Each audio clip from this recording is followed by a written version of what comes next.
Rio Audio and One Click Digital present Lost Daughters by Maureen Monroe, narrated by Diana Luke. Chapter 36. It began to rain later that night. The lightning was so severe it lit up Virgil's darkened house like a strobe light. The thunder was even more frightening. Every few minutes it rolled across the sky and boomed like dynamite being set off in his own front yard. Large hailstones hammered his roof and the sides of his house, and even cracked one of the two windows in the living room. For most of his life, Virgil had endured the vicious storms that South Florida was known for. He had experienced several monsoons during his stay in Vietnam, so he was used to violent weather. Tonight was different, though. In addition to everything else that was on his mind, the bad weather made it difficult for him to go to sleep. It took another large hot toddy to help him relax enough to do that. During the night, Virgil had a nightmare that was so disturbing it woke him up. In it, Mama Ruby was holding the shoebox she'd put Maureen in after she'd kidnapped her. He sat bolt upright in bed, flailing his arms and kicking the sheets off his bed like they had suddenly burst into flames. He was dripping with so much sweat, he had to get up and put on another pair of pajamas. He was glad that Corinne was a hard sleeper. She was the kind of woman who could sleep through a tsunami, so she didn't hear him moaning and hollering like a dying man. He went through the same thing the following night, and the 2 nights after that. He knew there was only one way to end his nightmares. The following Thursday, when Virgil knew that Maureen didn't have to work, he called her up around 3 p.m. from a payphone. "I need to talk to you about something real serious," he told her. "Me and you need to be alone somewhere." Maureen couldn't imagine what it was that Virgil needed to talk to her about that was so serious they had to be alone. A few moments of ominous silence passed before she responded. "All right. Loretta's still at school and Mel is out on a shoot, so we can be by ourselves here. I just made some hoghead cheese, and I'll make some tea, and we can—" "This ain't gonna be no tea party," Virgil broke in gruffly. "This ain't gonna be no social visit." "Okay. Well, like I said, I'm here by myself, so we can have all the privacy you need." Maureen's head immediately began to throb. One thought erupted in her mind like a volcano, and it almost brought her to her knees. Virgil was sick. He was going to die. Oh, Lord. That had to be what he wanted to discuss with her. Just like Mama Ruby had once predicted, some odd, rare, fatal disease that had taken root while he was imprisoned in that hellhole in Vietnam had finally reared its ugly head. What else could it be? "I don't want to talk to you at your place. Can you meet me at Ronnie's?" Virgil said. "That bar around the corner from the funeral parlor down the street?" Just the thought of Mason's funeral home 6 blocks from Maureen's apartment made her flesh crawl. It was the same place that had interred Mama Ruby's remains. It represented death in the worst way. Was this another one of her ominous premonitions? Was her beloved only sibling really going to die? "You want me to meet you in a bar? How come you have to talk to me in a bar?" "Near that funeral parlor." "Because I'll be needing a real strong drink," Virgil replied, snorting dramatically. Maureen's breath caught in her throat. First of all, whatever Virgil wanted to talk to her about had to be bad if he needed to have a drink to get through it. "Will I need a drink to hear what you have to say?" Somehow she managed to laugh, but there was nothing humorous about this conversation so far. Virgil's silence frightened her even more. "I didn't hear you," Maureen said, swallowing hard. "Virgil, whatever it is, I want you to know that we can work through it. If you got a deadly disease or something, you don't have to worry. I'll take care of you." "It ain't nothing like that. But I might be real sick afterward, he told her, his voice getting weaker by the second. How soon can you meet me? I'm in the middle of mopping my kitchen floor. I was just about to finish up. I'm leaving as soon as I hang up this phone, Virgil rasped. You can't even give me a little hint as to what this is about? Maureen asked, her voice rising. You know I don't like a lot of suspense. Maureen, trust me, this ain't something I can talk about over the telephone. When you find out what it is, you'll feel the same way. All right. I'll get to Ronnie's as soon as I can, Maureen said. Whatever it is, it better be good and it better be important. I can't promise you that it's good, Virgil muttered, but it is important. Maureen didn't even bother to finish mopping her kitchen floor. She wrung out the mop and propped it upside down in a darkened corner by the stove, where it looked like a thin woman with one leg. She grabbed her purse, slid her feet into her flip-flops, and trotted out the door. Mel had driven her car because he wanted to take it to the car wash on his way home. She didn't like to drive his clumsy SUV, but it was either do that or call a cab or take the bus to Ronnie's. She drove the SUV. Even though it needed gas, she didn't bother to stop at the gas station on the corner. She was in too much of a hurry. A detour and an accident forced Maureen to take a longer route to the bar. By the time she finally got there, 15 minutes later, she was so nervous she fell getting out of the SUV. She was on her second glass of wine by the time Virgil hobbled into the small, dimly lit neighborhood bar 20 minutes later. He looked like he had not had a good night's sleep in days, and he hadn't. Maureen watched as he greeted the bartender and ordered a double shot of bourbon before he slunk across the barroom floor toward her. Virgil was a beer and cheap wine drinker. He had not drunk liquor as potent as bourbon since the day Mama Ruby died. You look like hell, Maureen told him as soon as he slid into the booth, clutching his glass with both hands. I feel like hell, too, he admitted, sighing convulsively. Virgil took a long drink before he looked at Maureen. He had large, dark circles around his eyes and stubble on his face. His hair looked like a patch of cockleburs, and his plaid shirt was so wrinkled it looked like he had slept in it. Maureen could smell the funk coming from his armpits. She couldn't understand how Corinne could let her man leave the house looking and smelling like a hobo. Virgil took a deep breath before saying, I was hoping that this day would never come, he whispered. You got me real scared. Is what you gotta tell me something I need to know? Maureen asked with her head tilted. Is it about Corinne? She adored her sister-in-law. She was a dependable and loving woman, and she clearly loved Virgil. However, Mary, Virgil's first wife, had been the same kind of woman, and she had up and left him without warning on a Sunday morning, right after they had returned home from church. No, it ain't, Virgil said. Oh, well, is this about my husband? Virgil held up his hand and vigorously shook his head. This ain't about Mel or Loretta or none of your friends, he replied, his voice cracking. He drank some more and looked around. Then he scooted closer to Maureen and put his arm around her shoulder. This is about you. Maureen let out a mild gasp. She reared back in her seat and squinted her eyes and stared at Virgil. What about me? She asked in a low and hollow voice. Virgil covered his mouth and coughed before clearing his throat. He kept his eyes on Maureen's face, which appeared to be frozen in place. This thing about Jay really got you in a tizzy, he said.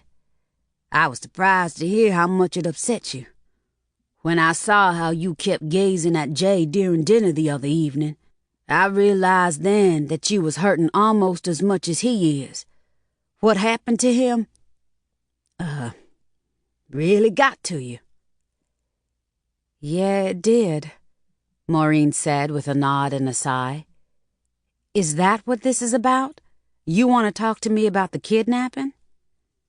"Something like that," Virgil squeaked. "I need to talk to you about a kidnapping."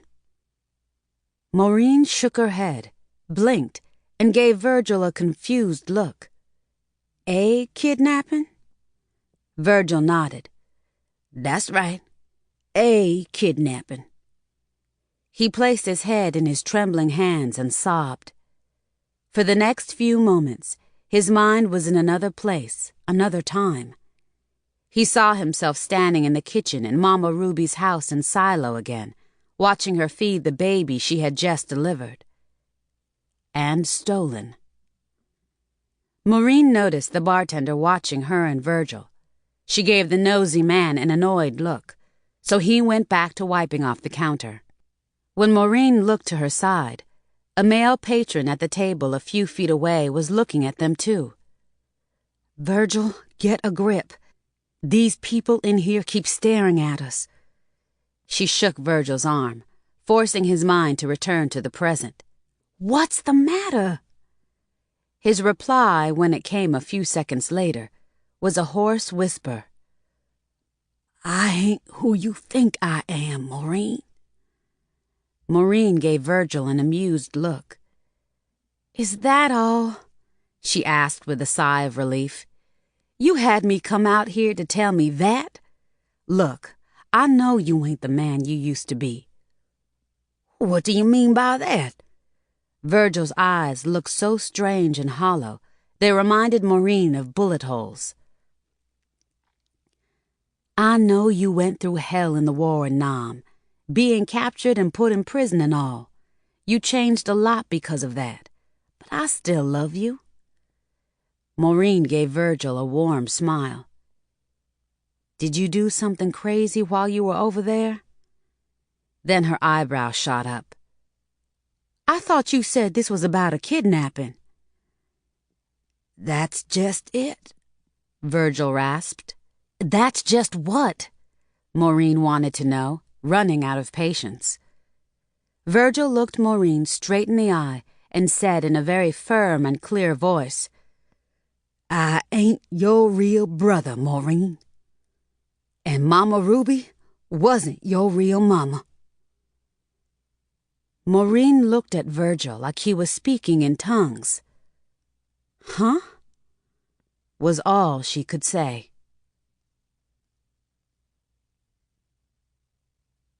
Chapter 37.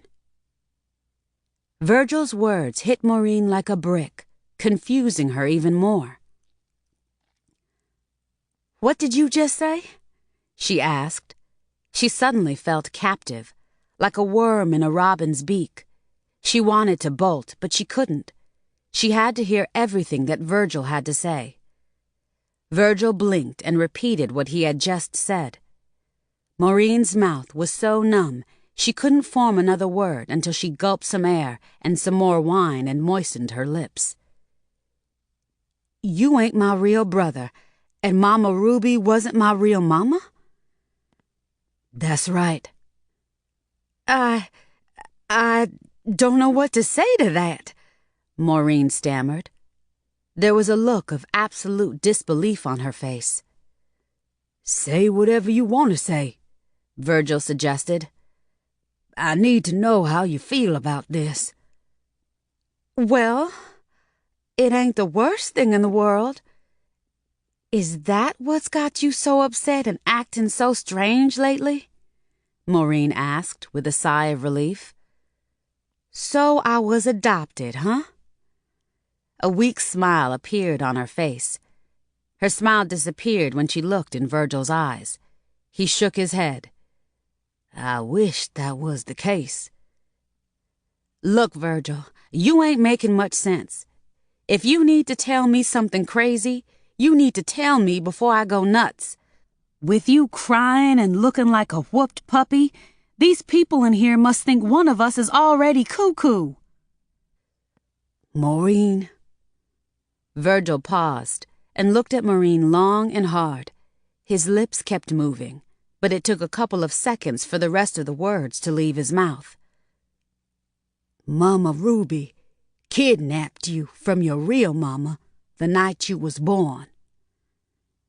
Maureen kept her eyes on Virgil's face. Then she froze like a block of ice.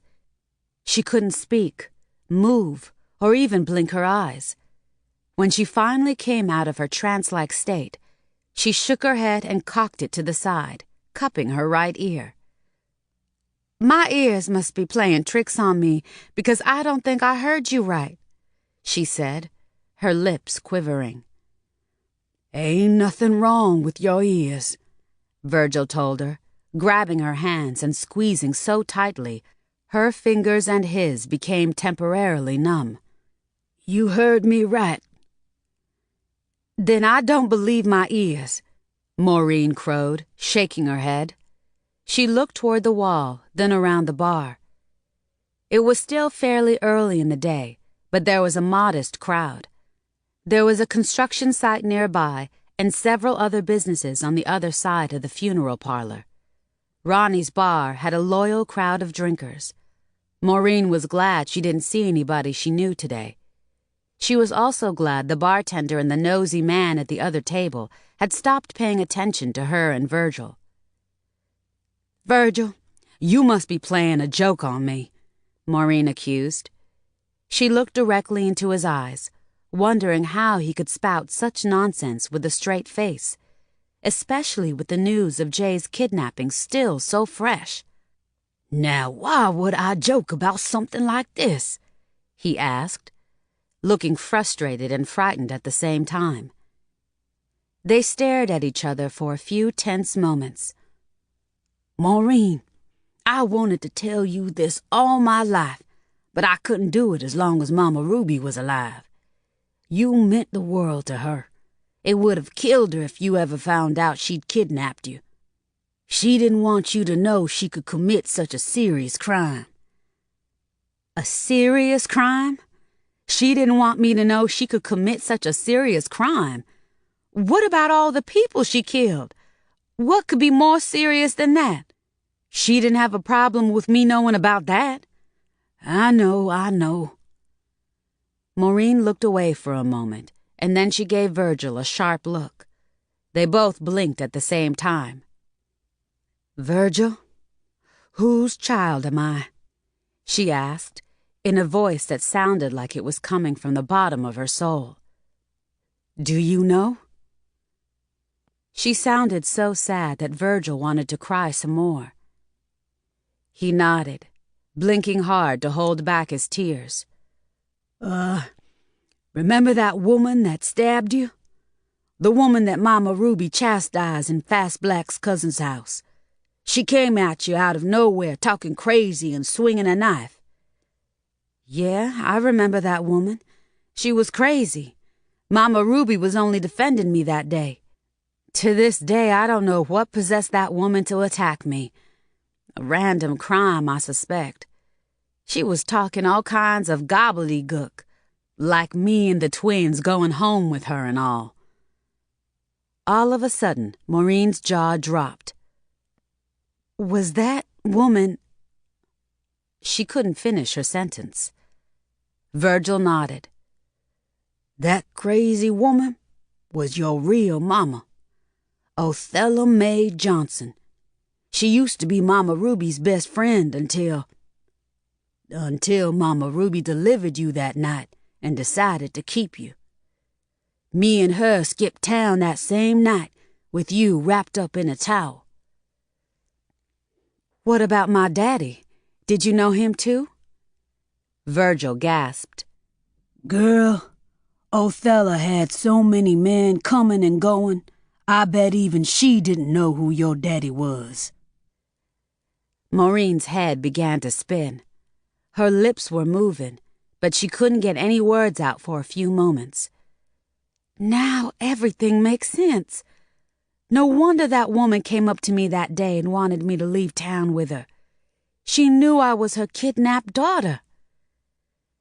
Maureen was trembling so hard, her bones felt like they were going to crack into little pieces. She moaned under her breath like a wounded animal. She was not drunk or even tipsy, but when she rose, she staggered like somebody who had been on a binge for days. Some of the other patrons started to whisper about her. Virgil grabbed her arm and forced her back down into her seat. "Maureen, take it easy," he pleaded, offering a fake smile to the people who were still staring at them.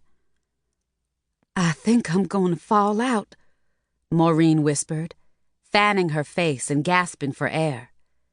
This was the first time in her life that she had hyperventilated. "Take some deep breaths," Virgil ordered, fanning her face with a napkin. "You'll be all right." Maureen dropped her head and looked at the back of her hands, then the palms. Then she looked at Virgil, squinting her eyes. "Mama Ruby died 10 years ago.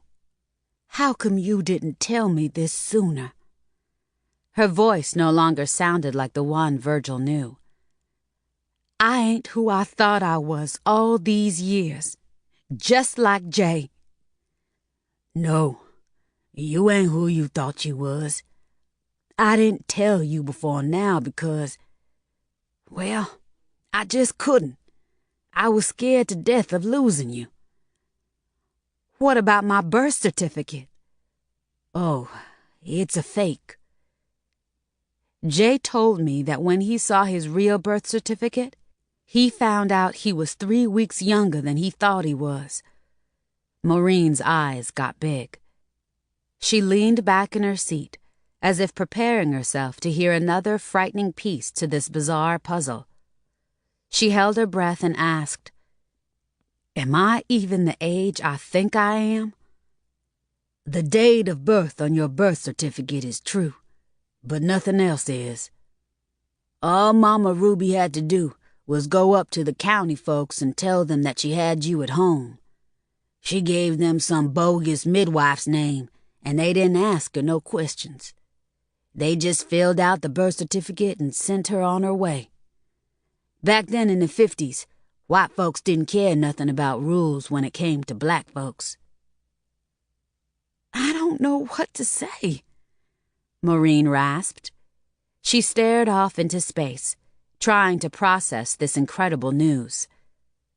Virgil looked in her eyes.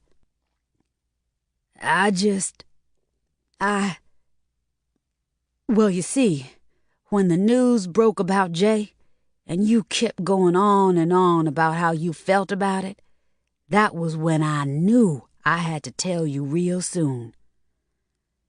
"If the news about Jay had never come out, would you ever have told me all of this?" "I had planned to do it right after you got back home from San Francisco, but every time I got close to doing so, I changed my mind. You were so unhappy as it was, I didn't want to make your life worse. I wanted to wait until things got better for you." "You ain't making no sense," Maureen snapped. "All I ever wanted was for you to be happy. That's why I wanted you to get married and all that. When you married Mel, I got to thinking that you didn't really need to know about your true past after all. I kept telling myself that what you didn't know wouldn't hurt you." "I always felt like I was somebody else," Maureen said, more to herself than to Virgil. "What do you mean by that?" Maureen blinked hard, but not hard enough. The tears finally came. "Jay told me that before he found out who he really was, he used to feel like he was a fraud. He didn't feel like he really belonged to Mrs. Freeman. The funny thing about him saying that was, I have felt the same way all my life. After Mama Ruby died, that feeling got even stronger. I had no idea why I was feeling that way. Until now." Maureen slapped the side of her head. "Now everything else makes sense too. Like why I don't look like you or Mama Ruby, and why she was so determined to keep me under her control. Guilt is a bitch, and I couldn't carry it no longer. It's been a beast on my back ever since the night you was born. I just hope you can forgive me someday." Maureen's eyebrows rose and her body stiffened. "Forgive you for what? You didn't kidnap me, Virgil." "I was part of the crime. My hands got just as much dirt and blood on them as Mama Ruby's did. And now—" Virgil paused, and a wild-eyed look appeared on his face. "Oh, Lord, have mercy on me. The newspapers will have a field day with your story, especially since the smoke ain't even cleared from Jay's." Virgil placed his head back in his hands and sobbed some more. Chapter 38. Maureen rubbed Virgil's back until he stopped crying and looked up. He blew his nose into a napkin and wiped tears off his face with another napkin. He looked like hell and felt even worse. "I didn't know it was going to be this hard on me," he moaned. "I thought you'd take it a whole lot harder than me." Virgil put his head down on the table, moaning and groaning. "Did you tell Corinne about this, or anybody else?" Maureen asked in a gentle voice, her hand still on Virgil's back. Virgil's head jerked up like a mole climbing out of its hole. He stopped moaning and groaning and cleared his throat. "Goodness gracious, no. Until today, I ain't talked about this with nobody but Mama Ruby. There ain't no way in the world I want to share this with anybody else, not even my wife." "Then don't. It would do no good for her to know what you just told me." "It was hard enough for me to tell you," Virgil added. "I knew it would hurt you real bad." "I'll get over it," Maureen smiled. That woman who was my real mama, did she have any other kids?" Virgil wiped tears off his face with the sleeve of his shirt. "She did. 8 when we knew her. You was her 9th. She got around a lot, so she might have had a few more since she had you. Mama Ruby told me that somebody told her they all died in a house fire while Othello was out partying one night. Mama Ruby stole you, and then Othello lost all her other kids too. I guess that's why she went crazy." More tears rolled down Maureen's face as she processed what Virgil had just added to his incredible confession. "Do you mean to tell me that the only blood kin I got left in the world now is Loretta?" "Your real mama had a bunch of folks back in Louisiana. I know her mama died, and Othello never knew her daddy, but she had some sisters, brothers, aunts, and uncles, and whatnot. The last time I talked to Mama Ruby's 3 living sisters, they told me that some of Othello's brothers and sisters still live there with their kids and grandkids."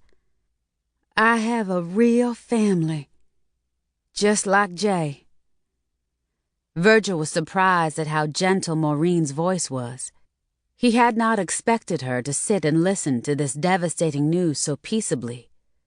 One of the reasons he had chosen to tell her in a bar was in case she got hysterical. He could have easily blamed her meltdown on the alcohol if the bartender or any of the other patrons got nosy. Maureen closed her eyes for a moment. She gently rubbed her temple with the balls of her fingers, and then she gave Virgil a look that was so cold and hard it made him flinch. You all right?" he asked, scooting a few inches away. "I don't want my real family to ever know what Mama Ruby did. I don't want nobody else to know either. Mama Ruby must have had a real good reason for doing what she did." "She did. There was nothing in the world she wanted more than a baby girl for years. She went to church and prayed to the Lord to bless her with one. One of the worst and most desperate things she done Well, she even tried to raise me as a girl. She what? Honest to God, she tried to turn me into a girl. It's a wonder I didn't grow up to be a sissy. That is a wonder, Maureen agreed. When I was a little boy, Mama Ruby made me play with dolls, and she let my hair grow real long. She usually braided it, but some days she made me wear curls and ponytails with ribbons and bows. She even made me wear dresses from time to time. That sounds like something Mama Ruby would do, Maureen said with a nod and a chuckle. Then she let out a mighty sigh. There was a look of unbearable sadness on her face. I'm gonna need you more than ever now. You're the only person in the world who knows who I really am. Do you want me to be with you when you tell Mel and Loretta? Maureen gasped. I don't know if I want them to know. What good would it do? That's one thing you have to decide on your own. This is about you, Maureen. Me keeping it a secret was one thing. What you do with this news is up to you. Now, if you change your mind about telling Loretta and Mel and want me to be with you when you do it, I will. Maureen almost slid out of her seat. Goodness gracious, no. They are the last two people on the planet that I want to know. Mel might get crazy and leave me. And Loretta? You know how crazy teenagers already are anyway. What good would it do for Mel and Loretta to know? I just thought that since everything is out in the open now, they ought to know. I don't agree with that. And don't ever tell Corinne, Caddy, or Fast Black. What about Jay? Maybe if he knew about your situation, it would help him deal with his a little easier. He looked so lost at the dinner table that night. I don't want Jay to know about me. Maureen's voice was stiff and detached, like it was coming from another direction and from another woman's mouth. Don't you think that you and Jay having such a strange thing in common is some kind of sign? Maureen gave Virgil a curious look. A sign? A sign for what? A sign that y'all was meant to be friends. Maybe y'all was brought together for a reason, to comfort each other. From what I keep hearing, his real family ain't giving him much comfort. Maureen dropped her head. Now something else makes sense too. What? Like the connection I felt to Jay right after I met him. He told me that he felt a connection to me too. There was something that we couldn't put our fingers on that seemed to draw us to each other. It made me feel a bond that I never felt with another person before in my life. Maureen smiled. Now I know why. Poor Jay. He was born into a family of thugs. Mrs. Freeman saved him from God knows what kind of life. Yeah. That old woman did save Jay. Virgil paused and gave Maureen a guarded look. And from what I know and heard about your real mama's folks, most of them walked on the wild side too. You and Jay got that in common as well. Mama Ruby saved me. Maureen smiled again, but not for long. A few seconds later, sadness filled her eyes once more. Virgil, where is my other mama buried? Huh? Do you know where my other mama is buried? Yeah. Her grave ain't but a few feet away from where we buried Mama Ruby. Maureen blinked back another tear. The next time we go to the cemetery to put flowers on Mama Ruby's grave, I want to put some on my real mama's grave too. I want to do that every time we go to the cemetery from now on. It's the least I can do for the woman that gave me life. Chapter 39. Maureen, I know you said I didn't have nothing to be apologizing for, but I'm doing it anyway. I'm doing it for Mama Ruby. May she rest in peace till we join her. She was my mama, and I will always love her, so it's the least I can do for her." "Mama Ruby must be spinning in her grave by now," Maureen croaked. "Just try not to hate her too much. She was desperate. I mean, she honestly thought you was born dead, and that she brought you to life when she laid her healing hands on you. To Mama Ruby, that was a sure sign that God had answered her prayers. She stole you out of love. Not to get back at Othello, or just to be playing a prank like that young girl that took Jay out of his stroller." Maureen stared off into space, trying to absorb everything she had heard so far. She almost accused Virgil of playing a joke on her again. Maybe this was his way of getting her to stop dwelling on Jay's case so much. But Virgil wasn't the kind of man to play jokes on people, especially her. Who in their right mind would tell a woman a story as bizarre as the one he'd just told her? "Maureen, I hope you ain't too mad. Do you hate Mama Ruby now?" Virgil asked, with his face looking like he wanted to disappear. Maureen smiled and vigorously shook her head. "I could never hate Mama Ruby, Virgil. I can't believe you would even think something like that. There's just no telling how I would have turned out if my real mama had raised me. Why, I could even be dead.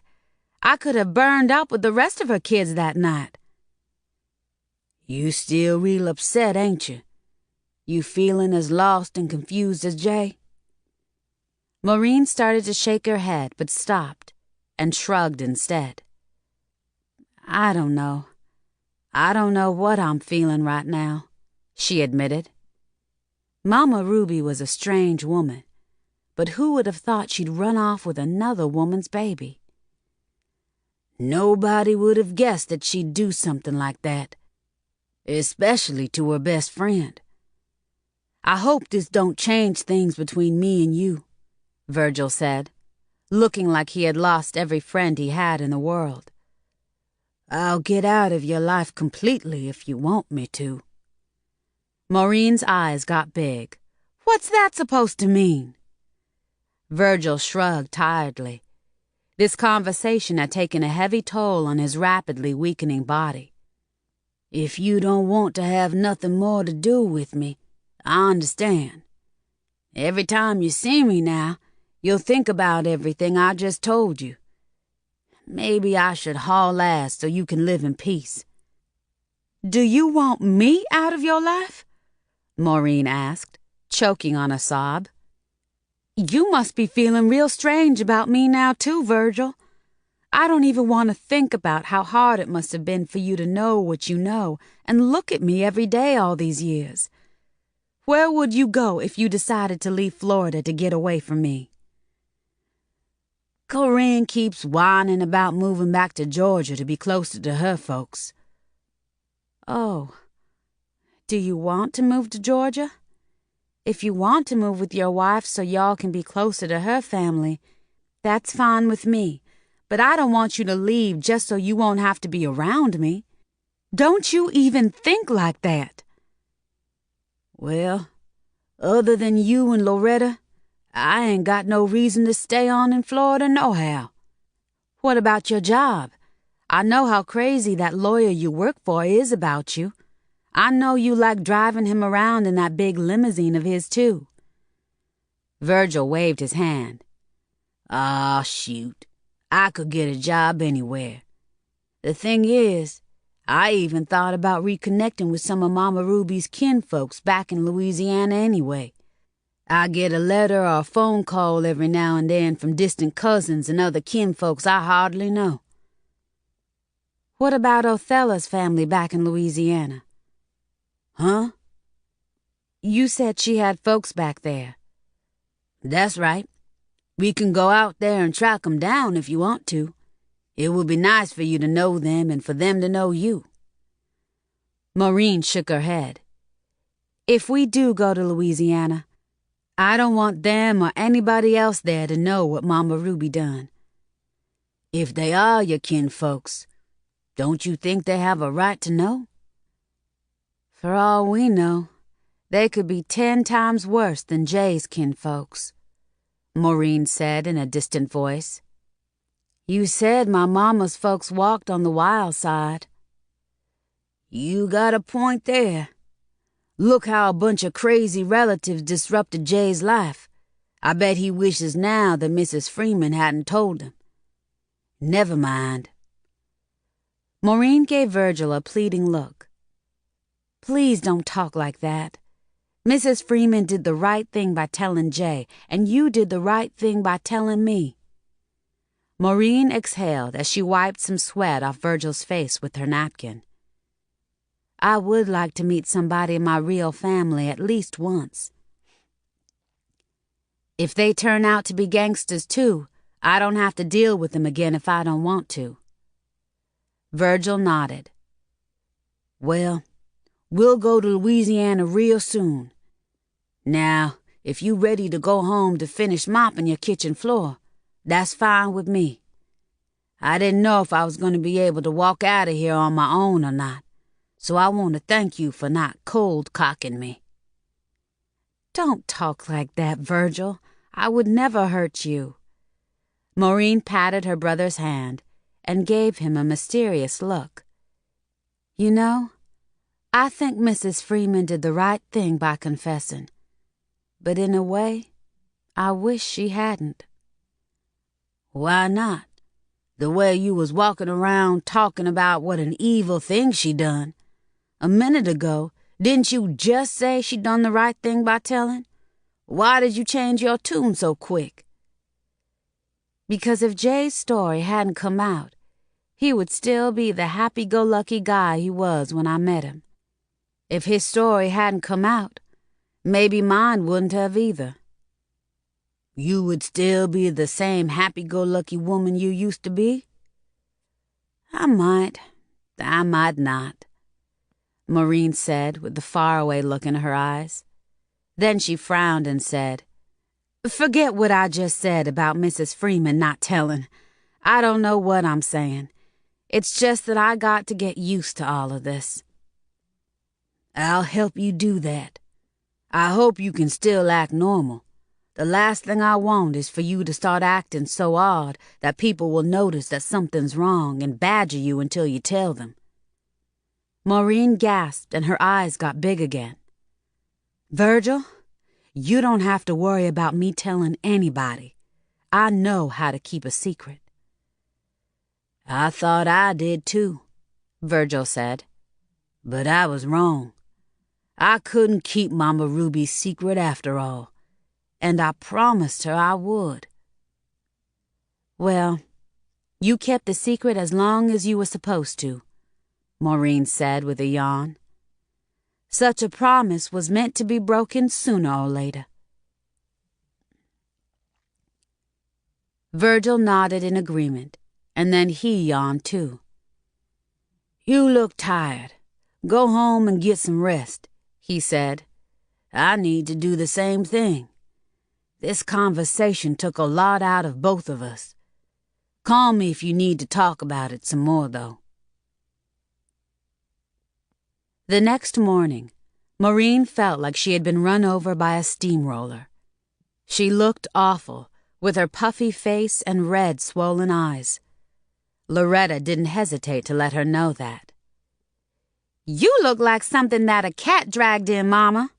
Maybe I should stay home from school today and keep an eye on you, Loretta said, as she followed Maureen from the living room into the kitchen. You have a math test today. You need to go to school, Maureen told her, stopping in front of the stove to pour herself a cup of the coffee that Mel had made. Maureen was glad that he was still in the shower. She didn't want him to hear what Loretta was babbling about this time. You pregnant? Loretta asked with a frown, pressing her palm against Maureen's belly. Please say no. I would never be able to show my face around here again if you got pregnant. Maureen gasped. What makes you think I'm pregnant, girl? She slapped Loretta's hand away. Loretta followed Maureen back into her bedroom. I heard you throwing up in the bathroom a little while ago. Ever since you came home yesterday evening, you've been looking and acting strange. Mel said you was probably just drunk. I wasn't drunk, and you won't be getting a baby brother or sister. Maureen stopped in front of the mirror on her closet door. Loretta was still behind her. You look weird, too. Your eyes are all glassy, Loretta pointed out. Maureen turned around and faced Loretta, wrapping one arm around her shoulder and giving her a firm hug. I'm fine, baby. You don't have to worry about me. I'm just a little tired from working so hard at the home. Loretta moved a few feet back. I know that thing about Jay is still on your mind. Maybe you should break off your friendship with him. That long face he walks around with might rub off on you sooner or later. The thing I'm really worried about, and Mel is too, is Jay going off the deep end and taking you with him. What's that supposed to mean? Mama, Jay could snap at any time. I can't imagine a person who was kidnapped and finding it out after so many years like he did not going crazy sooner or later.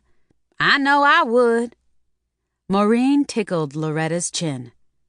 You don't have to worry. I didn't kidnap you. Mama Ruby wouldn't even let me bring home a puppy, let alone some other woman's baby. Maureen caught herself when she realized what she was saying. A frightened look appeared on her face. What's wrong now? Loretta hollered. Your face looks like it's about to crack open. Nothing's the matter, Maureen replied. A couple hours later, Maureen felt profoundly sad. She knew that her life would never be the same again, and she couldn't even discuss it with her husband or her friends. Despite the fact that they would be supportive, the last thing Maureen wanted to have to deal with was Caddy, Fast Black, and her co-workers treating her like some kind of alien. That was how some people were treating Jay now. However, Maureen's biggest concern was that she had already noticed a difference in Virgil's behavior. He had not been to her apartment or called her up since they left the bar yesterday.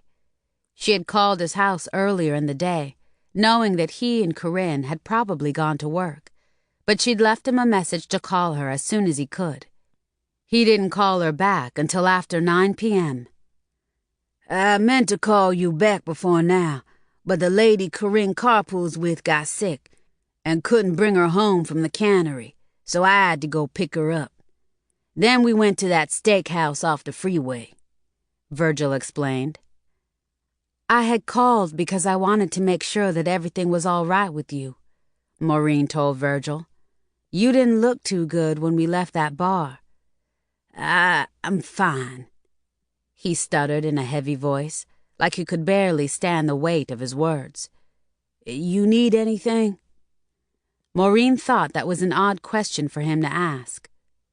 No, I don't need anything right now. I'm fine too, she replied. Yeah, well, I'm kind of busy right now. I'll talk to you later, was all Virgil said next. Then he hung up.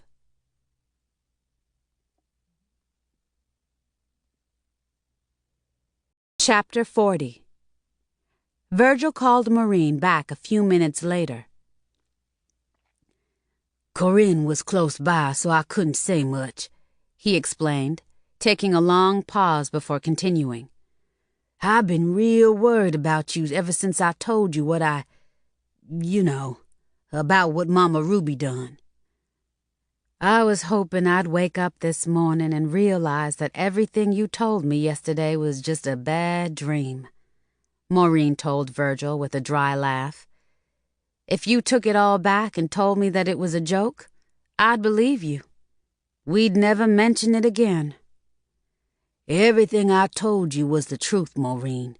You know I don't play games. At least none this damn serious.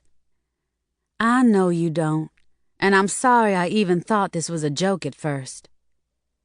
I wish to God it was, Virgil said firmly. I just need to know one more thing, though. What? Do you not want to talk about this again? Or is this something we need to talk about from time to time? Another thing I thought about was, maybe you should do what Jay done. If he ever takes one of them publishers up on a book deal, he'd be set for life. I'm talking about some real big money. Think about it. Maureen gasped. You mean I should think about going public? I thought we both agreed not to tell anybody else. I know we did. But if you change your mind 10 years from now and want to do newspaper and radio interviews or talk shows, the media folks might not be interested. I wouldn't want you to hold that against me because I told you we shouldn't tell nobody. I know that a lot of people would love to hear about what happened to you. Look how they all over Jay. Maybe you should strike while the iron's hot. Oh, hell no, Maureen said quickly, looking around to make sure Loretta and Mel were not close by. I don't want a bunch of meddlesome reporters and other busybodies all up in my business like they are with Jay. Not after the way it's messing with his mind. Well, I guess I can understand why you don't want this made public. Besides, your life and mine would never be the same again if you do that. That's already the case, Maureen pointed out. Even with just you and me knowing, our lives won't ever be the same again, Virgil. We have both been living a lie all this time. Yeah, I guess so. We can't change that. Anyway, it could cause problems between me and Corinne. Me not telling her before now wouldn't sit too well with her. What about you getting some counseling? I'm not crazy, Maureen quickly insisted, sounding offended. I can handle my case on my own. I sure hope so, Maureen. I wouldn't know what to do if you lost your cookies and ended up in some asylum. Well, with the Lord's help, I won't. I didn't want to bring this up, but we need to look at this from every angle. Maureen hesitated for a few seconds. What other angles do we need to look at this from? She asked, her voice low and weak. Well, Maureen, I don't know much about the law in a situation like this, but the man could come down real hard on me, you know. You didn't kidnap me. It don't matter. I knew about it from the get-go. Yeah, I was a child myself when it happened, but some sharp prosecutor might find some kind of loophole that'll cook my goose for good. After everything I've been through already, all I want is a peaceful life. So, I'm happy that you don't want to go public with this. Virgil, I'm going to be just fine. Please don't worry about me. Maureen was glad that Virgil couldn't read her mind. Maybe it would have been better if he had not told her about her kidnapping after all, she thought.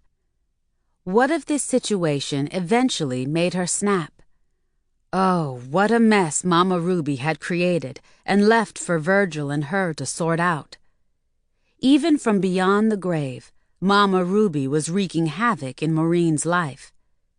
But Maureen reminded herself, would she even be alive if Mama Ruby hadn't kidnapped her?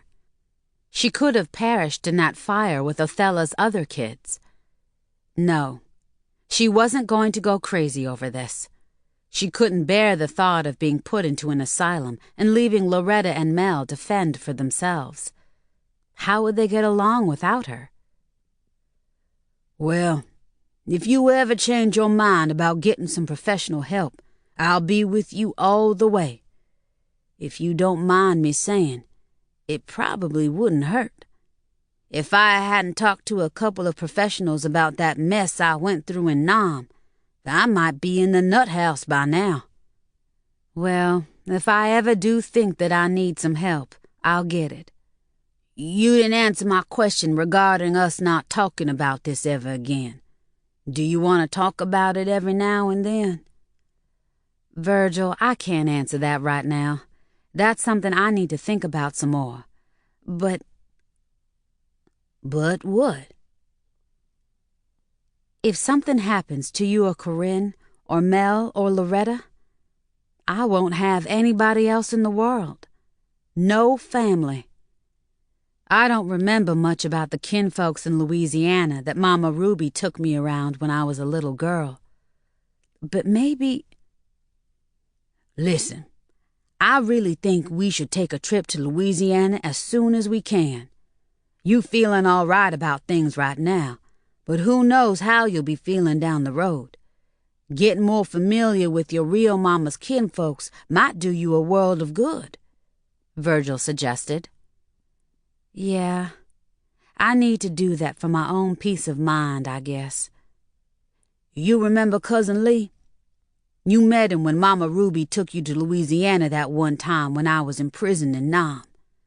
The last time I talked to him, he told me that one of his friends is married to one of Othello's nieces. Guess what? Her name is Maureen, too. I remember Lee all right. If I don't meet any of the other folks, I'd like to meet his friend's wife. Us having the same name must mean something, huh? It must, Virgil agreed. I'll make our travel arrangements as soon as I can. The following morning, shortly after Virgil got out of bed, he called the airline. He wanted to keep things moving rapidly so he wouldn't change his mind. He made reservations for himself and Maureen on the first available flight from Miami to Shreveport, which was the following Friday evening. How long will you and your brother be in Louisiana? Mel asked. He stood by the bedroom window, drinking from a can of beer, as he watched Maureen pack her suitcase. It was a few minutes past 8 p.m., the night before her trip. Maureen had eaten dinner with Mel and Loretta at a nearby Italian restaurant. She had not felt like cooking since Virgil had dropped that bombshell on her a few days ago. This trip is kind of sudden, Loretta commented, sitting on the side of Maureen's bed with her freshly waxed legs crossed. I thought all of our folks back there died a long time ago. No, we still have a few that are living, Maureen said to Loretta. Then she turned to Mel. I'll just be gone for a few days. I don't even have vacation or sick leave accrued at the nursing home yet, so I won't get paid for the days I'm gone. Baby, we are not hurting for money. Your salary is pocket change compared to what Loretta and I are bringing in, Mel said with a smirk. Maureen was proud of the fact that her daughter was making so much money, even more than Mel. Loretta was not only generous to her, but also she put most of her earnings in the bank in a joint savings account that she shared with Maureen. What Maureen didn't like was that Mel often rubbed it in her face that her daughter was the main breadwinner in the house. Because she had too much on her mind right now, she didn't respond to the tacky remark he'd just made about her salary, but she did give him a look that was stern enough to make him flinch. I didn't mean anything by that, Mel said, laughing nervously. I know you didn't, Maureen said, in a python's whisper that made Mel's spine tingle. Loretta didn't even notice the tension in the room. So what's wrong with this sick cousin in Louisiana? She asked Maureen, curling a lock of hair around her finger. Is he gonna die and leave us a bunch of money or something? Cousin Lee is not dying, and he's only 41. But he thinks he's an old man, so he wants to see me and Virgil before it's too late. Maureen looked at the floor before continuing. Even after he passes, I don't think he has anything to leave anybody anyhow. Like you need it, Maureen teased, tossing a pillow at Loretta. Then she gave Mel a serious look. You can send Loretta over to Cattie's house if she gets on your nerves, or if you need to go out of town or something. Fast Black said you can send Loretta to her house too if you need to. Mel was amused by what Maureen had just said, but Loretta was absolutely horrified at the thought of spending 1 minute alone with either Caddy or Fast Black. "I wouldn't be found dead in Caddy's house or Fast Black's," Loretta said through clenched teeth. "Now, Mama, you ought to know better. You know I can't stand either one of those two heifers. All they do is gossip and stir up mess in other people's lives. I wish you would find some better friends and get rid of those bad news bears anyway." "Loretta, I was friends with those bad news bears before I gave birth to you," Maureen declared. "I love them like family. I love all my friends, and if you don't have friends worth loving, you need to find some new friends." "I guess that means you love Jay too, huh?" Loretta teased. "What's that supposed to mean?" Maureen asked. She didn't want to look at Mel to see his reaction, but she heard the exasperated groan he let out. "Jay's your friend too," Loretta quipped. "Yes, Jay is my friend and I care about him a lot," Maureen said, slamming her suitcase shut. She left the bedroom in a huff, but Loretta and Mel stayed behind. They didn't speak until they heard Maureen turn on the TV in the living room. "You didn't have to say that about Jay," Mel told Loretta, shaking his finger in her face. "That's so not cool." Loretta dismissed his comment by placing one hand on her hip, rotating her neck, and snapping her fingers ghetto style. "You're her husband. You need to be a little more concerned about her relationship with another man. Or do you still not care that Mama is not in love with you?" There was a devilish gleam in her eyes. "I don't care what she says or does. She does care about me. In her own way," Mel grumbled. "So do I. I'll show you just how much I care about you as soon as she leaves tomorrow," Loretta said, grinding her groin against Mel's.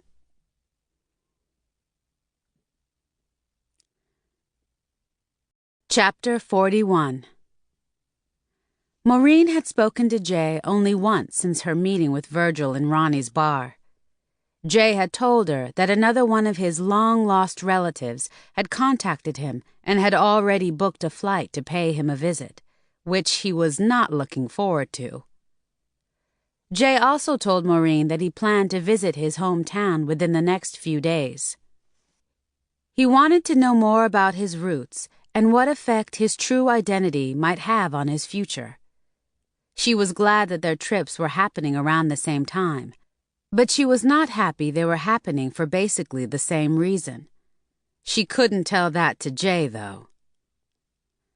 Maureen had told Jay the same story she and Virgil had concocted to tell everybody else. They were visiting a sick cousin in Shreveport. That was all they needed to know. Her moving forward with her life was going to be difficult enough.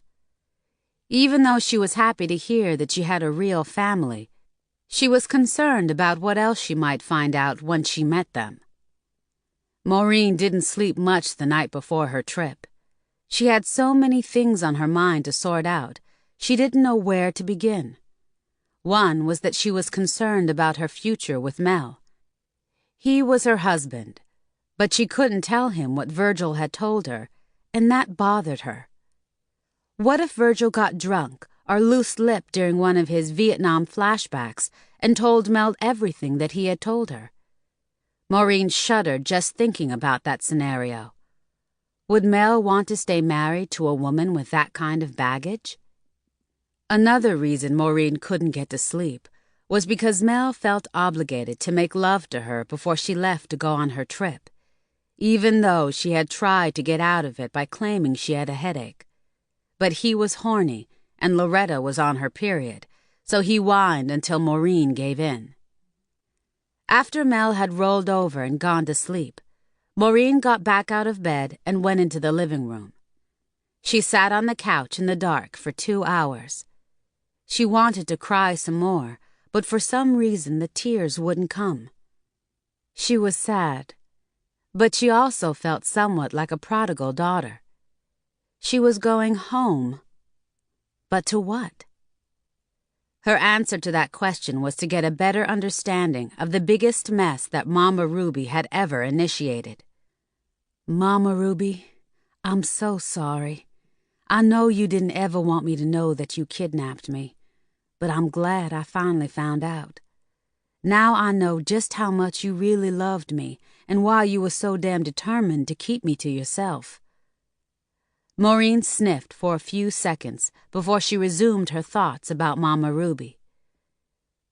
"I hope you can hear my thoughts, because I want you to know that no matter what happens, when I meet Othello's folks, especially the one with the same name as me, it won't change how I feel about you and Virgil.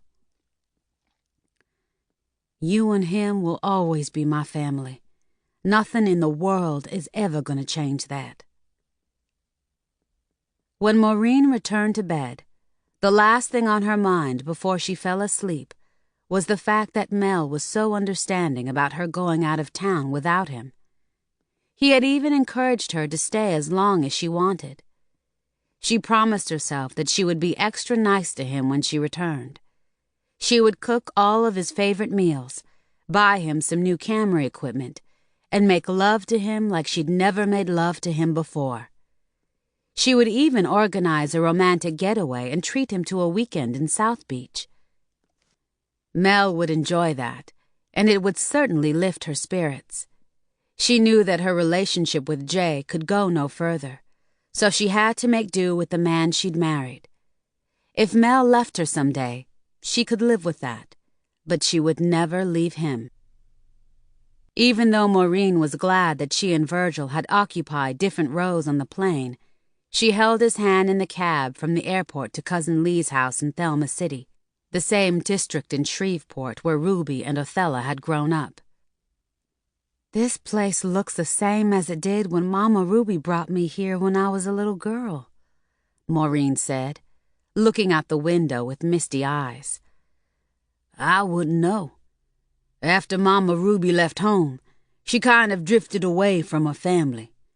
She didn't even write to them much until after I left for the army," Virgil responded, with a sad look on his face. Maureen had not seen him smile since before his confession in Ronnie's bar. "If some of Mama Ruby's family hadn't come to Florida for her funeral, I probably never would have made this trip. This will be my first time visiting Louisiana." Maureen gave Virgil a thoughtful look. "Virgil, one thing I don't understand about Mama Ruby is, if she was so into family, how come she didn't visit her folks more often, or write letters to them on a regular basis, or even make me and you do so? You would have thought that she would make a trip home at least once a year." Virgil shook his head. "Maureen, Mama Ruby had a whole lot of demons on her back. She knew she had done wrong by taking you. She wanted to isolate herself from the people who might figure out what she done. Besides, knowing the way Mama Ruby's mind worked, she didn't want to be nowhere near the place your real mama came from and where you had blood relatives. It would have been too much for her to deal with emotionally. She didn't want nothing or nobody to come between you and her." "Tell me about it," Maureen quipped. "She didn't ever want to let you go, not even to have a life of your own." "Tell me about that, too. I will never forget the way she carried on that day I finally moved out of the upper room. Yellow Jack was driving me to Miami. Mama Ruby chased that old car of his, running behind us up the hill like a wild woman." Maureen paused and shook her head. "She wanted me to spend my whole life sleeping in that lumpy bed in that damn upper room. As long as Mama Ruby was alive, I was not going to have a normal life." "Well, Maureen, you can have a normal life now," Virgil assured her. I don't like to get too personal, but I advise you to have some more kids. I'd like to know that you'll have more family in Florida, especially after I'm dead and gone." "I wish you wouldn't talk like that," Maureen hollered. "You ain't but 47 years old. You ain't going no place no time soon. You might outlive me. As far as me having more kids, well, I've been thinking about that myself. I'm going to talk to Mel about that one day before I get too old. I'm sure Loretta would like to have another sibling, especially a sister." "So would I," Virgil rasped. "Another sister, too, I mean." "Well, brother, it's too late for you to get another sister." Maureen smiled so hard her cheeks ached. Lee Sampson, the son of Mama Ruby's deceased older sister Flodell, strolled out onto the front porch of his 2-bedroom house as soon as Virgil and Maureen piled out of the cab. Maureen squinted her eyes to look at her cousin. With his graying hair and heavily lined face, it was no wonder he thought he was so old. Maureen thought to herself, "Virgil! Oh, Lord! Boy, it's good to finally meet you. And Maureen, you done grown into a fine-looking woman," Lee said, looking her up and down. Amazed at how well she had filled out, and that all of her body parts were still where they were supposed to be. It was the same way he had looked at her the last time she saw him. The day he had shown her 8-year-old eyes his smelly 13-year-old penis and made her touch it. My, it's so good of y'all to come visit me. Every time I thought about coming out to Florida to visit y'all, I got a new ailment." "You look mighty fine and healthy to me, cousin, as robust as an ox," Virgil exclaimed. He set his suitcase on the ground, gave Lee a bear hug, and clapped him hard and repeatedly on the back. "Well, I was looking better last year before I had my gallbladder removed.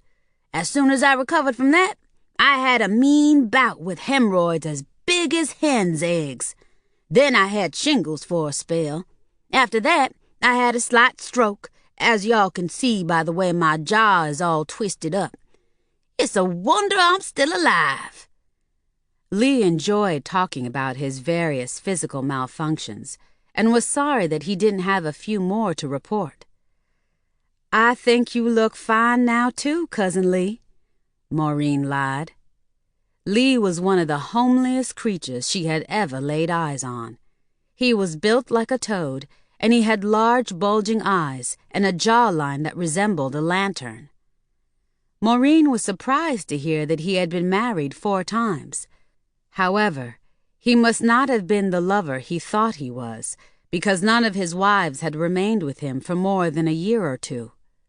Now he was all alone with just an overweight hound dog to keep him company.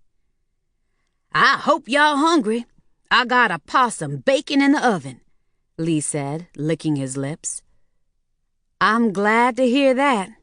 All they served us on the plane was some pretzels and soda pop," Maureen laughed, shifting her weight from one foot to the other, looking over Lee's shoulder, wondering when he was going to invite them into the house.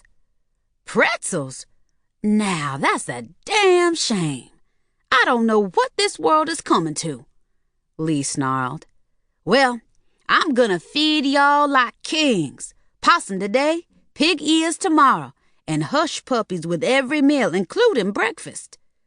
Virgil, you can sleep on the couch in my living room. Maureen, you can sleep in my bed. I'll sleep on a pallet in my back room, since I ain't got no bed in there no more. We won't be here but a few days. We can go to a motel. I saw quite a few on the way from the airport," Virgil said, looking to Maureen for confirmation. She nodded. "No way," Lee insisted. "This might be the last time we see one another for a while, and I ain't gonna let y'all out of my sight much while y'all here. Excuse me, cousin. I don't mean to be antsy, but do you mind if we go in the house and sit down? That plane ride and having to change planes twice was so long and uncomfortable," Virgil said, forcing out a heavy sigh and a yawn. "Oh, y'all come on in the house," Lee hollered, snatching Maureen's suitcase out of her hand. "I'm so happy to see y'all, I forgot my manners." He gently kicked open his front door and waved Maureen and Virgil into his living room. Lee set Maureen's suitcase on the floor and motioned for her to sit down on his plaid couch. As soon as her butt hit the seat, Lee plopped down next to her with his arm around her shoulder. Virgil fell into a wobbly bamboo chair facing them. "Girl, you look like a film star. Diana Ross better watch her back," Lee boomed, looking at Maureen like he wanted to eat her. "I bet you have to beat the men off with a stick. I bet you got dudes coming in the front door and dudes going out the back door at the same time." Maureen shook her head. "Not since I got married," she said, smiling shyly. "I'm a happily married woman," she added with a proud sniff. "That don't mean nothing when it comes to romance. I was a happily married man to 4 different women, but that still didn't stop other women from chasing after me," Lee boasted. "I'm a rare man. No matter how old or afflicted I get, women can't leave me alone." "You said in your last letter that your wife ran off with a musician a few months ago," Virgil reminded. "That heifer sure did. She snuck her funky tail off one day while I was on the lake fishing. She didn't even leave me no note, and she didn't even take all of her clothes. I was beside myself. For all I knew, that hussy had been kidnapped." "Well, I hope you didn't take her running off too hard," Virgil interrupted. Maureen shuddered. Kidnapped was the last word she wanted to hear right now. It had become the most frightening word in the English language to her. From the grimace on Virgil's face, he must have felt the same way about that word, too. If he had not cut Lee off, Maureen would have done it herself.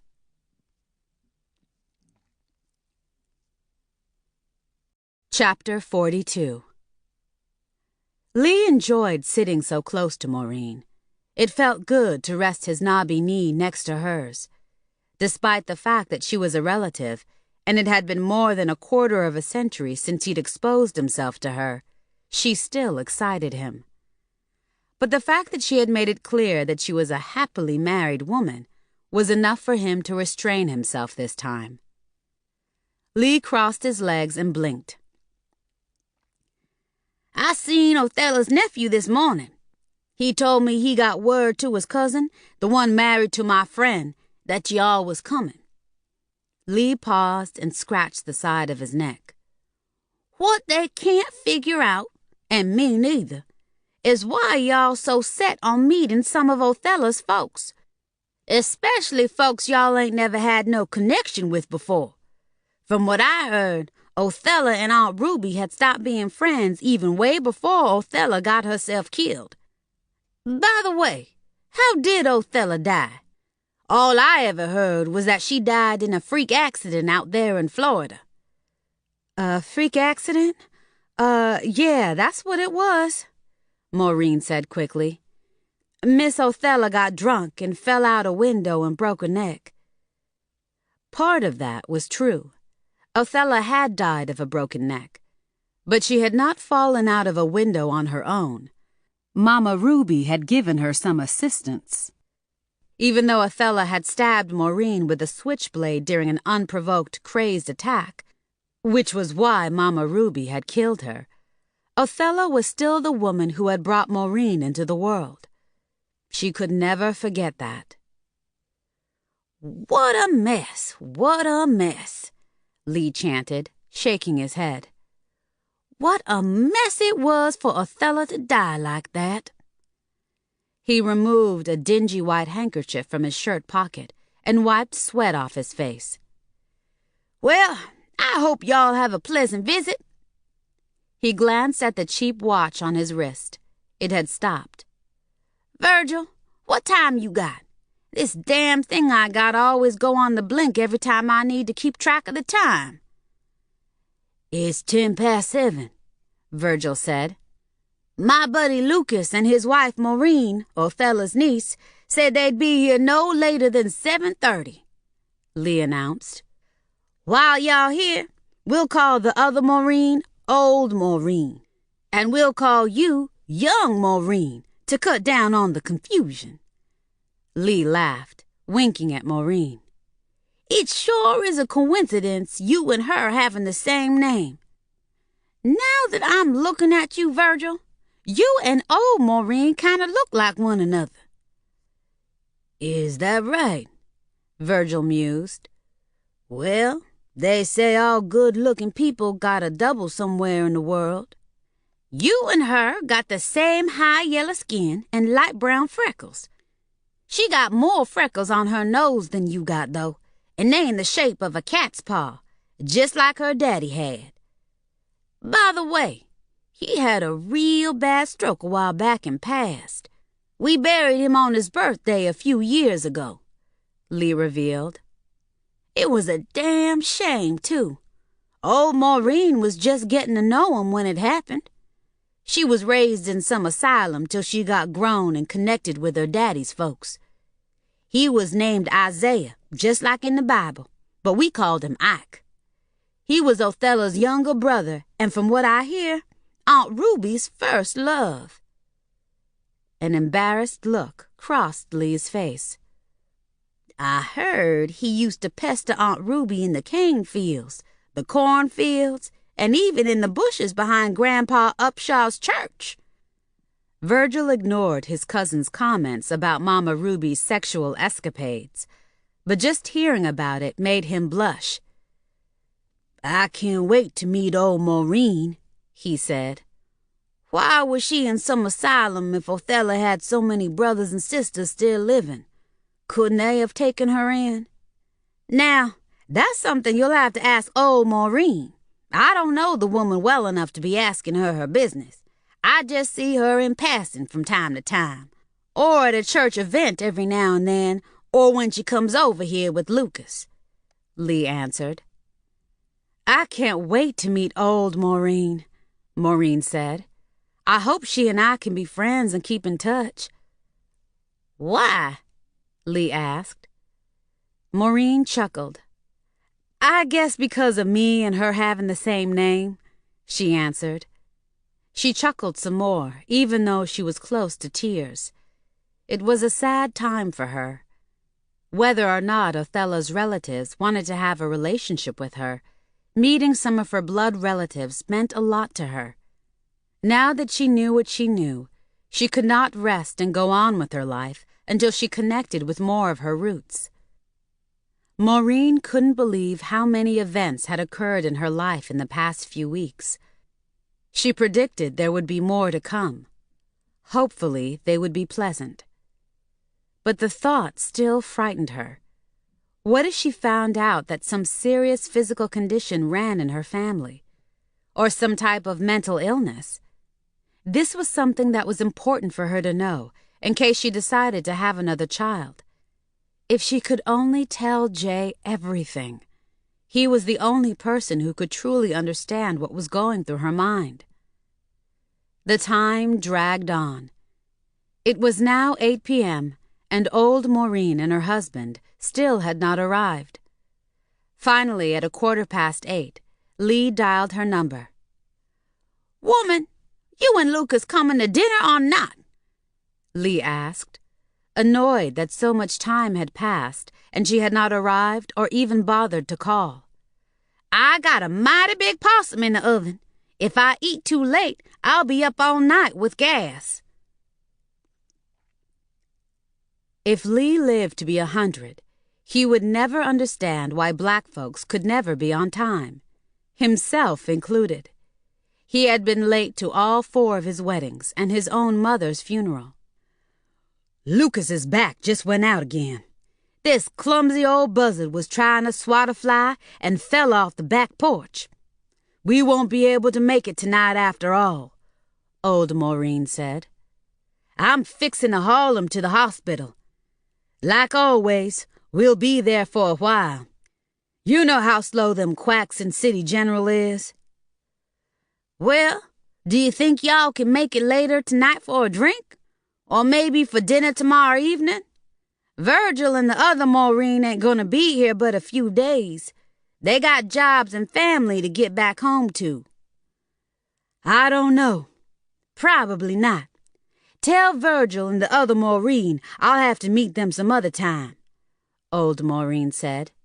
Maybe I can talk my late Uncle O. Henry's wife into having a cookout tomorrow. You remember Della Mae, don't you? She already said she would like to meet Virgil and Maureen from Florida. Is your late Uncle Henry your Aunt Othello's twin brother that stepped on a landmine in Nam and got blown to Kingdom Come? Uh-huh. His wife is still grieving, so some out-of-town company would do her a world of good, old Maureen decided. Lee sucked on his teeth and groaned. That poor man dying like that, and then Othello dying in a freak accident. Them two tragedies must have hit your family real hard. Sure enough, old Maureen managed. Just hearing Lee mention Othello's name made Virgil's chest tighten and Maureen gasp. They wondered what old Maureen was saying on the other end of the line. Maureen didn't look at Virgil, but if she had, she would have seen the look of despair on his face. The last thing either one of them wanted to hear was more about Othello's freak accident. I think I'll take them over to my sister Monette's house if I can catch up with her. She's like a fart in a windstorm, Lee said. I'll talk to you another time. If it ain't too late, swing by Monette's house after you leave the hospital. Lee hung up and let out a loud breath. Well, y'all, it don't look like y'all will get to meet old Maureen this time around, he said, glancing from Virgil to Maureen. That slew-footed ox she married took a bad fall and injured his back. Every time I look up, he done injured something. Last year he was laid up with a broken knee. He must be real clumsy, Virgil commented. My buddy is that and more. But his wife was the one that broke his knee when she caught him with another woman on his lap. She laid into him with a tire iron. Lee slapped his knee and guffawed. All I can say is, there's some real ferocious women from this state. As I'm sure y'all both know, Aunt Ruby was one of the most ferocious. I heard that even when she was a young girl, folks used to say that if they had seen her fighting a bear, they would have helped the bear. Virgil and Maureen nodded in agreement, but they didn't comment. Violence was another thing about Mama Ruby that they didn't like to be reminded of or discuss. Virgil turned to Maureen. Well, since we might not get to meet this other Maureen this time, it would be nice if we could meet Othello's twin brother's wife if we have time, huh? Virgil said to Lee, or any other of Othello's relatives that's still around, if you could round some of 'em up. I still can't figure out why y'all want to meet Othello's folks so bad when we got a few y'all ain't never met, Lee said, scratching his chin. Well, old Maureen just might show up here tonight, and I know my sister Monette would like to meet y'all tonight. Now, Monette's had a few mild strokes, so she might sound a little senile. She and old Maureen, they been friends for a real long time, and they still pretty close. They even live next door to one another. I have to warn y'all, though. I hear that old Maureen is kinda dangerous. Monette might tell y'all some stuff about her that y'all won't like. Then y'all be glad you didn't meet her after all. Y'all want to meet Monette tonight? I can see how hungry y'all look, and Monette always got a pot on the stove. Maureen smiled at Virgil and shrugged. It's all right with me if it's all right with you, she told Virgil. Lee had burned the possum he had planned to serve for dinner, so inviting his older sister to join them for dinner was out of the question. When he called up Monette, she was glad to hear that Lee wanted to bring the cousins to her house for a late dinner. "Maybe we shouldn't have come out here," Maureen whispered to Virgil while Lee was looking for his shoes. "Maybe we should have left well enough alone, especially since Lee thinks that old Maureen is a dangerous kind of woman." "I hear you. Like me and you agreed, Othello's people might be the kind of folks we don't need in our life. But since we came this far, let's eat dinner with Cousin Monette. If we don't meet none of Othello's folks this time, maybe we'll have better luck the next time. That is, if you still want to meet your blood relatives." Maureen shook her head. "There won't be no next time. Like you just said, my real mama's folks might be the kind of folks we don't need. If we don't get to meet 'em, it's probably all for the better." "I keep thinking they might make me feel worse than Jay's folks made him feel." Chapter 43. Lee's older sister, Monette Ulmer, opened her front door wearing a long black duster like the ones Mama Ruby used to wear. She had on a pair of well-worn backless men's house shoes, and she smelled like Ben Gay. She resembled Lee, except she had a lot more hair on her head, and she was much larger. She was one of the few women that Maureen or Virgil had ever seen who was almost as obese as Mama Ruby. Her neck alone must have weighed 5 pounds. "Goodness gracious, y'all come on in," Monette greeted, ushering everybody into her neat living room. Monette was a widow, and her 7 children and 18 grandchildren lived in various cities and states. She had a live-in boyfriend, a 75-year-old retired truck driver, who was currently in Atlanta helping his remaining relatives look after his 94-year-old mother. Monette was a lonely woman, so she was glad to have company. "Dinner will be ready in a few minutes. Y'all in for a real treat. I've been cooking up a storm all day, and I hope y'all like oxtails, turnip greens, and hush puppies." After a lot of hugging and kissing, Maureen, Lee, and Virgil sat down on the same black leather couch, facing Monette on a black velvet love seat that had duct tape holding one leg in place. "2 Maureens in the family. A double blessing. God sure is good.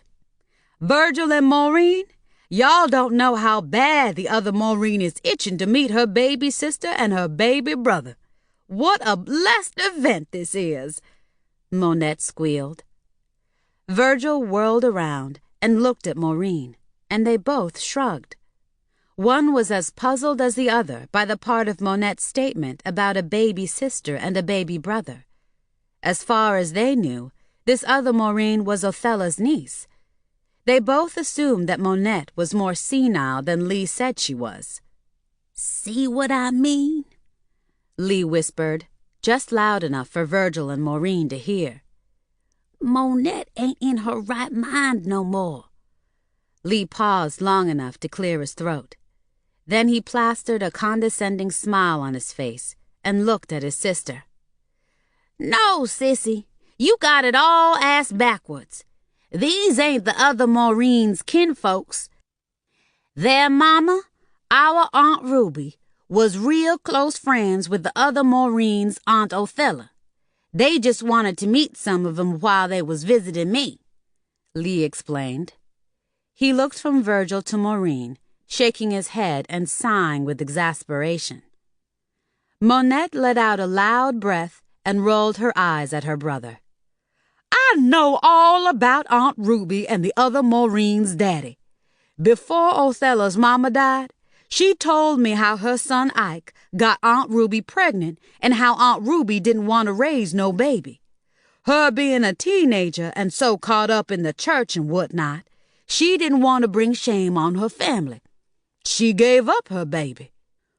Wait a minute. Y'all slow down some, Virgil ordered, rising off the couch with his hand in the air. Y'all confusing me. He looked at Maureen. He could tell from her raised eyebrows that she was just as confused as he was. Was another skeleton about to fly out of the family closet? They both wondered. I'm in the dark here. Now what baby is this y'all talking about? Virgil said, returning to his seat. Aunt Ruby Jean had another baby way before she had y'all two, Monette revealed with a vigorous nod. Do you mean to tell me that my mama was this other Maureen's real mama? Virgil asked. There was an incredulous look on his face. With his mouth hanging open, he looked from Maureen to Monette and back to Maureen. Yeah, Monette said, puzzled and confused herself now. Her eyes got wide. Don't tell me y'all didn't know. I didn't know nothing, Virgil rasped, wondering how he was still able to be in his right mind. The last thing he expected to hear was this bombshell that Monette had just dropped. I thought that me and Maureen... He paused and nodded toward Maureen. I thought that me and this Maureen was the only kids that Mama Ruby had. Aunt Ruby had another baby? I declare it's news to me, Lee yelled. Sissy, you must have got the story mixed up, like you do with everything else. These two youngins here from Florida, they the only kids that Aunt Ruby had, that I know about. Well, Aunt Ruby had another baby when she was a youngin', when she was just 14 or 15, if I remember right. Our folks didn't like to talk about it much. See, Aunt Ruby had birthed her baby in Othella's mama's house, and nobody even knew at the time that she was in the family way. And guess what? Even Othella's brother Ike didn't know Aunt Ruby had had his baby. Everybody found out about it years later when Simone, Ike and Othella's mama, went back to the asylum where Aunt Ruby had made her take the baby the night she had her. Them nuns at the asylum had named the baby Maureen after the nun that looked after her the most and weaned her. What a coincidence it was that years later, Aunt Ruby gave her second baby girl the same name. By then, Aunt Ruby's first daughter was all grown up and married. Monette stopped talking and tilted her head to the side and lowered her voice. The first Maureen's first husband died in a car wreck some years later, but she got married again right away. Poor thing. She married another fool, of course. Anyway, the one thing that Simone couldn't stop talking about every time I ran into her was how crazy Aunt Ruby was about that baby girl she had dumped off in that asylum. If Mama Ruby was so crazy about her first baby girl, why didn't she keep her? Maureen asked in a low, nervous voice. Her head was aching so badly, she thought it was going to explode. Pfft! Aunt Ruby Jean's mama and daddy would have skinned her alive, Monette snapped, offering a dismissive wave with her thick hand. Simone told me that every time she got a letter from Othella, she told her how bad Ruby wanted another baby girl to make up for the one she gave up.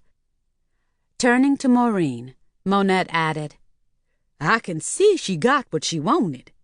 I bet Aunt Ruby worshipped the ground you walked on, didn't she? You made up for that first baby girl, didn't you? Yes, ma'am. I guess I did, Maureen mumbled, barely moving her lips. Virgil could no longer hold back his tears. He covered his face with his hands and sobbed. Virgil, don't you cry now.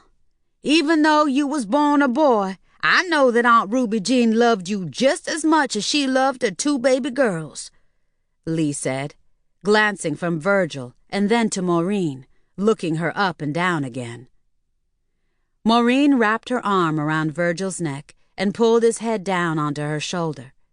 She patted him on the back, but he continued to cry like a baby. Virgil had cried more in the last couple of weeks than he had cried when Mama Ruby died. He wondered just how many more secrets and lies he and Maureen had to deal with, how many more tears he was going to have to shed.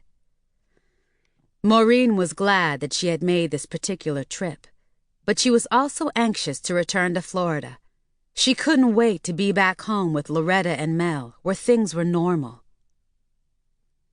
Maureen decided to call home after she and the rest of her relatives had finished dinner. "It's me," she said to Mel, speaking in a low voice on the telephone on the end table in Monette's living room. Mel was a little drunk and disoriented, so at first he didn't even realize it was Maureen on the other end of the telephone line. Her voice sounded so unfamiliar and detached. "Excuse me?" he hollered. "This is your wife, you knucklehead," Maureen said in a louder voice, laughing. "I couldn't wait to call and hear your voice." Mel laughed too. "I was wondering who in the world it was calling here this time of night," he said, sounding tired. And he was. Mel was thoroughly exhausted. Loretta had worn him out again. He rubbed a spot on the inside of his thigh where she had bitten him during a clumsy blowjob. He made a mental note to keep his shorts on or to undress in the dark when Maureen returned. He also made a note to advise Loretta to be more careful with her teeth in the future. That girl sometimes behaved like she was auditioning to be a vampire, he thought, almost laughing again. He even considered buying a dog. That way, if Loretta lost control of herself again, he could blame the bite marks on the dog. He did laugh this time. "What's so funny?" Maureen wanted to know. "You sound like a hyena." "Oh, I just recall something I saw on TV a little while ago. Eddie Murphy was cutting up." "Anyway, I forgot about the time difference. I meant to call you sooner, but so much has been going on since we got here that I didn't get to do it until now. Did you remind Loretta to take her vitamins before she went to bed?" "Uh-huh. So, how are things going out there? How is your cousin Lee doing?" "He's doing just fine, and he's still country to the bone," Maureen said. "He looks a whole lot like Virgil." Mel snickered. "So, he's got a face that only a plastic surgeon could love too, huh?"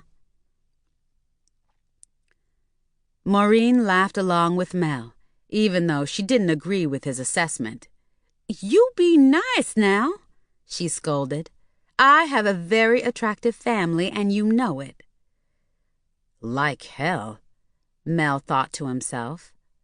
Other than Maureen and the lovely Loretta, he imagined that a family gathering with the rest of Maureen's family would be like a live version of the Planet of the Apes. He decided to keep that thought to himself, but he had to press his lips together to keep from laughing again. "How was your flight to the Bigfoot country, baby?" "Too long. Honey, I wish you wouldn't call Louisiana Bigfoot country. These folks out here are just as sophisticated as us," Maureen sighed.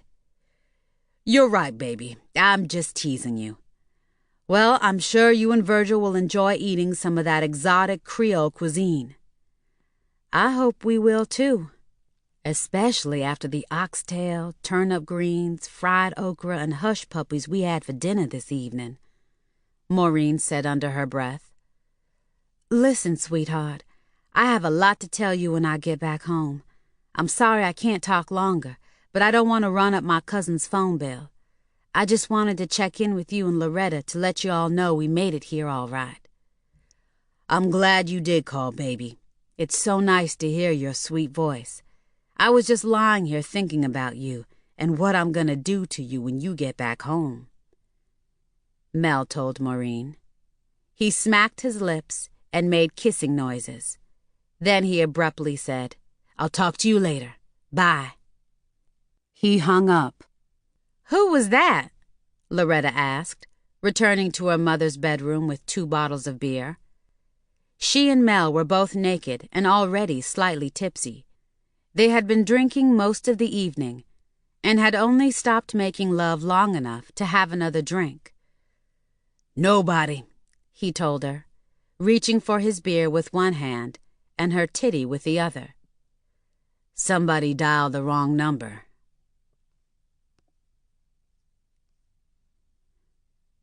Chapter 44. After Maureen ended her call, she joined Virgil on Monette's cluttered back porch. A broken lawnmower, some auto parts that had begun to rust, and piles of newspapers dominated both sides of the porch floor. There was a glider on one side, but it was practically covered with old magazines, gardening tools, a large boombox, and what appeared to be a cat's litter box, even though there was no other evidence of a cat. The only place left to sit was on the steps. Virgil occupied the top step. Maureen sat down next to him with a hearty groan. "Virgil, you all right?" she asked, grabbing his hand and squeezing it. She was surprised at how cold his skin felt on such a warm spring night. "You look terrible." "I feel terrible, too," Virgil replied, staring straight ahead toward a rosebush, a well-tended vegetable garden, some more useless pieces of junk scattered all over the yard, and an assortment of fruit trees. "I'm still kind of shell-shocked, though. How about you? How you doing? You got more of a load dumped on you than me. First all that stuff I told you, now this thing about my mama having a baby before she had me." "I don't know just how I'm doing yet," Maureen admitted. "I guess I'm shell-shocked too.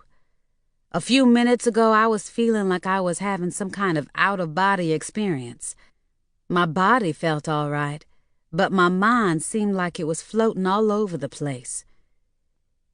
"You want to talk about what Monette said about Mama Ruby's first baby?" There was a peaceful look on Maureen's face, and she felt strangely calm. "I guess we need to talk about it some more," she answered. "I'm still trying to let it all sink in. I never expected to hear what we heard this evening. All this time, I had a real sister anyway," Virgil said in a scratchy voice. "Virgil, you did have a real sister all this time, me. Now you have 2. 2 hours later, Ruby's biological daughter, Maureen Clemens, arrived at Monette's house. Her footsteps on the front porch floor were loud and moved quickly, like a racehorse galloping toward a finish line. She didn't even bother to knock or ring the doorbell. She snatched open the door and steamrolled into the living room, huffing and puffing like a wolf. Virgil held his breath and wobbled up off the couch. He stood in the middle of the floor, staring at the newcomer with his eyes burning and his lips trembling. "Oh, Lord, you must be our big sister," he managed. "Old Maureen." "Well, if I ain't, I'm wearing the wrong underwear," the other Maureen roared. "I'm here." She punched her huge, lumpy chest with her fist and guffawed so loud and hard she choked on some air. This sister was a country woman to the bone, coarse, loud, and unapologetic. She also wore a pair of men's house shoes and a long flowered dress that looked like a tropical bedsheet. Her thick, gray-streaked hair was in a single braid, wrapped around the sides and top of her head like a crown. She had the same husky voice that Mama Ruby had had, but mercifully, Virgil was happy to see, not the same girth. This Maureen was fairly tall, but she weighed only about 180 pounds. Like Virgil, she had light brown skin and attractive features. "Well now, y'all must be Virgil and Maureen, my baby sister and my baby brother." The younger Maureen rose from her seat and stood next to Virgil. Lee remained in the wing seat by the couch. Monette, with her hands on her hips, stood in the middle of the doorway leading to the kitchen. "I've been itching to meet y'all for years," old Maureen squealed. "But let's get one thing straight now. I ain't that old, so I don't want to be called Old Maureen.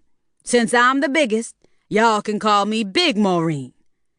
She paused and looked at Maureen. "We'll call you Little Maureen from now on." Big Maureen wrapped one arm around Virgil's waist and her other arm around Maureen's waist at the same time. "It's a crying shame that it took this long for us to meet." She sniffed and released a few tears of joy. "Sister, we didn't know about you until now," Virgil said. "You being our sister and all." "Aunt Othello didn't tell me everything when I met her. She told me that my mama had a baby boy after they moved to Florida. I didn't know nothing about her having another baby girl, too," Big Maureen crowed, smiling around the room. "Who would have thought that I had a baby sister that looks like a movie star? You can't beat this with a hammer." "Shoot, this ain't no real big deal if you ask me. I got quite a few half-sisters and half-brothers that I ain't never met. My daddy got around," Monette revealed. "Me too, I believe," Lee said. "The rumor went around for years that my mama had a baby boy that she gave up when she was a young girl." He paused and mopped sweat off his face with the back of his hand.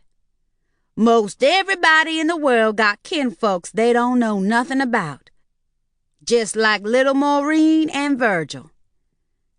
Oddly enough, Lee's last comment made Maureen feel a little more at ease. She was glad to finally see a smile on Virgil's tortured face. "Who would have thought that Aunt Ruby had 2 baby girls, both named Maureen?" Monette said. Everybody in the room laughed. My grandma Simone told me that my mama didn't want no babies at the time, and that's why she gave me up. When I was a kid, I prayed every day that she would want to meet me someday." Big Maureen had to stop talking and sit down on the couch. After she'd honked into a handkerchief and wiped the tears from her eyes and the snot off her nose, she continued. "When I heard about the God-fearing woman my mama was, I figured she didn't want me in her life to scandalize her good name. I made up my mind a long time ago that I wouldn't try to find her, unless she put out the word that she wanted to be found. When I heard she died, I squalled like a panda. I wanted to go to her funeral, but I didn't want to bring no shame on my mama, not even in death. Her daddy was a man of the cloth that didn't tolerate worldly behavior. All I heard from that side of the family was what a sanctified woman my real mama was." "I wish you could have met Mama Ruby," Maureen said, easing down on the couch next to Big Maureen. "She was one of a kind." "That's an understatement if ever there was one," Virgil chimed in. "Now, exactly what do you mean by that, Virgil?" Lee asked, looking puzzled. There wasn't nobody else like her," Virgil offered. "There never will be another woman like Mama Ruby. She was the best mama in the world to me and Virgil," Maureen added. Around midnight, Virgil called home to tell Corinne that he had just met the sister he didn't know he had. After boo-hooing for a few moments, Corinne told Virgil, "Now you got 2 sisters."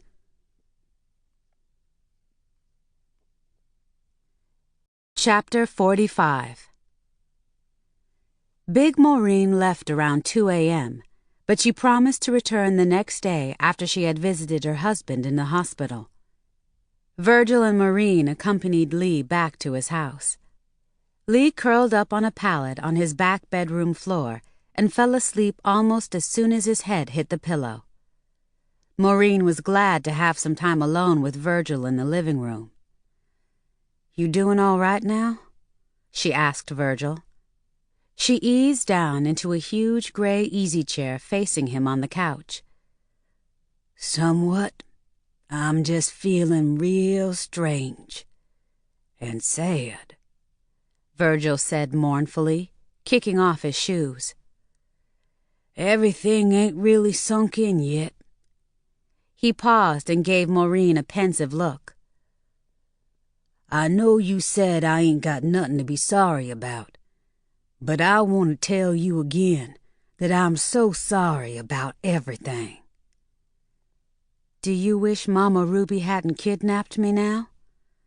"Yeah, no. Oh, shit. I don't know what I mean no more. What my mama done was wrong. I can't say that enough.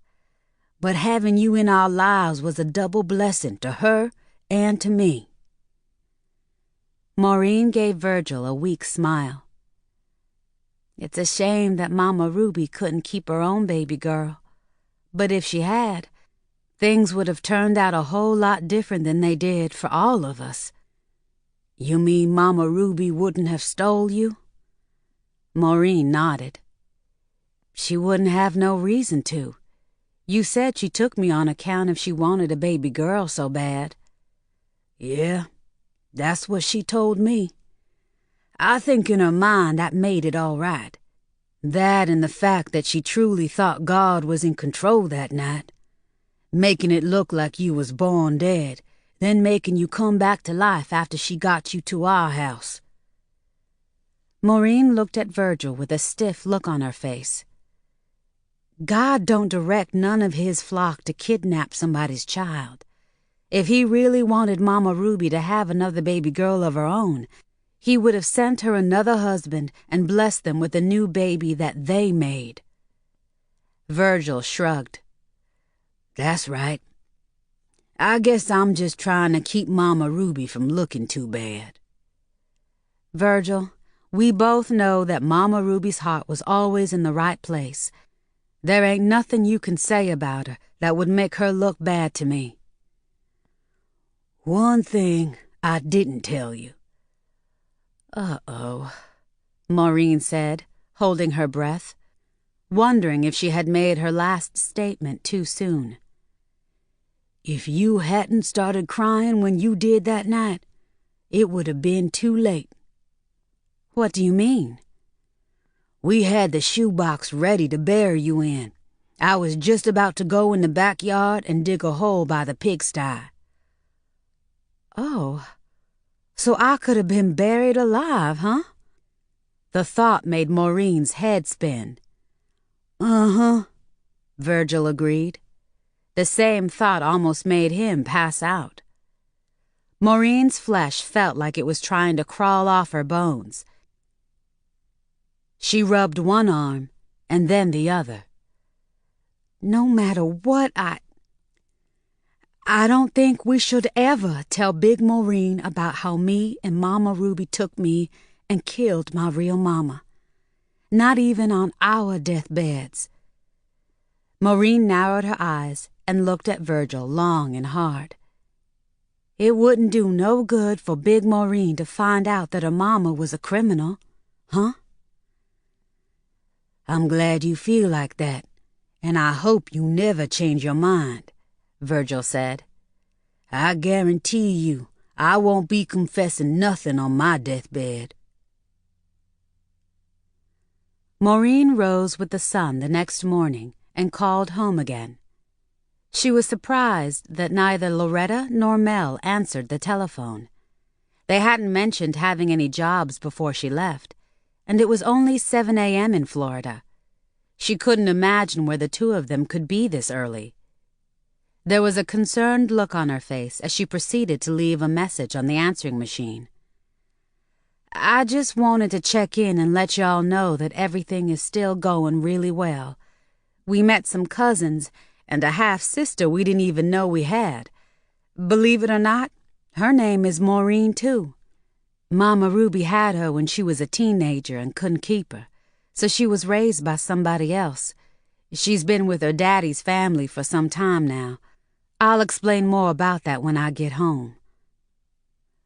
When Maureen called, Loretta and Mel were in the shower together, giving each other a tongue bath. They didn't even bother to check the answering machine that day, or the next. When Maureen returned home the following Monday evening, one of the first things she asked was, "Ain't that something about me and Virgil having a half-sister?" "What half-sister?" Mel and Loretta asked at the same time. Mel was on the couch, with his bare feet crossed at the ankles on top of the coffee table. Loretta was facing him in the wing chair, with one leg hanging over the side of the chair arm, like she was clinging to a lifeboat. Maureen didn't approve of Loretta's position at all. It was a vulgar and suggestive way for a female to be sitting in front of a man, especially when all Loretta wore was a bathrobe. "Loretta, I hope you don't sit that unladylike in front of none of the people you model for. That's how porn stars sit," Maureen jabbed, shaking her head. "Get your lazy leg off the arm of that chair, girl." Loretta immediately pulled her legs together and sat up straight. "I was just trying to get comfortable, Mama. I got the cramps," she pouted. "I didn't even hear you come in." "Maureen, why didn't you call me to pick you and Virgil up from the airport?" Mel asked, nervously scratching the side of his head. "I left a message on the answering machine telling you what time to pick us up. You didn't call me back to let me know you got the message, so we took a cab home," Maureen said tiredly. "Mama, I don't know why you didn't just drive that new car I bought you to the airport and leave it there until y'all got back home," Loretta commented. "It don't matter. I got there and I got back home," Maureen said dryly, looking around the room. She was glad to see that everything was as neat and orderly as she had left it. "What did you just say about a half-sister?" Mel asked. He moved his feet off the coffee table and sat up straighter, too. Maureen set her suitcase down and eased down onto the couch next to Mel. "I left a message on the answering machine about that, too," she replied, looking from Loretta's surprised face to Mel's. "Didn't y'all listen to it? I called around 7 o'clock Saturday morning. Where did y'all go that early?" "We had a power outage around that time," Mel lied. Lying was something he had become so good at that he could do it on cue and sound sincere. "It was the longest outage this street has had in months. We got up early that morning and went to my friend Mark's house over in Liberty City." Mel paused and groped for a few more appropriate words. "The outage didn't affect every resident on our street or even in our building." He added the last sentence in case one of the neighbors told Maureen a different story. "We stayed with Mark until he left for Key West this morning." "Don't worry, Mama. The power wasn't off long enough for the ham hocks you put in the freezer before you left to thaw out," Loretta threw in. "Oh, that's good. We can have them for dinner this evening," Maureen said. She snatched a rolled-up newspaper off the end table and started fanning her face. "Well, I'm glad to be home. It's hot here, but that Louisiana heat was stifling. It was as close to hell as a human being could get and still be alive on Earth." "So, when do we get to meet your half-sister? Is she a great big fat woman like Mama Ruby was?" Loretta asked, with an amused look on her face. Maureen chuckled and shook her head. "Not hardly. She was a little on the heavy side, but not half as fat as Mama Ruby was.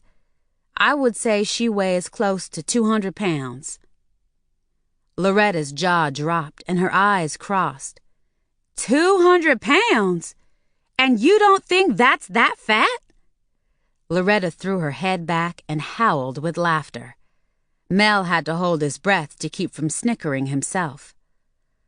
"Well, that is kinda heavy, I guess," Maureen chortled. "Anyway, believe it or not, her name is also Maureen. Everybody called her Big Maureen, and they called me Little Maureen." "How old is she?" Mel asked, looking just as amused as Loretta. "If your mama had her when she was a teenager, she must be pretty long in the tooth by now." "Big Maureen is a little past 50, Maureen replied. "She's got grown kids and grandkids. They all live in other states. She's coming to visit us later this year, maybe for Thanksgiving or Christmas," Maureen smiled. Despite everything that had transpired, Maureen was in one of the best moods she'd been in since she was a child. When Mel pulled her into his arms later that night, she felt like her life was almost complete. If she could bring herself to love him, it would be.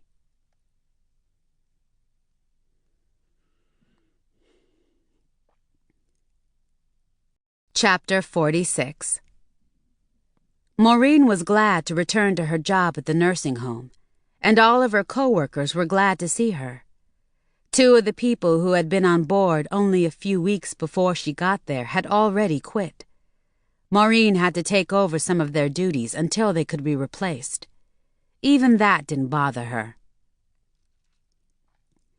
So much had been going on in the last few days, she had not had time to call up Jay and check on him. When she did, 3 days after she'd returned from Louisiana, she learned from the outgoing message on his answering machine that he was still out of town. She assumed he was still in St. Louis.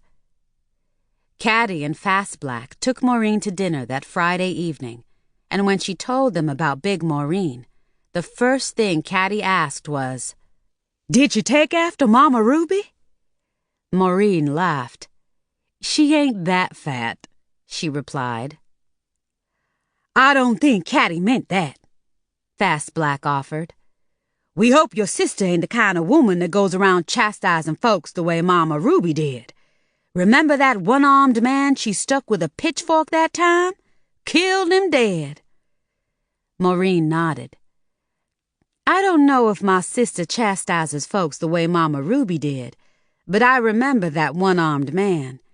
He shot Cousin Hattie, thinking she was Mama Ruby." "Well, the reason he wanted to get back at Mama Ruby was because she was the one that ripped off his arm," Fast Black recalled. "I remember that, too. I was a little girl when that happened," Maureen stated. "From what I heard about the way that man assaulted Mama Ruby in that bar where it happened, he got just what he deserved. Everybody was talking about that incident." "There was a whole lot of stuff Mama Ruby did that even you don't know about. But I ain't gonna be the one to tell you. I don't want that big woman's ghost to come haunt me. Some of the stuff your mama done, it would curl your hair if you knew," Fast Black said, shaking her head. "Me and my cousin Loomis and that redneck sheriff we call Big Red, we helped Mama Ruby cover up a lot of shit." Fast Black gave Maureen a pitiful look. "I'm glad you only seen the good side of your mama. Aside from all the mischief she done, she was still a real good woman, and you was real lucky to have her for a mama." Despite Mama Ruby's mischief, she had been a good mother to Maureen. "I know I was blessed to have her," Maureen acknowledged, wondering what her friends would say if they knew what she now knew about Mama Ruby. Would they still love and praise a woman who had stolen another woman's baby? 2 days had gone by, and Maureen still had not heard from Jay. That Monday evening around 7, right after Maureen, Loretta, and Mel had finished eating their dinner, Jay called. Maureen was in the kitchen alone. "I've been meaning to return your call, but I've been real busy since I got back from St. Louis," he told her. "Then I had an interview in Key West with some TV folks. I went straight there from St. Louis." I thought you didn't want to be on TV. I didn't, and I still don't. I just turned down a show in Chicago, one in Frisco, one in LA, and two in New York. But these Florida folks won't let up on me. I figured the sooner I do something with them, the sooner they'd get off my back and I can return to a normal life. That's why I did that show in Key West. What about that lawsuit against the St. Louis cops? That's my cousin's pipe dream, not mine. I don't want to have anything to do with something like that. What happened is over and done with, and the people who were responsible for it are dead. Even if my mother and her niece were still alive, the last thing I would want to do is send them to jail. I can understand that. What good would it do now? But wouldn't you want them to be held responsible for what they did to you? They will be. I know what you mean. What they did is now between them and God. There was an awkward moment of silence before Jay spoke again. How did your trip to Louisiana go? Oh, it was all right. We met some relatives for the first time. One was our half-sister. You and Virgil have a half-sister? Uh-huh. You never mentioned her before. We didn't know about her until we went to Louisiana. My mama had her when she was a real young girl, and somebody else raised her. She's in her early 50s now, and her name is Maureen, too. That's interesting. Did she know that your mother was her real mother when she was growing up? Or did she think that the folks who raised her were her real family?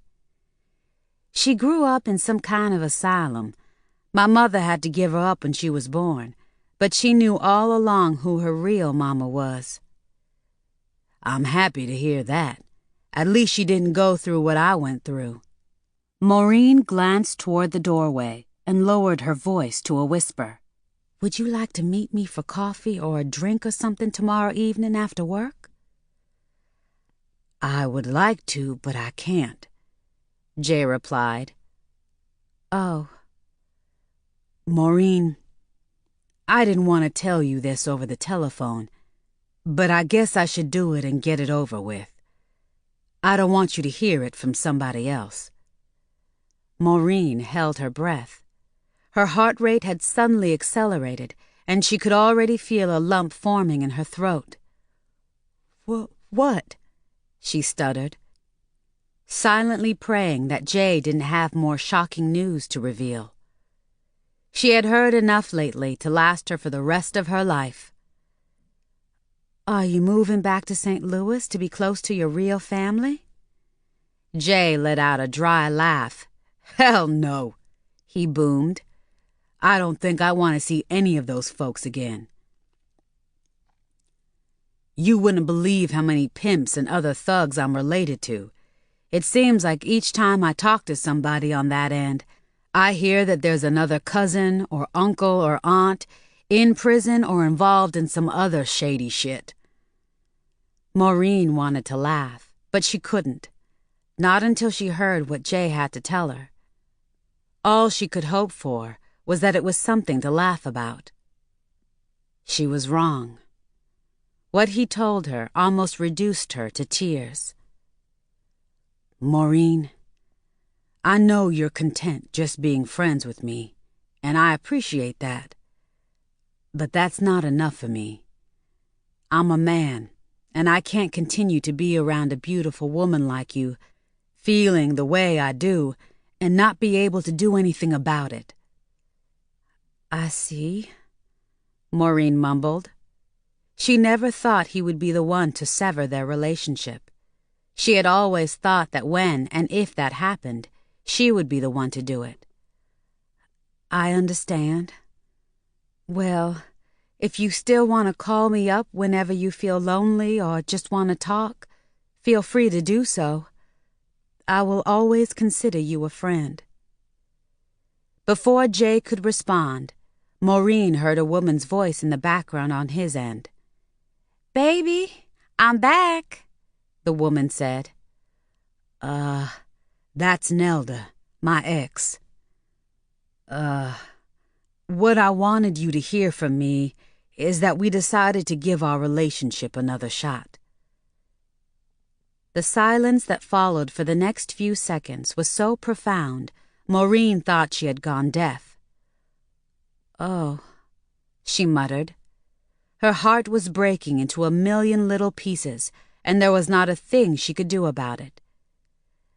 "I would like to attend Loretta's graduation next month if you don't mind. I'm sorry that I haven't had the chance to get to know her better by now, but I know what a big day that's going to be for her, and I'd like to be there to see her walk across the stage and receive her diploma. Now, if you think that'll be too awkward, I won't come." "No, it won't be awkward for you to be there, but you don't have to come, especially now." "I do want to come, so I'll be there. About this other thing, well, I think I'm doing the right thing by trying to restore my marriage.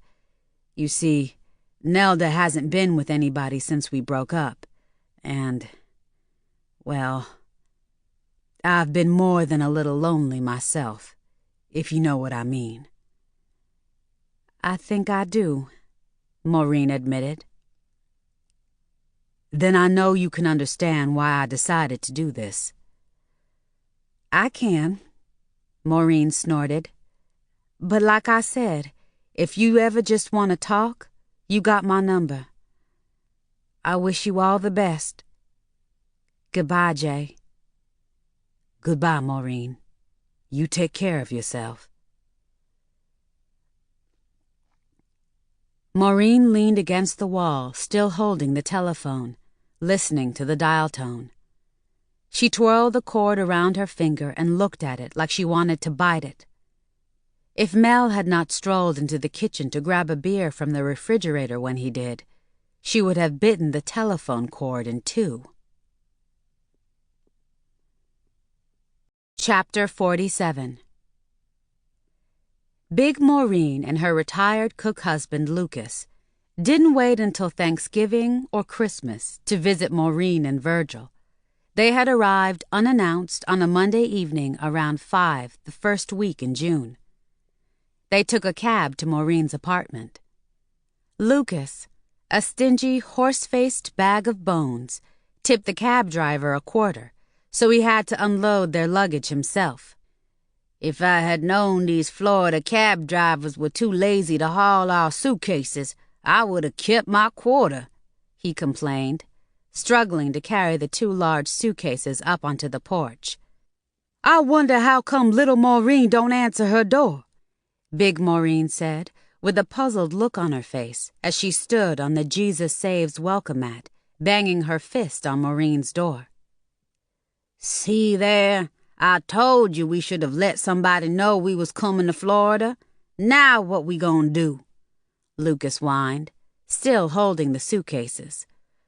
"I guess we'll just have to sit on this porch and wait on somebody to come home," Big Maureen decided, easing down on the porch steps. She and Lucas sat there until nosy Mr. Ben next door poked his head out of his window.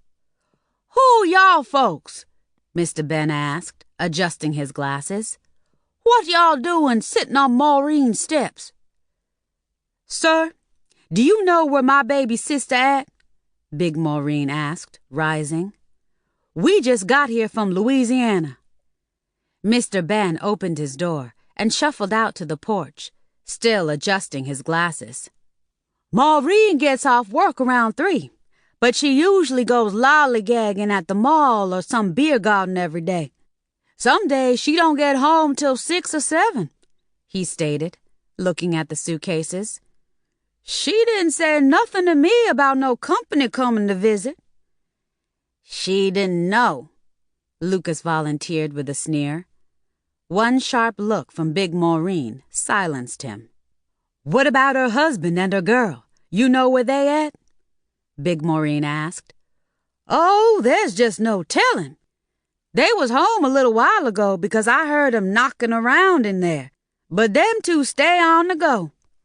I don't know why Maureen allows that gal to be so footloose. Mr. Ben remarked. "Y'all can wait in my place if you want to. Just wipe your feet first and come on in." What Mr. Ben didn't know was that Loretta and Mel had piled out of Maureen's bed an hour ago and were now kicking back in a steakhouse, gnawing on some slow-roasted prime rib.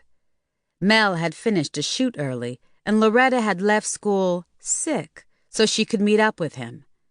They returned to the apartment an hour after Big Maureen and Lucas had arrived. As soon as Mr. Ben heard Loretta and Mel return home, he beat a tattoo on Maureen's door. Mel snatched it open with a scowl on his face.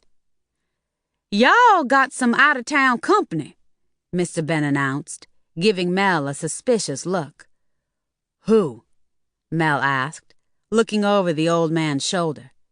Mel wasn't expecting anybody from out of town, and even as dense as Maureen was sometimes, she wouldn't have forgotten to tell him they had company coming. "Maureen's sister and her husband from Louisiana, that's who," Mr. Ben snapped. "I'll send 'em over here before they drink up all of my wine." Mel and Loretta had to entertain Big Maureen and Lucas, and it was hellish for them. Big Maureen was a nosy, boisterous woman with a big appetite, and Lucas was a wimp who liked beer. By the time Maureen arrived home 30 minutes later with a few shopping bags from the mall, Mel and Loretta were fit to be tied. Maureen was surprised but pleased to see Big Maureen and her husband. When she called to tell Virgil, he and Corinne came over immediately. After Virgil arrived, he insisted that Big Maureen and Lucas stay at his house since he had more room. "You don't mind them staying in the upper room, do you?" he asked Maureen in a low voice when he followed her into the kitchen to get another bottle of wine. "Ain't nobody slept in that room since you moved out of it." Maureen blinked. "Why should I care if they stay in there? The upper room don't mean nothing to me no more," she said, giving Virgil a guarded look. "I just thought I'd ask. I know we don't talk about that room that much no more, but it still must mean something to you. I mean, for years it was like your sanctuary." "Well, it ain't my sanctuary no more. I have a whole new life, and the upper room is one of the many things I don't want to spend too much time thinking or talking about," Maureen assured Virgil. Maureen spent most of that Thursday entertaining her big sister and her husband. She drove them all over the Miami area to shop and sightsee, and she treated them to meals in some of the finest restaurants. She was so proud of the fact that Mel had postponed a couple of jobs just so he could accompany them to a few places. He even took several family photographs and developed them right away, with Big Maureen oohing and awing about what a fun job he had. Mel was very gracious, but it was all for show.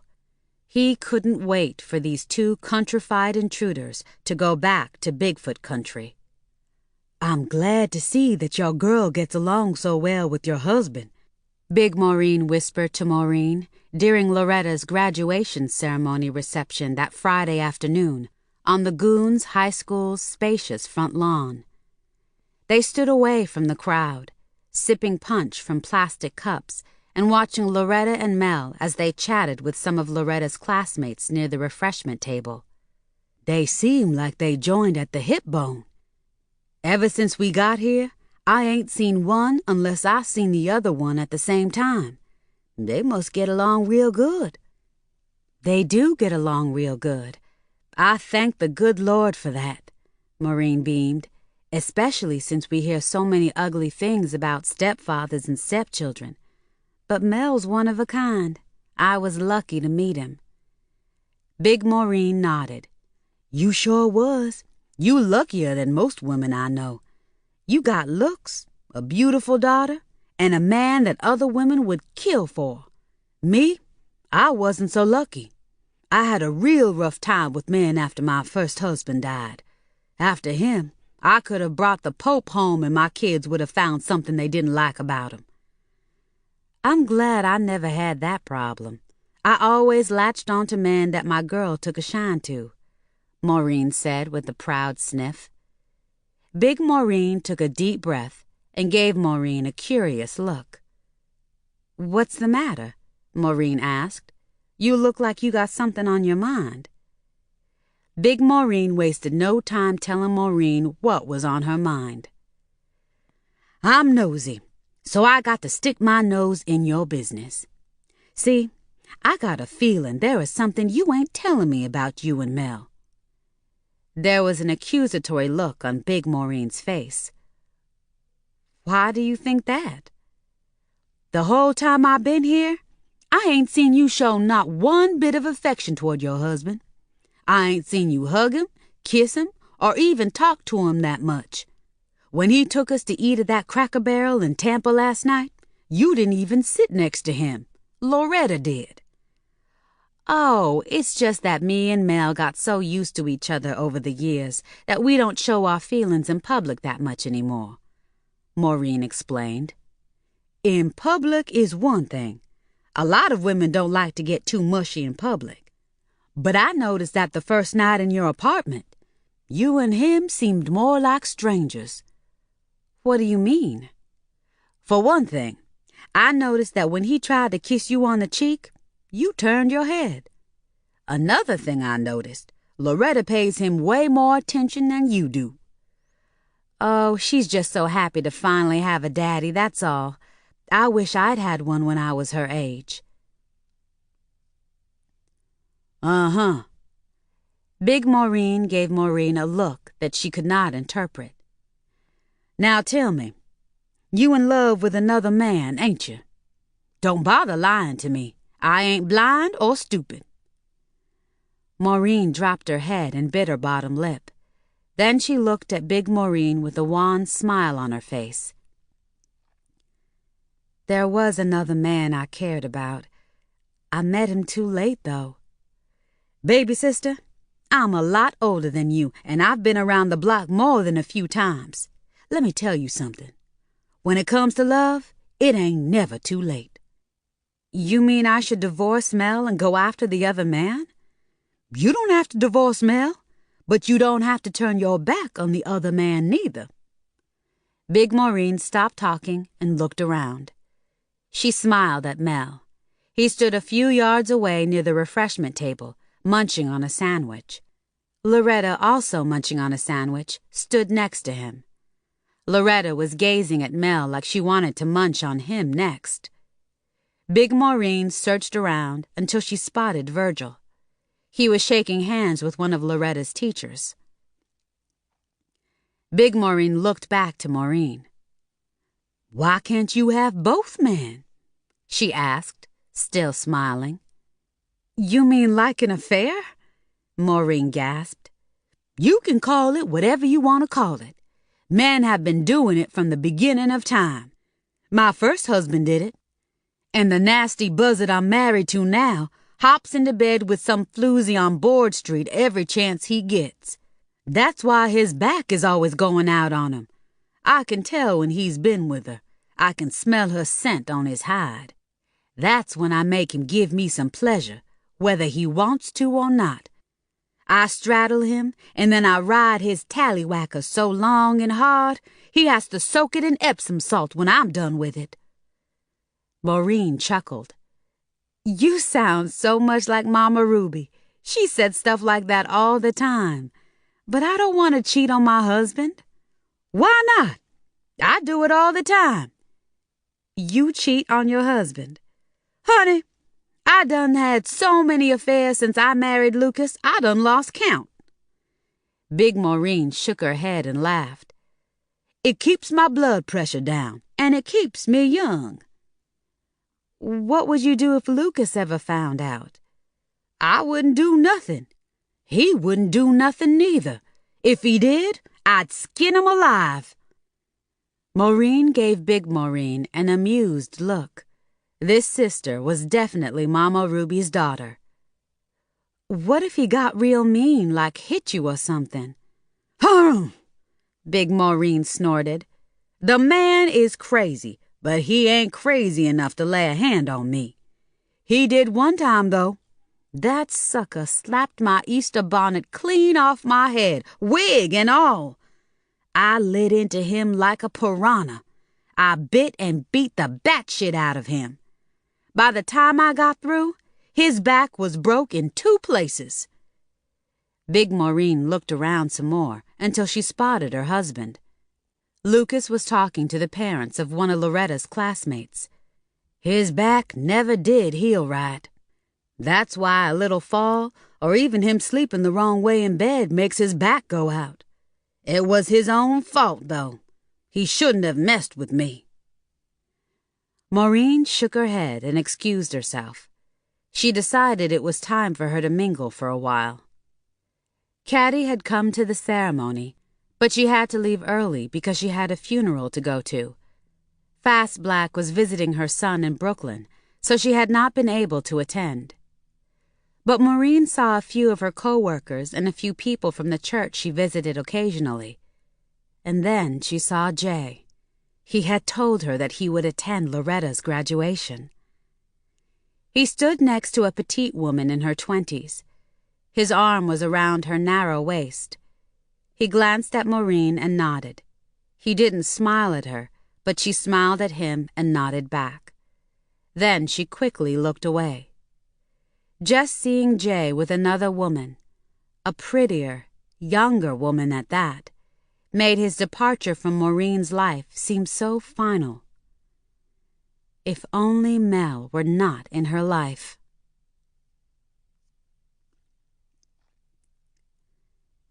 Chapter 48. 2 days after her graduation, Loretta told Maureen that she was going to the Bahamas with 40 of the kids who had graduated with her. "You ain't going no place," Maureen told her, giving her an exasperated look. "What? Why not? Everybody else is going," Loretta squawked. "Because you didn't ask me if you could go." "Well, can I go, Mama? They're leaving next week." "No," Maureen said firmly. Even though Loretta had the money to cover her travel expenses, and there would be several chaperones, Maureen still refused to let her go to the Bahamas. In addition to the fact that Loretta waited until the last minute to even mention the trip. Maureen didn't want to let her go because she was not going herself so that she could make sure Loretta didn't get drunk and act a fool. Maureen didn't want to trust her daughter in the care of chaperones she didn't know. Loretta cried and begged, but Maureen still didn't give in. "Like I said, you ain't going no place, girl." "But I'm 18 now. 18!" Loretta shouted, as if she wanted the whole world to hear. "I don't care if you are 118. As long as you still living under my roof, you will do as I say," Maureen stated. "The only time you've even been out of the state is with me. There is no way I'm going to let you go out of the country without me." Maureen was adamant, so it didn't matter how much Loretta pouted. She still didn't give in. "You don't even have a passport," Maureen pointed out. "Yes, I do," Loretta revealed. "How did you get a passport without me knowing about it?" Maureen gasped. "Mel helped me get it. He is my daddy now, remember? I kept forgetting to tell you about my passport." "That was thoughtful of Mel, but that's something that you or him should have let me know about by now." "Mama, you've been so busy with that new job and getting acquainted with your sister and all that I didn't want to bother you with things that we can handle on our own. Mel saved the day." Mel saved the day again later that evening. He suggested that he and Maureen take Loretta to the Bahamas as a graduation present at the same time the other kids were going. He had a client who had a timeshare there. He had told Mel that he could use it any time he wanted. Mel wanted to get a few shots of some exotic locations to incorporate into his portfolio and do a little socializing with some client friends who were going to be in the Bahamas that same week. Maureen thought that that was a good idea, and she agreed to go. But unfortunately, the only days that the timeshare was available was during Maureen's work days. Since she had already taken off the time to go to Louisiana last month, she didn't want to request more time off again so soon. Loretta can spend time with her friends while I'm busy shooting, but I'm sure that I will still be able to keep an eye on her, Mel insisted. I'll make sure she stays out of trouble. But Mel, honey, what if you get too busy to keep up with her? She might run off with some of those other kids and get to drinking and doing all kinds of crazy shit, Maureen wailed. Maybe even have sex again. Baby, Loretta is my child as far as I'm concerned. I will never be too busy to keep up with her. Besides, the main reason I want to go down there is for Loretta's benefit. My friends already know that, so they won't expect me to spend much time with them. I don't know. The Bahamas is a foreign country and all. What if Loretta gets bitten by some strange island creature or something and needs a blood transfusion from me? Maureen, stop talking crazy, Mel laughed. Well, maybe we can all go around Christmas when I have some vacation time coming. Maybe we can invite Virgil, Corinne, and the folks from Louisiana to come with us, Maureen suggested. Mel couldn't have looked more disgusted if Maureen had suggested they drag along his dreaded family with them. Maureen, be serious. Do you honestly think that Loretta would enjoy a trip like that? This is a special time in her life. She wants to go at the same time that her friends are going. She may not see some of these kids again for years. The whole point of the trip is so these kids can have one final blast together. I mean, you were young once. You know how it is. Maureen sighed. She knew when to quit fighting a losing battle. All right, then. But don't be calling me to complain if she cramps your style. Mel and Loretta started packing that same night. Big Maureen enjoyed staying with Virgil, but she wanted to spend the last 2 days of her visit with Maureen in her apartment. Just getting to know each other better and trying to make up for all of the decades that they had already lost meant a lot to both of the Maureens. Even though Maureen had known Big Maureen for only a short period of time, it seemed like she had known her for years. One reason was because Big Maureen reminded Maureen so much of Mama Ruby. If Maureen closed her eyes and just listened to Big Maureen speak, it would be like Mama Ruby was in the room with her. Big Maureen sounded that much like Mama Ruby. How come you didn't have no more children? Big Maureen asked, as she sat with Maureen in her living room on her next day off, which was that Thursday. Maureen took her time responding. I didn't want to have any more babies unless I was married. It was bad enough that I got pregnant when I was a young girl and didn't have a husband. I don't want my daughter to think having babies without a husband is a good thing to do. Big Maureen looked at the side of Maureen's head. How come you didn't marry Loretta's daddy? He was gonna marry me, Maureen lied, but he passed. Oh, well, that's a shame. It's a shame he left you with just one child. I had two. Loretta had a twin sister. Her name was Lorraine. She fell in the lake and got drowned. Great balls of fire! You poor thing, you. Well, I hope you don't lose Loretta that way. I don't think I'll ever have to worry about that happening. Loretta loves to go to the beach, but all she'll do is put on a bikini and stretch out on a towel to show off her shape. That girl won't go near the water. She won't even stick her big toe in the duck pond out at Johnson's Park, Maureen said with a heavy sigh. I wish... Well, my husband doesn't really want kids, but I hope he'll change his mind someday. After Loretta leaves home, maybe I'll work on him about that. Someday soon, I hope. Don't put it off like I did. I wanted at least one more, but by the time I decided I was ready, Mother Nature had other plans for me. I had a lot of female problems some years ago and had to have my baby-making equipment removed. Big Maureen wiped a tear from her eye. I wanted to give Lucas at least one child. He got a few scattered around the state that he never got to know on account the mamas never stayed in one spot long enough. That's too bad. Mama Ruby was crazy about kids. She wanted a lot more than just me and Virgil, and Maureen stopped talking when she saw the unbearably sad look that suddenly appeared on Big Maureen's face. Oh, Lord, I didn't mean to remind you about Mama Ruby giving you up. Me and my big mouth. I don't hold no grudge against my mama for giving me up. I probably would have done the same thing if I had been in her shoes. I had my first child when I was just 16, but I had a husband. Let me ask you something. Do you ever think about adopting a child? Maureen asked. Big Maureen quickly responded. Every day. Me and Lucas been trying to do just that for years, but we ain't that young no more. The older we get, the less chances we have of that happening, and that's a goddamn shame.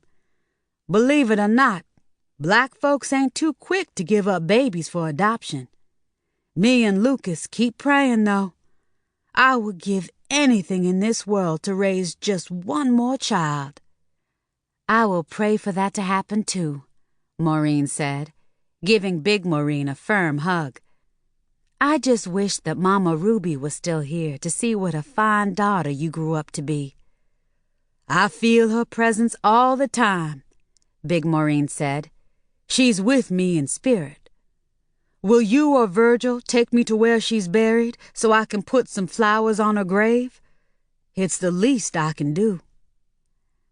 I'd be happy to do that, Maureen answered. When she drove out to Virgil's house and told him that Big Maureen wanted to visit Mama Ruby's grave, he was all for it. It's time for us to put some flowers on Mama Ruby's grave anyhow. This is good timing, he told her. Maureen blinked and remained silent. Now, I know you probably think this is going to be hard on me and you now that you know what. But it's something Big Maureen needs to do. Mama Ruby was her mama, too. Virgil told Maureen. Speaking in such a cautious manner, he thought he was going to lose his breath. I know, but I was thinking about something else. Maureen swallowed hard and blinked even harder. There's that other thing. One look at her eyes told Virgil what she was thinking. Your real mama? Maureen nodded. Well, since Othello was your mama and Big Maureen's auntie, he said, I'm sure she'll want to put some flowers on her grave, too. All Big Maureen needs to know is that Othello was such a good friend of the family, we thought it would be nice to honor her, too, Maureen said. Chapter 49. The day before Big Maureen and Lucas left for Florida, they went with Maureen and Virgil to the cemetery to put some flowers on Mama Ruby's and Othello's graves. Just being in this particular cemetery was enough to depress anybody. Some of the headstones had either been knocked over or had fallen over on their own. Dead leaves and other debris formed a carpet on the pathway that led from the road. The sky directly above seemed to be darker and gloomier than the sky beyond it on this particular day. A buzzard circled above. Too late for a feast, Maureen thought. Or was it? Mama Ruby had told her one time that when nobody was looking, dead people rose up out of their graves and carried on like they were still alive. Some of them didn't even know they were dead. Was Mama Ruby's spirit roaming around today? Maureen wondered. There was an empty beer can just a few feet from her grave, and everybody knew Mama Ruby had consumed at least a dozen cans of beer almost every day of her adult life. Maureen sighed and kicked the beer can off to the side. "I would give anything in this world to have met my mama." Big Maureen sobbed as she placed a dozen red roses on top of her mother's grave. "And Aunt Othella. It's so nice of y'all to be so thoughtful to include some flowers for her grave, too." Big Maureen wiped her tears with a handkerchief. "It's a shame that Loretta couldn't come with us, but I remember what having cramps was like. She need to stay off her feet. She don't want to get so sick she won't be able to go on the trip to them Bahamas in a few days." "Uh-huh," Maureen mumbled. She didn't have the heart to tell Big Maureen that Loretta had decided years ago that it was uncool to put live flowers on a dead person's grave. Mel had overheard Maureen's telephone conversation with Virgil about the cemetery visit, so when she invited him, he already had a believable bogus excuse not to go. "It's a shame that Mel had to go do a shoot for one of his sick photographer buddies and couldn't come with us either," Big Maureen lamented. "Uh-huh," Maureen said again. She was disappointed, too, that Mel hadn't come with them, but she never pestered him when it came to his work. Besides, he had told her a long time ago that he was superstitious about going to a cemetery before his time. Immediately after the visit to the cemetery, they all went to Virgil's house. Corinne had roasted a duck for dinner and chilled several bottles of wine. It had been a long and enjoyable day for everyone. Caddy and Fast Black and their current lovers had even dropped in for a plate and a few drinks. But it was a sad and bittersweet day, too. Still, the two Maureens didn't want it to end. In less than 24 hours, Big Maureen would be gone, and Maureen would miss her. "We still plan on coming back for Thanksgiving or Christmas, God willing," Big Maureen said, as Virgil drove her and her husband back to the airport, with Maureen in the front seat, snapping pictures with one of the less complicated cameras Mel owned. "When Loretta gets back from them Bahamas, tell her to send us some of them pictures Mel's gonna take down there," Lucas added. "Maybe the next time we come to visit, she'll slow down so she can spend more time with us." "I'll make sure of that, even if I have to put a leash on her neck," Maureen promised with a wicked laugh. "Her and Mel both." It was an emotional parting. Virgil and Maureen spent so much time hugging and kissing Big Maureen at the curb in front of the airport that Lucas had to practically drag her away so they wouldn't miss their flight. After Virgil dropped Maureen off at her place, she drank a glass of wine and took a nap. She had to get up early to take Mel and Loretta to the airport the next morning. When Maureen got up a little before 7 a.m., Mel and Loretta had already eaten breakfast and were anxious to be on their way. "How come y'all didn't wake me up?" Maureen asked, padding into the living room where Mel and Loretta sat huddled together on the couch. "And—" Maureen gasped and stopped talking. On the floor near the door were 7 large suitcases and the huge footlocker that Mel used to transport some of his camera equipment. "Why do y'all need so much luggage for just 10 days? Folks will think y'all going to another planet." I wanted 2 or 3 outfits for each day. You know me," Loretta said in a nervous voice, turning to Mel. "Mel is bringing his best camera equipment so he can get some good shots. Right, Mel?" Mel nodded vigorously. "That's right," he said quickly. "I had to pack a lot of outfits, too. A couple of my clients from my last shoot are already down there, so there will be several parties. I didn't want to wear the same thing to each one." "Well, I hope y'all have a good time. I sure do wish I could go, too. When I do have some vacation time, we'll go again," Maureen said, glancing at her watch. Let me get my shoes on so I can get y'all to the airport on time. She blinked at Mel. Oh, Mel, where is your SUV? I didn't see it when I got home last night. Huh? Oh, I'll let one of my buddies borrow it till I get back, Mel responded. His is in the shop. I hope your buddy takes good care of it. I know how much that SUV means to you, Maureen said. After Maureen had dropped Mel and Loretta off in front of Miami International, giving them both long hugs and lots of kisses, she returned to the apartment and made herself some hot tea. She did some house cleaning and a few loads of laundry, and she called to chat with a few friends she had not talked to in a while. Mel had promised to give Maureen a call as soon as he and Loretta arrived in the islands, which she felt should have happened by now. They'd been gone for almost 8 hours. She was more than a little concerned. She was tempted to call the number that Mel had given her just to make sure they had made it to their destination all right. But she changed her mind right away. The last thing she wanted to do was pester them. She eventually assumed they were already having such a good time that they simply had not had the time to check in with her. After another hour had passed, and Maureen still hadn't heard from Mel and Loretta, she became extremely worried. The way she kept glaring at the telephone, you would have thought that it was responsible for them not calling. Maureen picked up the telephone several times, but each time she placed it back into the cradle without attempting to call Mel. After a glass of wine helped her relax, she decided that it would be better if she just waited for them to call her later that night. But they didn't call her later that night. They didn't call the next day either. Maureen was frantic by now.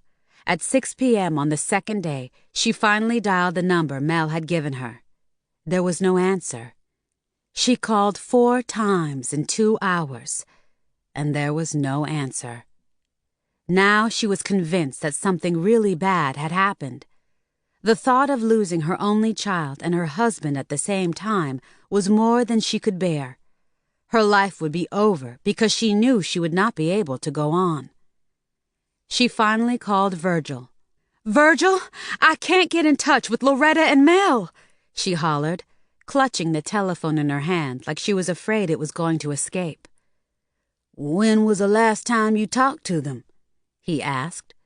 "When I dropped them off at the airport yesterday morning," Maureen replied, almost choking on her words. "Don't go getting all upset yet. If you don't hear from them before you go to bed tonight, we'll figure out something in the morning." Virgil hung up, but Maureen didn't stop with him. She called the airline reservation desk, thinking that maybe they had missed their flight and were still sitting in the airport waiting on another one. She immediately realized that that didn't make any sense at all. Who would sit in an airport for a day and a half? If they had missed their flight, they would have let her know unless something or someone was preventing them from doing so. Maureen refused to believe what the woman at the airline told her. Loretta and Mel had not missed their flight to the Bahamas. They had never been booked on it in the first place. Chapter 50. That's strange. Ma'am, can you check another schedule? Maybe they took a later flight, Maureen said to the representative. Maybe I wrote down the wrong time. The flight you're inquiring about was the only flight to the Bahamas on that day, the woman said in a very sympathetic voice. Maybe they gave you the wrong information. I don't think so. I discussed everything with them several times. I checked and rechecked with them several more times before they left. Is there somebody else I can talk to? Ma'am, they'll tell you the same thing I just told you. The 2 individuals you're calling about didn't book a flight on our airline to the Bahamas or any other destination. The woman didn't sound so sympathetic now. There must be somebody else I can talk to, Maureen yelled, almost in tears. A supervisor? Or somebody who would have been on duty during the time they were supposed to leave? I'll transfer you, the woman said. She clicked off before Maureen could say another word. As soon as Maureen heard a different voice, she repeated what she had said to the first representative. Before this woman said anything, she put Maureen on hold. Maureen's heart was beating like a bongo drum. She had heard and read so many grim stories about some of the bad things that happened to Americans in foreign countries. Her hands were shaking so hard, she almost dropped the telephone. She only had to wait a few minutes for the representative to get back to her, but it seemed like an eternity. During those few minutes, every mother's nightmare had run through her mind. What if some island sex maniac had knocked Mel out and kidnapped Loretta, and was going to sell her to one of those brothels that one of the cable channels had featured on a documentary last month? The world was a dangerous place for girls as beautiful as Loretta. The thought of her child being a kidnapped victim, too, was more than Maureen could bear to think about. She had other thoughts that were just as unbearable, such as maybe some unscrupulous island cab driver had decided to rob them on the way to the timeshare. What if he had killed them and left them dead or dying in a ditch or a jungle for the jackals to eat? There are no reservations on any flight with this airline for those two parties, the representative told Maureen. Maybe they booked reservations on a different airline, Maureen said hopefully. Maybe they did. Ma'am, I'm sorry, but this is my daughter and my husband. There's no reason in the world for them not to have called me by now. Don't you think that's strange? Yes, it is strange, but we don't have any information to share with you. Is there somebody else I can talk to, like the police? Ma'am, if you feel this is a police matter, I suggest you call them. This representative sounded so abrupt and impatient that Maureen thought she was going to hang up on her. I don't want to call the police if I don't have to. I just thought that maybe you could help me figure out what happened. Have you checked with any of the cruise lines or a private carrier? Huh? Oh, no, I didn't think about that, Maureen mumbled. A cruise ship or some private carrier. Wouldn't Loretta and Mel have told her if they decided to go to the Bahamas on a ship or a private plane? Maureen had dropped them off at the airport in front of American Airlines like they had told her to. What the hell? She had to find out what was going on, and she had to find out soon. But she didn't even know where to begin to look. She didn't know who else to call. Just as she was about to open the telephone book, the telephone rang. It was Loretta. It's me, she said. Her voice was so low, Maureen could barely hear her. Maureen had never experienced an overseas telephone call before, so she didn't know until now just how odd and far away the caller's voice would sound. Lord have mercy, girl, I'm about to go crazy, Maureen hollered, rubbing her aching chest. She exhaled and collected her thoughts. You need to talk louder. I can hardly hear you. Can you hear me? Do you want to hang up and have the overseas operator connect us? Maybe we'll have better reception. I don't need the overseas operator, Mama, Loretta said with a sniff, speaking loud and clear this time. Now she sounded like she was calling from the next room. There was complete silence for several seconds. The only thing Maureen could hear was Loretta's heavy, nervous breathing. It sounded like she was breathing through a tube. You still there? Maureen asked, her heart thumping and a lump forming in her throat. I'm still here, Loretta said quickly. Where are y'all? I was worried sick. Mama, shut up and listen. Loretta stopped talking. I'm listening, Maureen said in a tentative voice. You gonna tell me what's going on or what? Mama, if you ain't sitting down, You better do so, because I need to tell you something that you probably won't like. It might even shock you." Those words alone were enough to make Maureen's legs wobble. She flopped down onto the couch and waited for Loretta to continue. "I'm listening." The next few moments were agonizing because Loretta was taking her time getting to what she had to say next. "Loretta, please talk to me. You know I don't like a lot of suspense." "Mama, me and Mel, we didn't go to the Bahamas." "Well, if y'all changed your plans, I wish one of y'all had called me up and let me know before now. I was on the verge of a nervous breakdown until you called me. Where's Mel? Where are y'all if you didn't go to the Bahamas? And why didn't y'all go to the Bahamas, after all the fuss you made about going down there?" "Mama, please shut up and listen." We are in New York," Loretta blurted. "We who?" Maureen's thoughts suddenly got so jumbled she couldn't think straight. First of all, when Loretta said we, Maureen thought she meant her and some of her classmates. She knew that Mona and that Warren boy and that gay boy who had escorted Loretta to the prom were also supposed to take that trip to the Bahamas.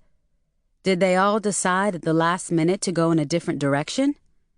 If that was the case, where was Mel? "Me and Mel are in New York," Loretta said, almost spitting the words out. Maureen gulped so hard her eyes watered. "New York? You and Mel went to New York?" "Uh-huh." "How come? Did y'all take some out-of-the-way flight or wrong flight that rerouted y'all through New York first? Last time I checked, the Bahamas was in the opposite direction of New York, so why—" Maureen stopped talking and cleared her throat.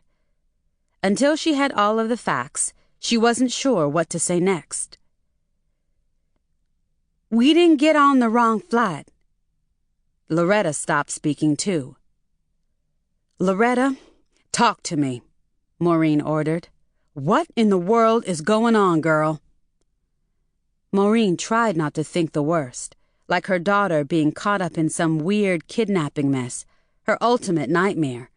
But that seemed as reasonable as anything else.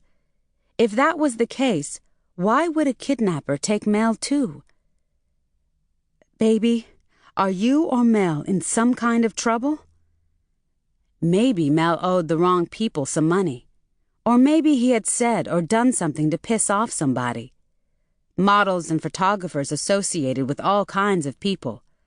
Maybe some hoochie-coochie woman's gangster husband or boyfriend got jealous of her relationship with Mel and wanted to get rid of him. If that was the case, why would they involve Loretta? "Loretta, I asked you if you or Mel was in some kind of trouble." Maureen was frantic. Poor Mel. He had had such a hard life. It was bad enough that he was estranged from his family, and that his first wife had run off with another man. Has somebody hurt Mel? Is he— "Hold on.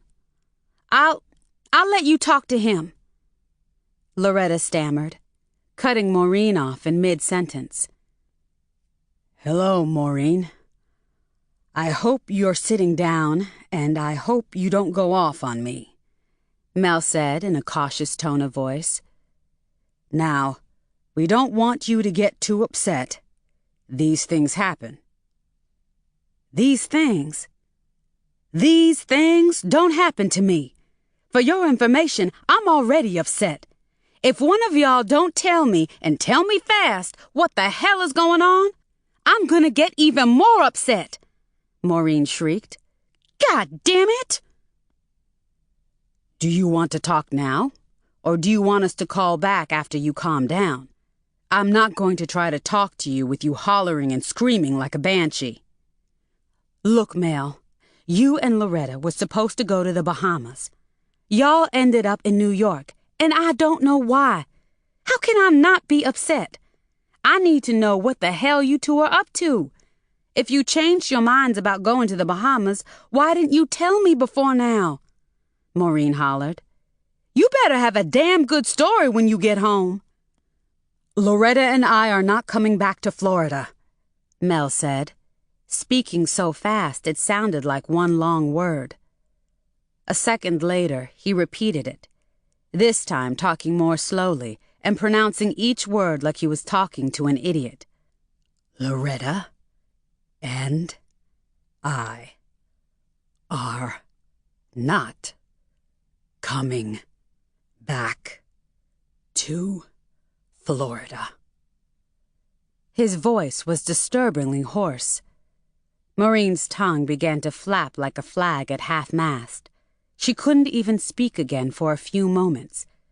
She held the telephone away from her ear and looked at it in stunned disbelief because she couldn't believe what she had just heard. She wanted to hear it again just to be sure she heard right.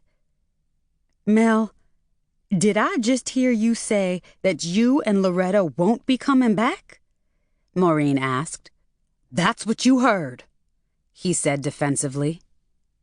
"What's that supposed to mean?" "It means just what I said. We're not coming back." "Why the hell not? Put my daughter back on this telephone." Maureen heard a voice shout, a voice that sounded so strange and hollow she didn't recognize it, because it was her voice, and she sounded like an idiot. What? She had to stop trying to talk because gibberish was the only thing coming out of her mouth. She held her breath long enough to pull herself back together, or something close to that. "This is a nightmare, and I must be losing my mind." It was a nightmare, all right, but Maureen was not losing her mind, just her husband. "I'm real sorry," Mel went on, his voice cracking like he was about to cry. "I'm so sorry, Maureen." Chapter 51. "What the hell? Sorry for what?" Maureen yelled. "Sorry you ain't coming back? Sorry you lied to me about where you were going? What?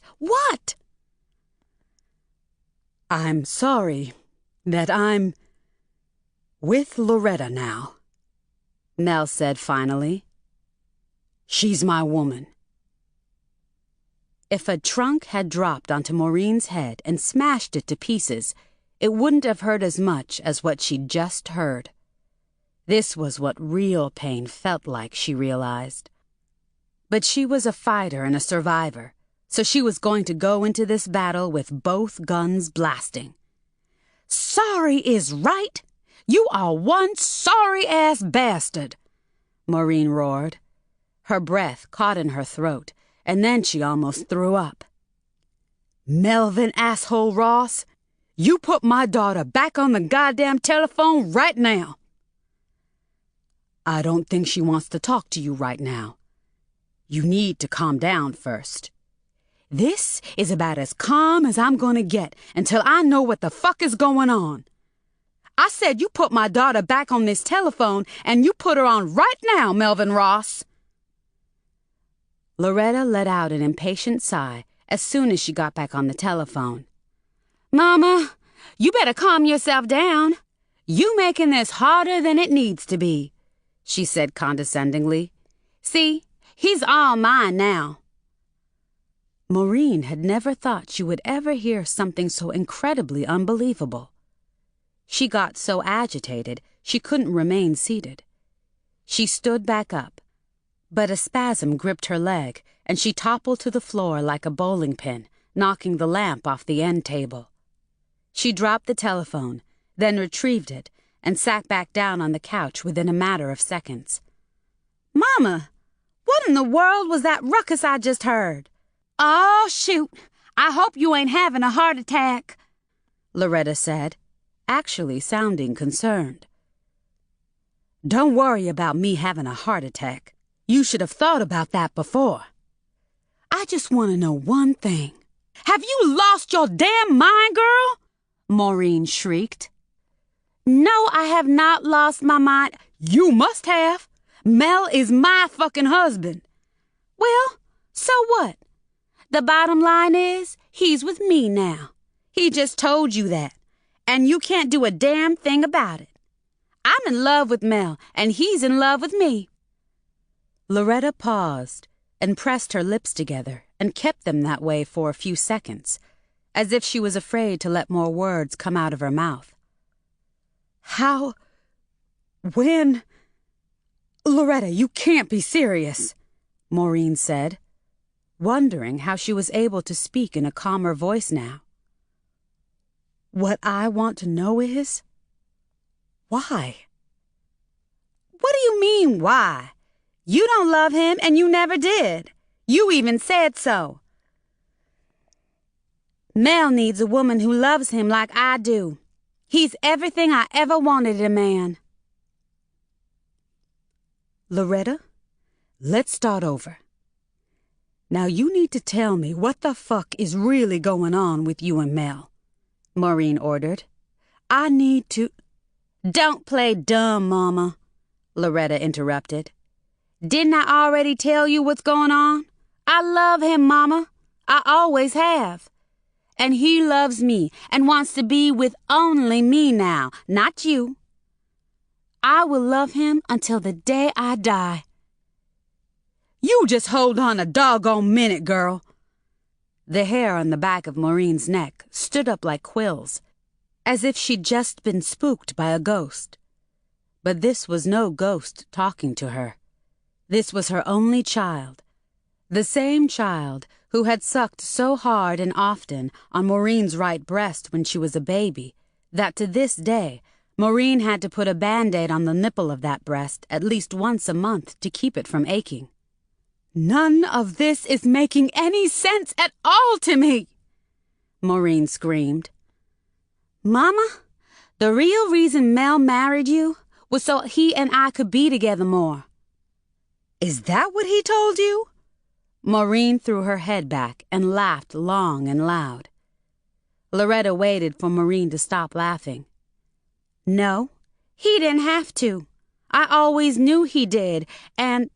Maureen laughed again. I'm glad you think this is funny, Mama. I didn't think you'd take it this well, Loretta snarled. It took a lot of effort for Maureen to compose herself. She had laughed so hard, tears were streaming down the sides of her face. So, you and my husband have been fucking each other right up under my nose, huh? Maureen asked, as she wiped off her face with the palm of her hand. The way you say it makes it sound so cheap and tacky. We've been making love, Mama, Loretta insisted. Making love? Maureen almost laughed out loud. If a girl fucking her mother's husband wasn't cheap and tacky, what was it? Maureen was glad that Loretta was not in the same room with her. She would have stomped her into the floor by now. We didn't have sex until after I turned 18, honest to God. I'm supposed to believe that? You just turned 18 3 months ago. Do you think I'm stupid enough to believe that you and Mel just started screwing around now? You can believe what you want, but it's the truth. Mel is no fool. He wasn't going to risk going to jail for sleeping with me while I was underage, Loretta pouted. Besides, like I just reminded you, you said from the get-go that you didn't love him. How do you think that made him feel all these years? Especially after you got all gaga over that Jay. Why, Loretta? Maureen asked. She was in pain all over, but the pain from her neck up was excruciating. The inside of her mouth burned with each word. Her ears rang. Her head felt like somebody had mauled it with a brick. Why what? Why did you do this to me? How could Mel let this happen?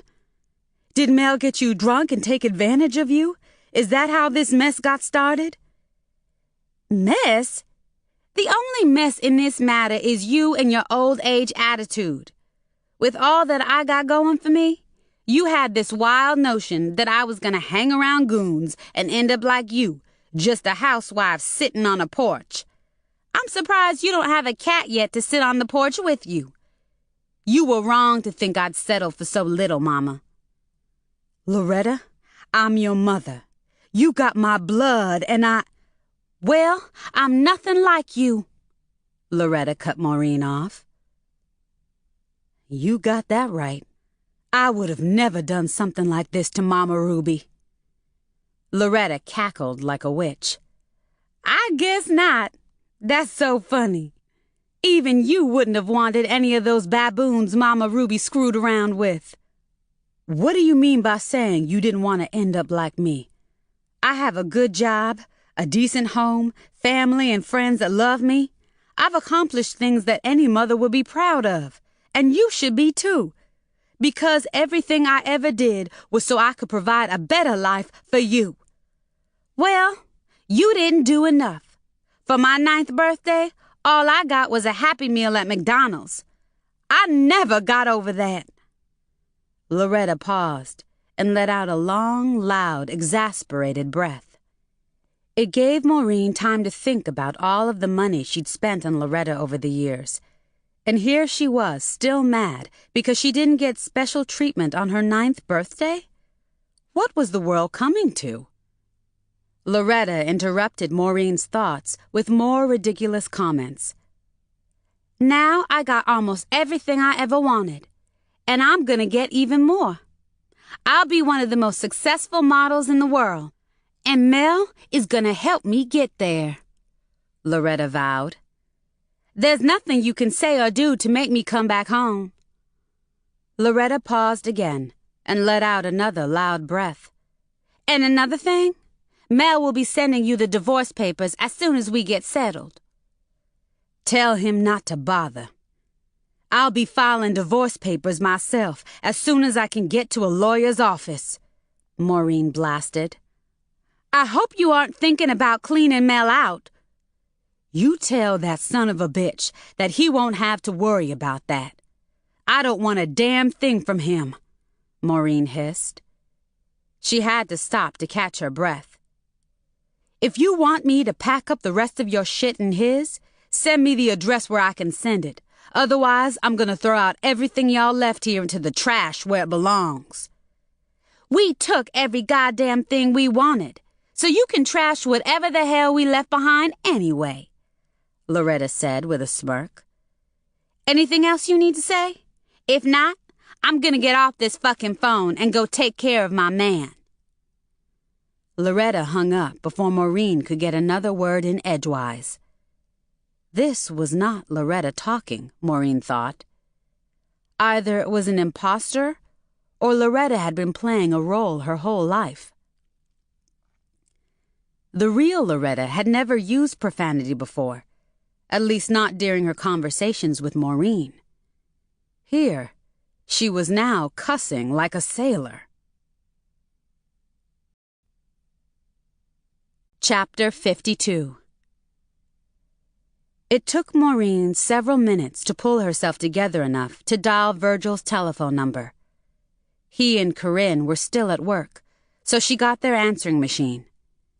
Caddy and Fast Black were also unreachable. But Maureen had to talk to somebody, or she was going to go stark raving mad. It had to be somebody who could understand her pain. Without giving it much thought, Maureen dialed Jay's number.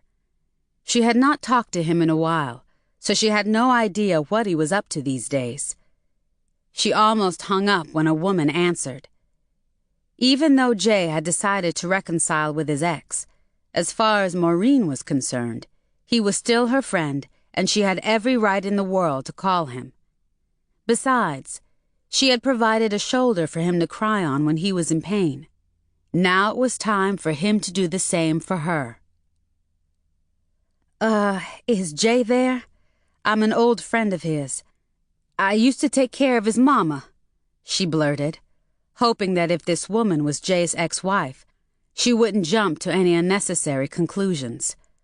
All she needed was a friend right now, not a lover. "He's not home right now. Would you like to leave a message?" the disembodied voice on the other end said. Maureen had seen Jay's ex-wife with him at Loretta's graduation. At least that's who she assumed the woman was. Jay had not introduced her to the ex and had not revealed much information about her, so Maureen knew practically nothing about the woman, other than the fact that she was very pretty and very young. The woman on the other end of the line sounded like a woman in her 70s or 80s. I'll call him later," Maureen said, about to hang up. "Wait, are you his wife?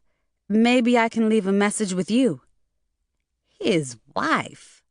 The woman chuckled. "Honey, I'm old enough to be Jay's grandmother. Me and his mama went to the same church. I come by to clean and cook for him every now and then. The poor thing." "Oh, well, what about his wife?" "What about his wife? His slut would be more like it. Humph. That wench gets around like a chain letter. She done moved in with another man. She didn't hang around with Jay once she found out he wasn't going to feather her nest. She thought he was going to be getting all kinds of money from those news and book publishing folks for letting them tell his story." The old woman stopped talking for a few moments and uttered a string of profanities under her breath. "Excuse me, I usually don't cuss like that, but I do when it involves that woman. Me and Jay's mama begged him not to marry her in the first place. Anyway, that boy don't want to profit off what he went through like some folks would if they had the chance. Leona didn't raise him up to be that way. Jay is just a simple man, and he wants to live a simple life. He don't want no book deal or nothing else. That boy is doing real good working for the cable company. What you say your name was?" "Maureen. I'm a friend of Jay's. It's been a while since we talked, so I thought I'd call to touch base with him," Maureen said. "I'll tell him you called, Maureen." A few minutes later, someone knocked on the door. Maureen looked through the peephole and saw a stout young white man she had never seen before. Well, since her bills had all been caught up, she knew it wasn't a bill collector. Could Mel have arranged for a process server to bring her divorce papers already? She wondered, as she snatched open the door. "Yes, what is it?" she hollered, making the man flinch. "Oh, I'm sorry to bother you, ma'am. Did Mel leave yet?" "What? How do you know Mel?" "I don't really know him, ma'am. I'm the one who bought his SUV. I just wanted to let him know he left some CDs in the glove compartment," the man said, lifting a brown paper bag. Maureen looked from the bag to the man's face and blinked. "Whatever he left in that SUV, you can keep or throw away." "Oh, well, thank you, ma'am. I hope he made it to New York with his fiancée all right. He seemed real anxious to be on his way. You must be the older sister he told me he lived with." Maureen gave the stranger an eerie smile. "Something like that. And yes, he and his fiancée made it to New York all right. Now, if you'll excuse me." Maureen closed the door and plopped down into a chair, but she couldn't sit still. So that son of a bitch and his fiancée had this planned down to the last detail. She got up and paced around in her living room for almost half an hour, cussing out loud, crying, and laughing like she had lost her mind. When she got tired of doing that, she left her apartment and drove around until she almost ran out of gas.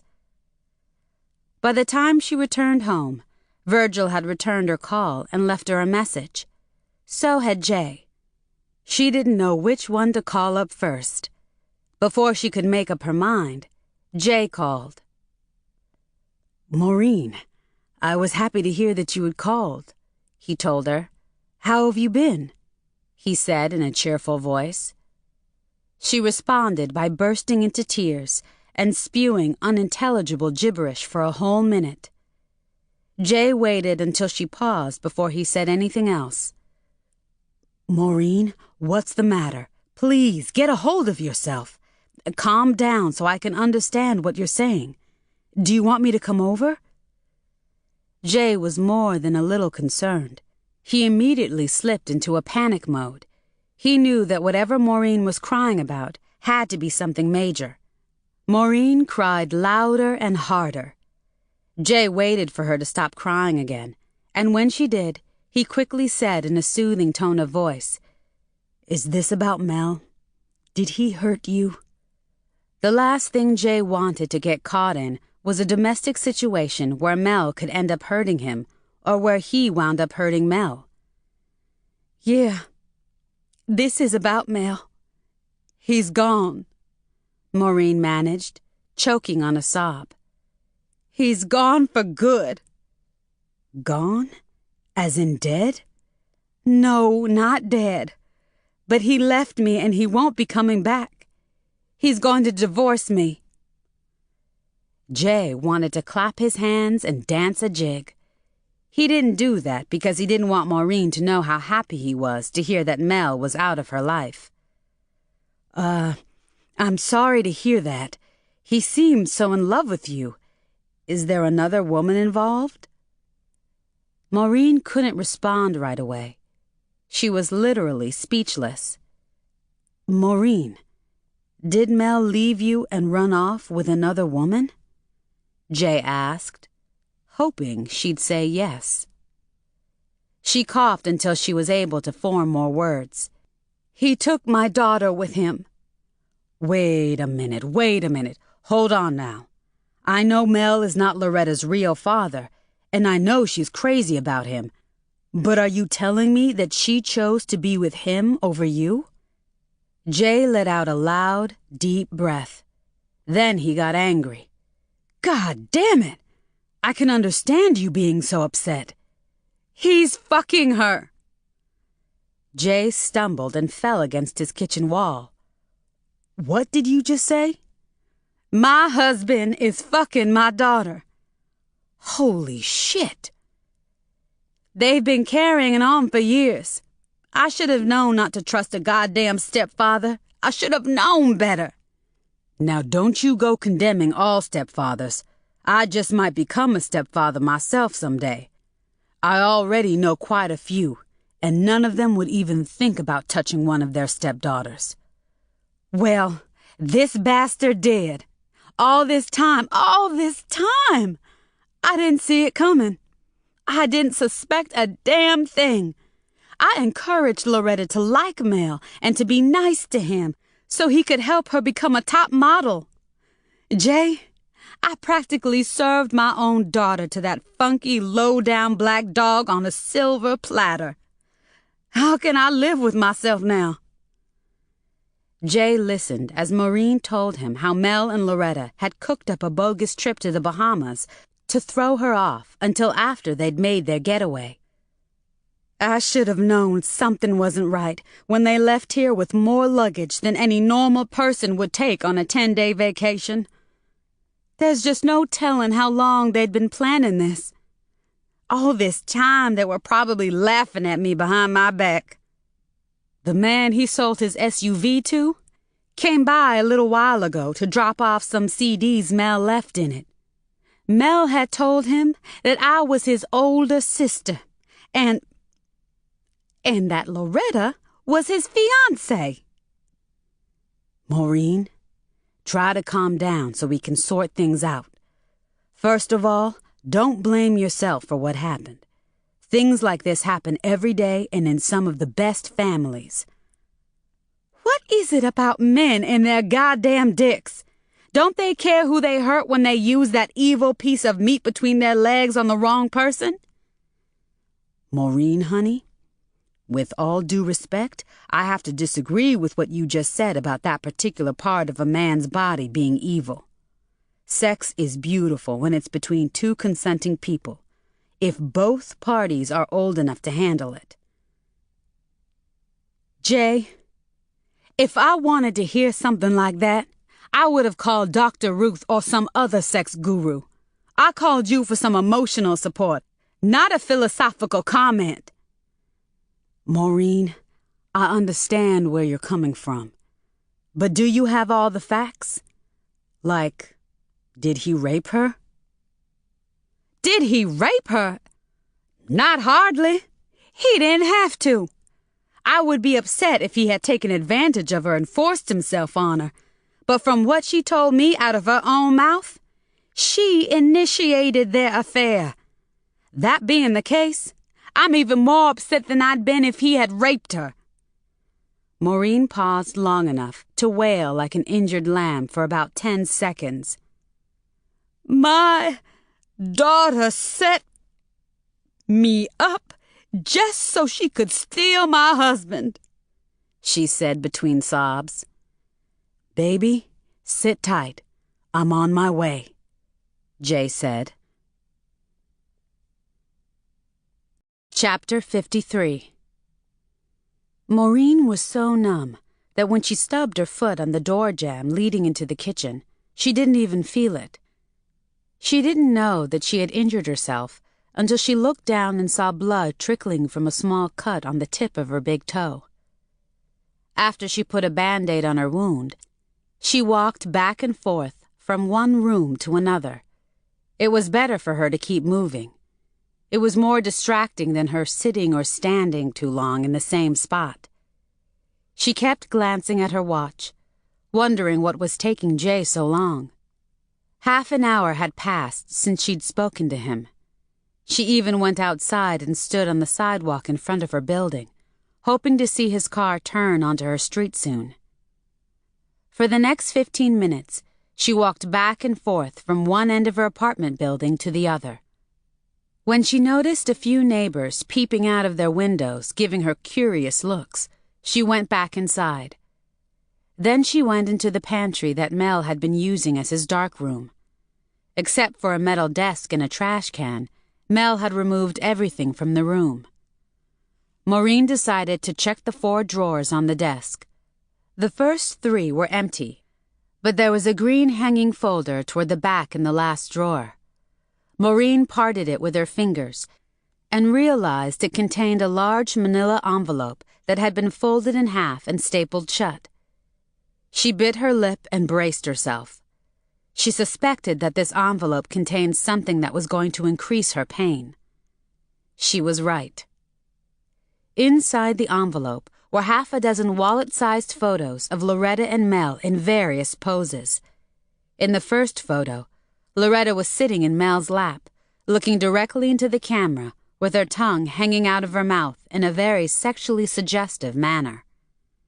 She looked like a panting dog in heat. She had on the pink and white bathrobe that Virgil had given to her for her 16th birthday. The next 2 pictures were of Loretta alone, lounging on a bed. Maureen's bed, with a dreamy look on her face. She had on the same bathrobe. So far, the prints were not too alarming. But when Maureen looked at the next one, she gasped so hard she almost fainted. There it was in living color, a shot of Mel on top of Loretta. They were both naked and were in Maureen's bed. Loretta's long legs were wrapped around Mel's narrow waist. Right here under my own damn roof, Maureen mouthed, slamming her fist against the top of the desk so hard it rattled. Right under my goddamn nose in my bed. She was too angry to cry right now, but she had to do something. She ran into the kitchen and stood in the middle of the floor, looking around for something to take her anger out on. She snatched open the cabinet above the counter and pulled out a stack of plates. She threw each one to the floor, cursing so loud, old Mr. Ben next door pounded on the wall. A few minutes later, her telephone rang. It was Mr. Ben, and he sounded very angry. Maureen, what's all that racket over there? I'm fixing to call the police. I'm trying to get some rest, and it sounds like y'all over there tearing down the house." "Oh, it's nothing, Mr. Ben. I'm sorry for disturbing you. I was standing on a chair trying to get something out of my kitchen cabinet, and a bunch of plates fell out and broke. I done told that gal of yours to keep the racket down in her room when I'm trying to take me a nap. All that moaning and groaning coming out of her room 5 or 6 times a week. I don't even want to try and guess why the headboard on her bed be banging against the wall so much, especially lately." "I'm sorry," Maureen apologized again. "The next time I hear all that racket, I'm going to call the police," Mr. Ben threatened. "There won't be no next time," Maureen assured him before she placed the telephone back into its cradle. This was much worse than Maureen had thought. Apparently, Mel and Loretta had no shame whatsoever. They knew how thin the walls in the apartment were. Loretta used to complain all the time about Mr. Ben's snoring keeping her awake. Didn't it ever occur to her that the old man might hear her and Mel?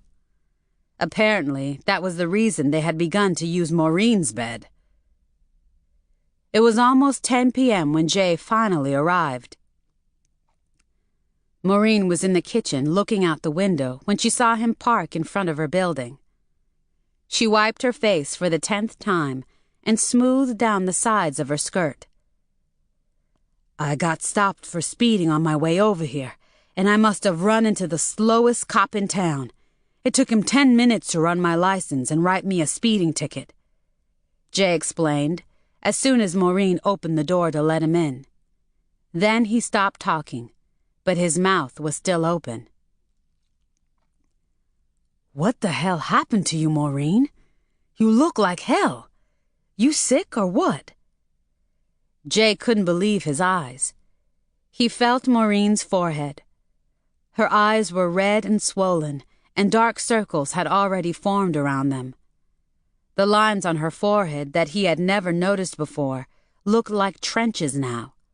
Her hair was askew, and she was shaking like a leaf in a windstorm. She had on one shoe, and her blouse was soaked with her tears and snot. Jay wrapped his arm around Maureen's shoulder and led her to the living room couch. "Now let's talk about this thing," he said, rubbing her back. "It's going to be all right, because I'll be right beside you from now on." "Like I told you on the phone, my daughter took off with my husband," Maureen said evenly, then sniffing so hard her nose ached. She had already gone through a whole box of Kleenex. She had set a second box on the coffee table, so she opened it and fished out several tissues at the same time, and wiped her eyes and blew her nose. Jay stared at Maureen with his mouth hanging open again. "Damn," he boomed, anger rising in him like a tide. "This is so hard to believe." "They supposedly left to go to the Bahamas so Loretta could celebrate graduation with some of her classmates. They wanted me to go with them, but I couldn't take off more time off work right now. When I didn't hear from them by the end of the second day after they left, I got worried and called up the airline. Come to find out, they never got on a plane to the Bahamas in the first place." Maureen paused. "They called me today to tell me they love each other and won't be coming back." Maureen paused again, shaking her head. "I even found some pictures of them together." Nasty, disgusting pictures that would make Madonna blush. They were naked and fucking the hell out of each other. Chapter 54. "Did they tell you when this all started?"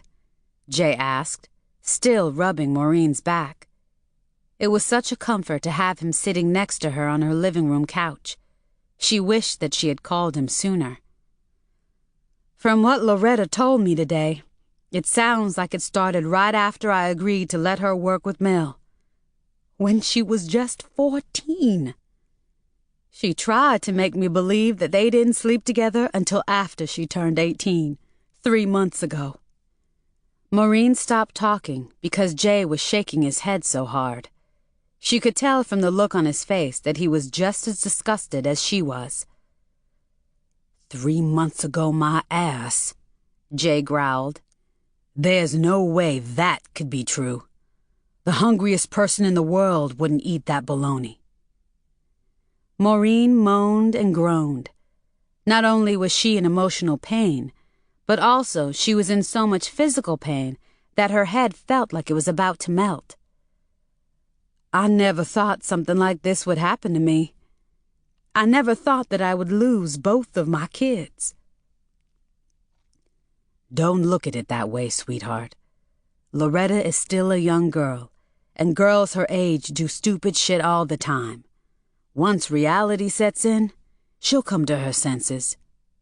Even if she comes to her senses, how can I ever trust her again? How can I even look at her the same way again? And Mel. Oh, fuck him. You should kick that son of a bitch right back into the hole he crawled out of. Maureen was stunned. She had never seen Jay so angry before. Not even after he'd had a few unpleasant encounters with some of his shady relatives. I shouldn't have married him in the first place. I never loved him, and he knew it, Maureen sputtered, rubbing her neck. What was I thinking? How could I have been so goddamn stupid to do a thing like that? Jay's eyes got wide. Did I just hear you say that you didn't love Mel when you married him? You heard me right. No, I didn't love that man. I told him and Loretta just that. Jay's eyes got even wider. Then why in the world did you marry that hound from hell? He kept asking me to marry him, and I was tired of being alone. I was getting older, so my chances of finding somebody else who wanted to marry me got slimmer with each year. My brother didn't want me to grow old alone, and my friends kept bugging me to marry Mel. And Loretta. She was the main one who kept bugging me to do it. Maureen's voice got low. She made the next statement through clenched teeth. Loretta wanted a daddy.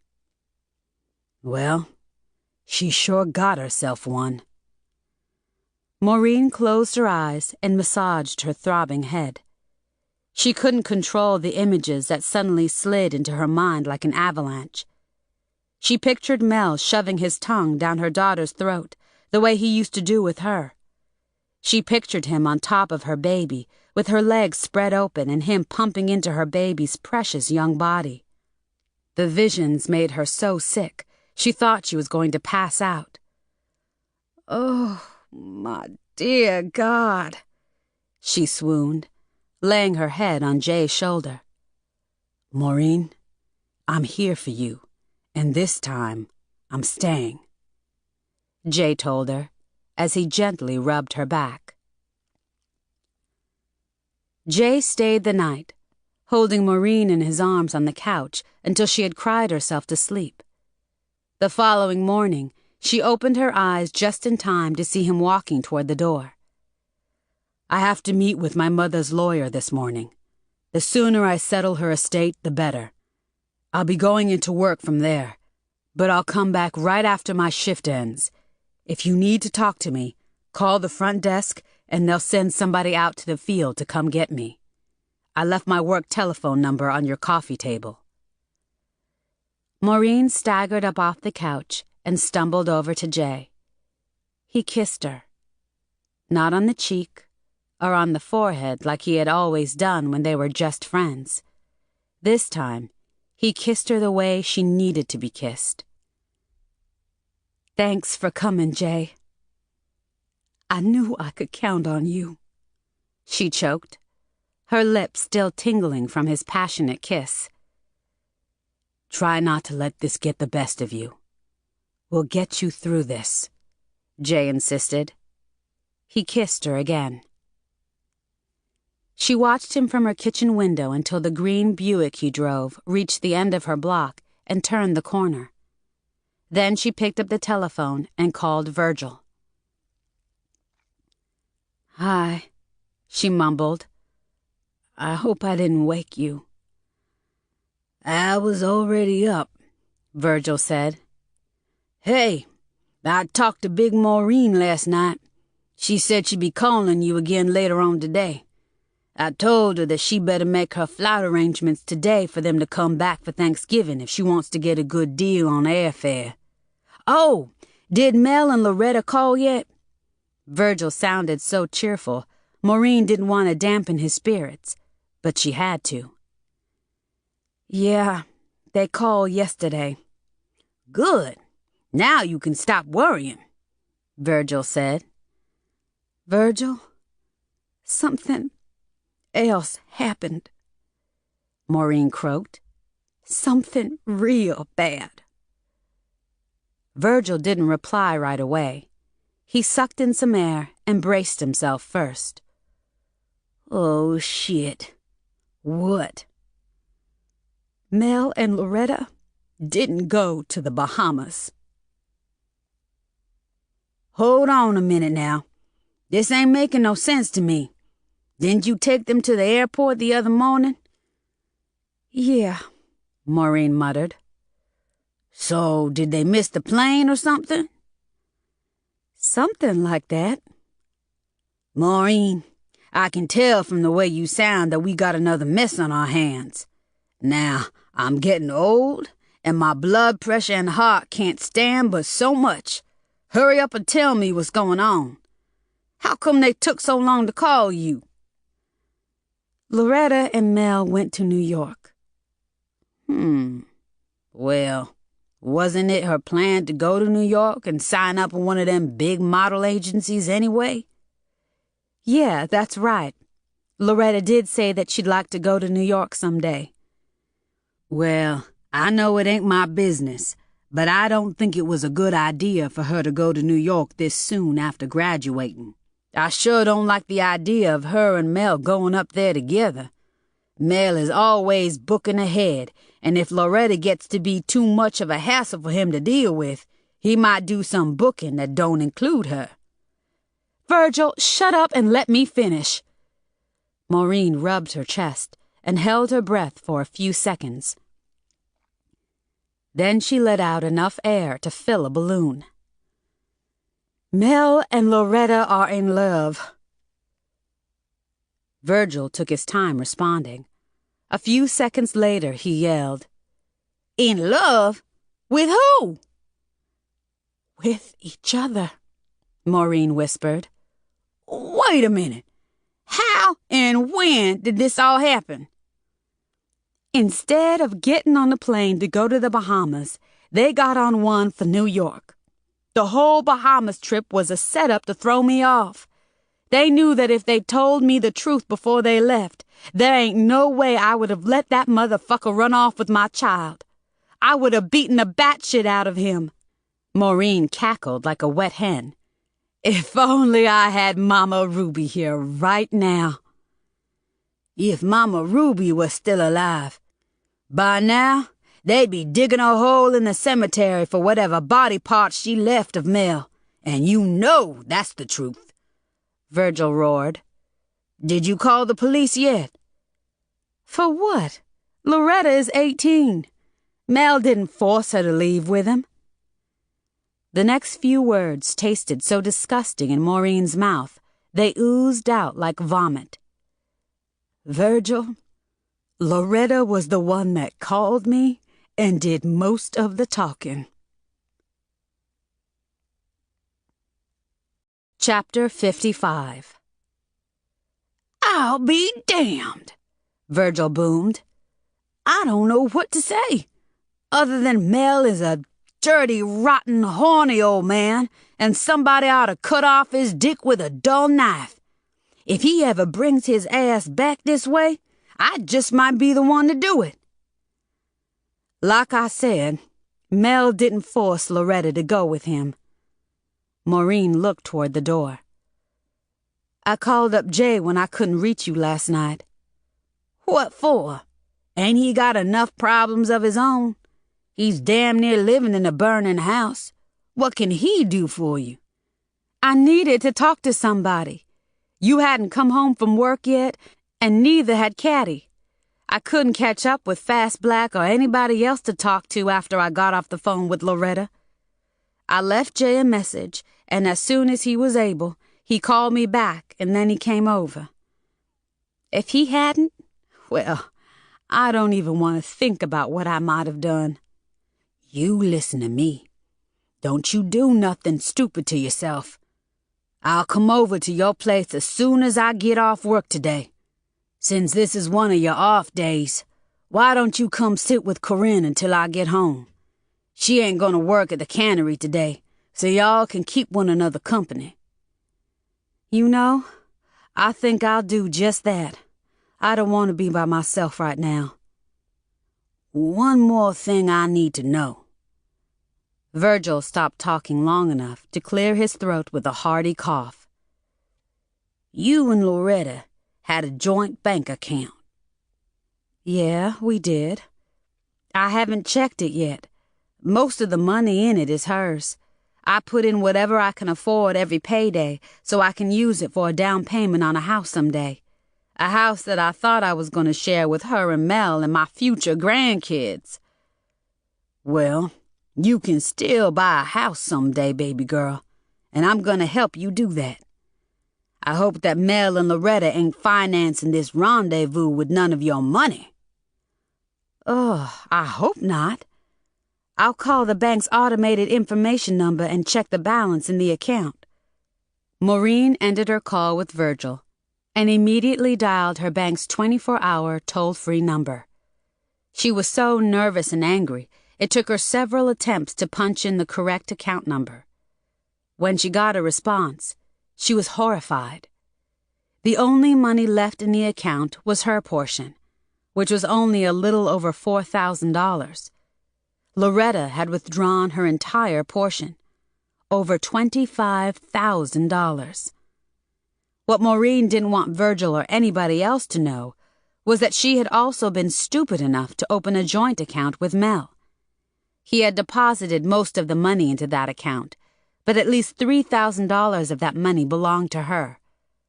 When the recorded message informed her that there was a balance of $4.11 in that account, she screamed. $4 goddamn and 11 cents. Not only had she spoon-fed her daughter to this monster, but she had also paid for it. That no-good, rotten-to-the-core, lying, cheating bastard. Maureen couldn't think of enough nasty nouns in the English language to call Mel. She knew that if she ever saw him again, she would not be responsible for her actions. She was so enraged, she wanted Mel to suffer a penalty that would fit his crimes. As far as she was concerned, that meant he needed to be dead, or at least close to it. "Oh, if only Mama Ruby was still here," she whispered.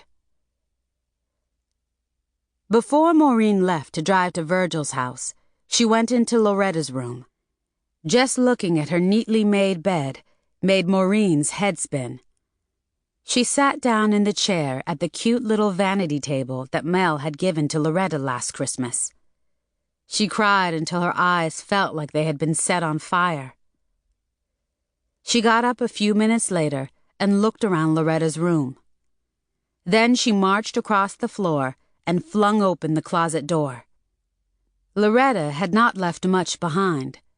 Just a few empty hangers and some dull-looking outfits that Maureen had given to her for birthdays and holidays over the years that Loretta had never worn. Tossing everything into the trash that Loretta had left, like Loretta herself had suggested, was not something that Maureen wanted to do. Loretta was still her baby, and throwing her belongings away would be like throwing her away. Maureen was not going to give up on her too soon. A few minutes later, she went into her bedroom and went straight to the large walk-in closet that she had shared with Mel. He had taken his best clothes and shoes with him. Most of his camera equipment was gone too. Well, everything he left behind was about to go up in smoke. Literally. Maureen sprinted across the floor to the dresser and started snatching open drawers. She used a pencil to remove some socks and boxer shorts that Mel had left in the top drawer. She didn't want to touch any piece of clothing that contained Mel's DNA, especially his underwear. Just thinking about his dick made her gag. She stuffed everything into the same metal tub that she used when she scrubbed the inside of her toilet, shouting more obscenities than a rapper throughout this nasty chore. After she finished doing that, she took the tub and trotted out the back door to the yard. She dumped everything onto the ground next to the dumpster and piled it into a pyramid shape. Then she struck a match. She waited until the fire had totally consumed the items, and then she hawked a huge gob of spit into the ashes. Maureen made several trips to the backyard with that metal tub and her book of matches. In less than half an hour, she had disposed of everything that Mel had left behind, even pictures from her old photo album, especially the ones that included him and Loretta. She made a mental note to avoid Noble Street and the eastern part of the freeway. There were billboards in each location featuring Loretta in various ads. After Maureen had rested on the couch for a few minutes, she got back up. No matter how tired she was, she had to keep moving. She had to keep busy to keep from losing what was left of her mind. She stared at the telephone. Before she realized it, she had dialed Mona's telephone number. As soon as she heard Mona's answering machine, she remembered that Mona was supposed to be on that trip to the Bahamas, too. Maureen wondered if that was where she really was. She was still Loretta's pet flunky, so there was just no telling what her role was in this mess. Maureen looked up Mona's mother's telephone number and dialed it, praying that she wouldn't get another answering machine. One of Mona's 3 younger brothers answered. "Hello, Gerald. Did Mona go on the trip to the Bahamas with the other kids who graduated with her?" Maureen asked as soon as she had identified herself. "Yeah. Why?" 14-year-old Gerald said. I have an emergency situation and I need to talk to her as soon as possible. If you don't mind, will you give me the name of her hotel?" "I forgot that, but I can give you the phone number she left with me if that's all right." Maureen didn't even need to write the number down. As soon as Gerald told her what it was, she memorized it. She dialed it immediately. She was so glad Mona answered that she would have turned a few cartwheels had she not been so tired. "Oh, thank God I caught you, Mona. This is Loretta's mom." Mona let out a loud gasp, one that was based in fear.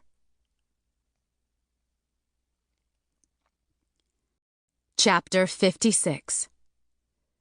Mona cleared her throat and took her time responding. "Oh, hi, Miss Maureen," she said in a scared, squeaky voice. "What's up?" That's what I want you to tell me, Maureen said sharply. Will you do that? Maureen's words hung in the air. The fact that Mona was taking so long to respond made Maureen impatient. Mona, can you talk to me right now? I guess, Mona muttered, coughing to clear her throat some more. I need to talk to you about something real serious. I was getting ready to go to breakfast on the beach. Mona's voice was trembling. That alone told Maureen all she needed to know.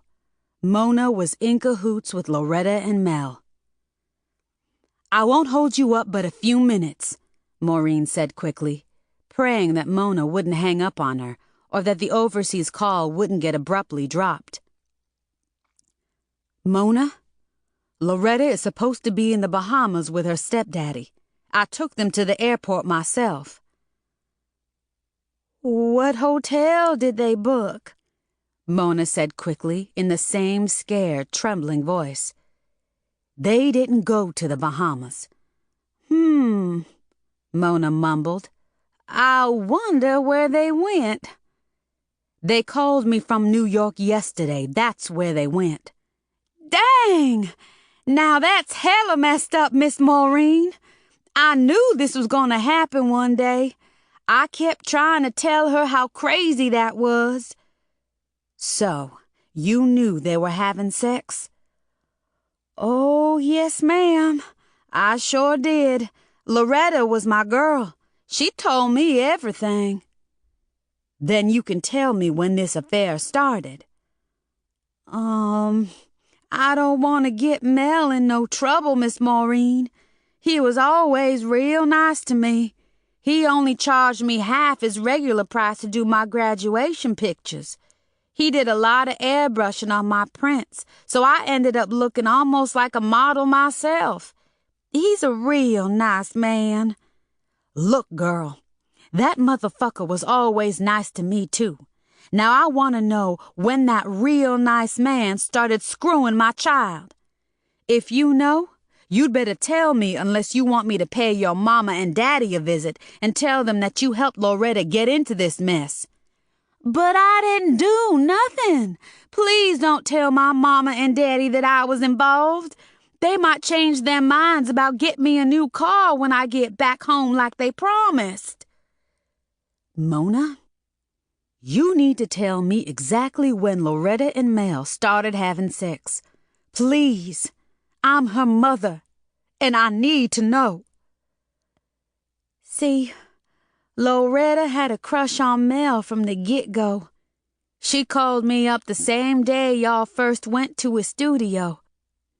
She told me that she had just met the man she'd been waiting on all her life. Mona sobbed. She told me that she didn't care what she had to do to get in his pants, even make him hook up with you if she had to. And she sure did. Loretta was only 14 when we met Mel, Maureen pointed out. Do you mean to tell me that this thing started then?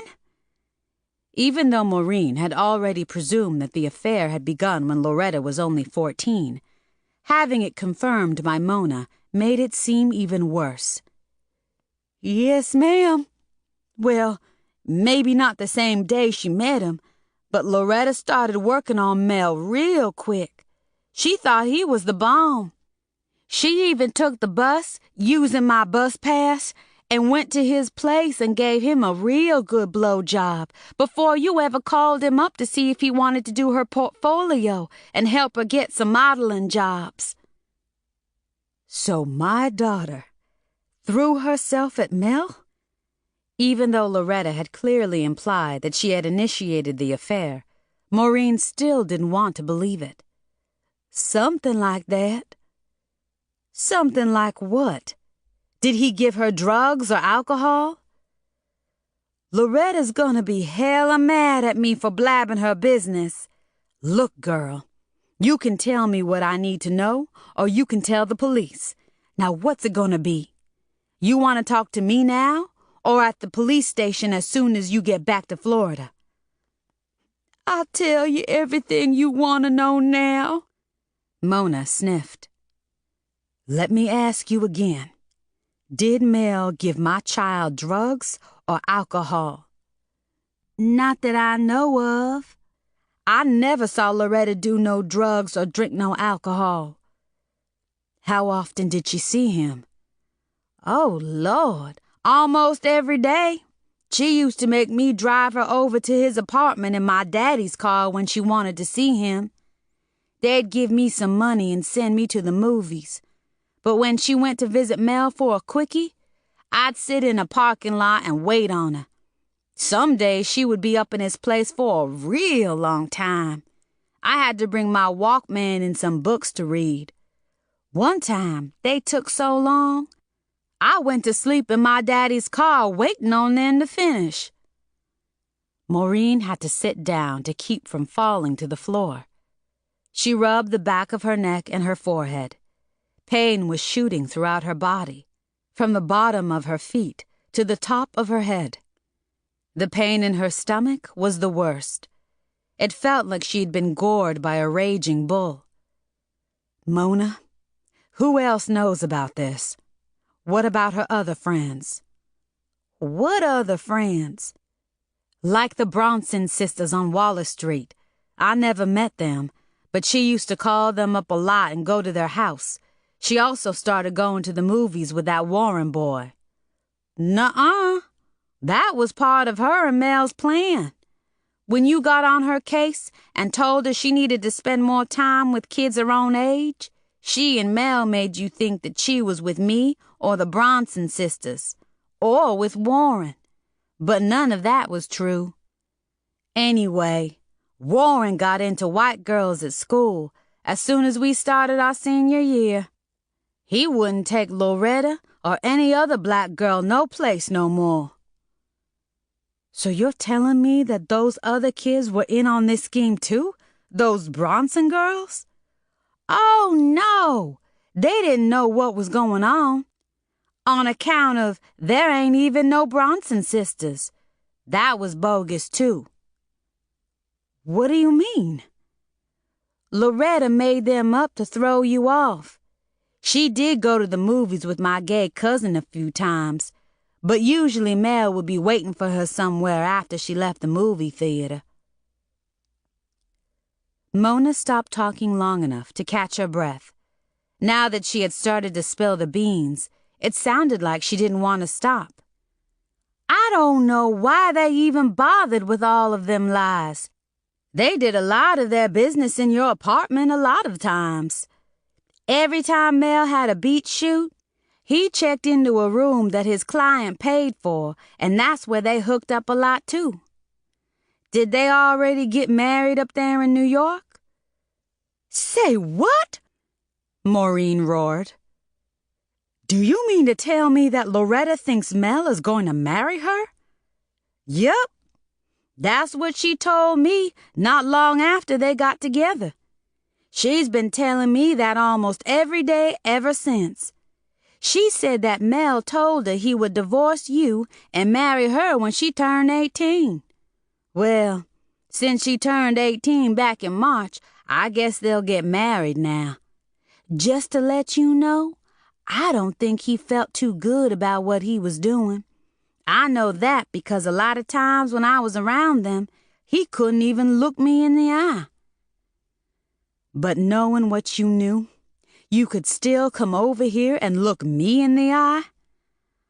I'm real sorry about that, Miss Maureen. Honest to God, I am. Loretta kept saying it was all right because you didn't love Mel nohow. I didn't know they was going to hurt you this bad. I thought that by the time we graduated, Loretta would be tired of Mel. I guess I was wrong, huh? I guess I was wrong too, Mona, Maureen whimpered. Miss Maureen, I hate to say this, but I wouldn't want to be in your shoes. You know something, Mona? I don't want to be in my shoes either, Maureen replied, laughing like a madwoman. What they did is so messed up. Mona paused and mumbled something to someone in the background. Sorry, Miss Maureen, that was Tammy Barbara I was talking to, the girl that's sharing my hotel room. Me and her are having our breakfast on the beach this morning. Then Mona lowered her voice to a dry whisper. I didn't tell her nothing about this. That girl's mouth is as big as a canyon. If she ever finds out, everybody in town will be talking about you and how you got played by your own daughter and your own husband. Mona, I would appreciate it if you didn't tell anyone else about Loretta and Mel. Would you please do me that favor? I won't say anything. Everybody will find out anyway when Mel and Loretta get married and she gets real famous. When that happens, if I was you, I'd move to a place where nobody knows me. Believe me, I'm not going anywhere, Mona. I don't care if they get married on national TV. This is my home, and I'm not running away from anything anymore. That's good. I like you, and I hope you find another man real soon. A man that don't like young girls. Well, now that you know everything, what do you plan to do about it? Maureen remained silent. Miss Maureen, you all right? Mona asked. I'm so sorry you had to find out the way you did. I hope you get over this real soon. A strange smile crossed Maureen's face. I will, she said, and she knew she would.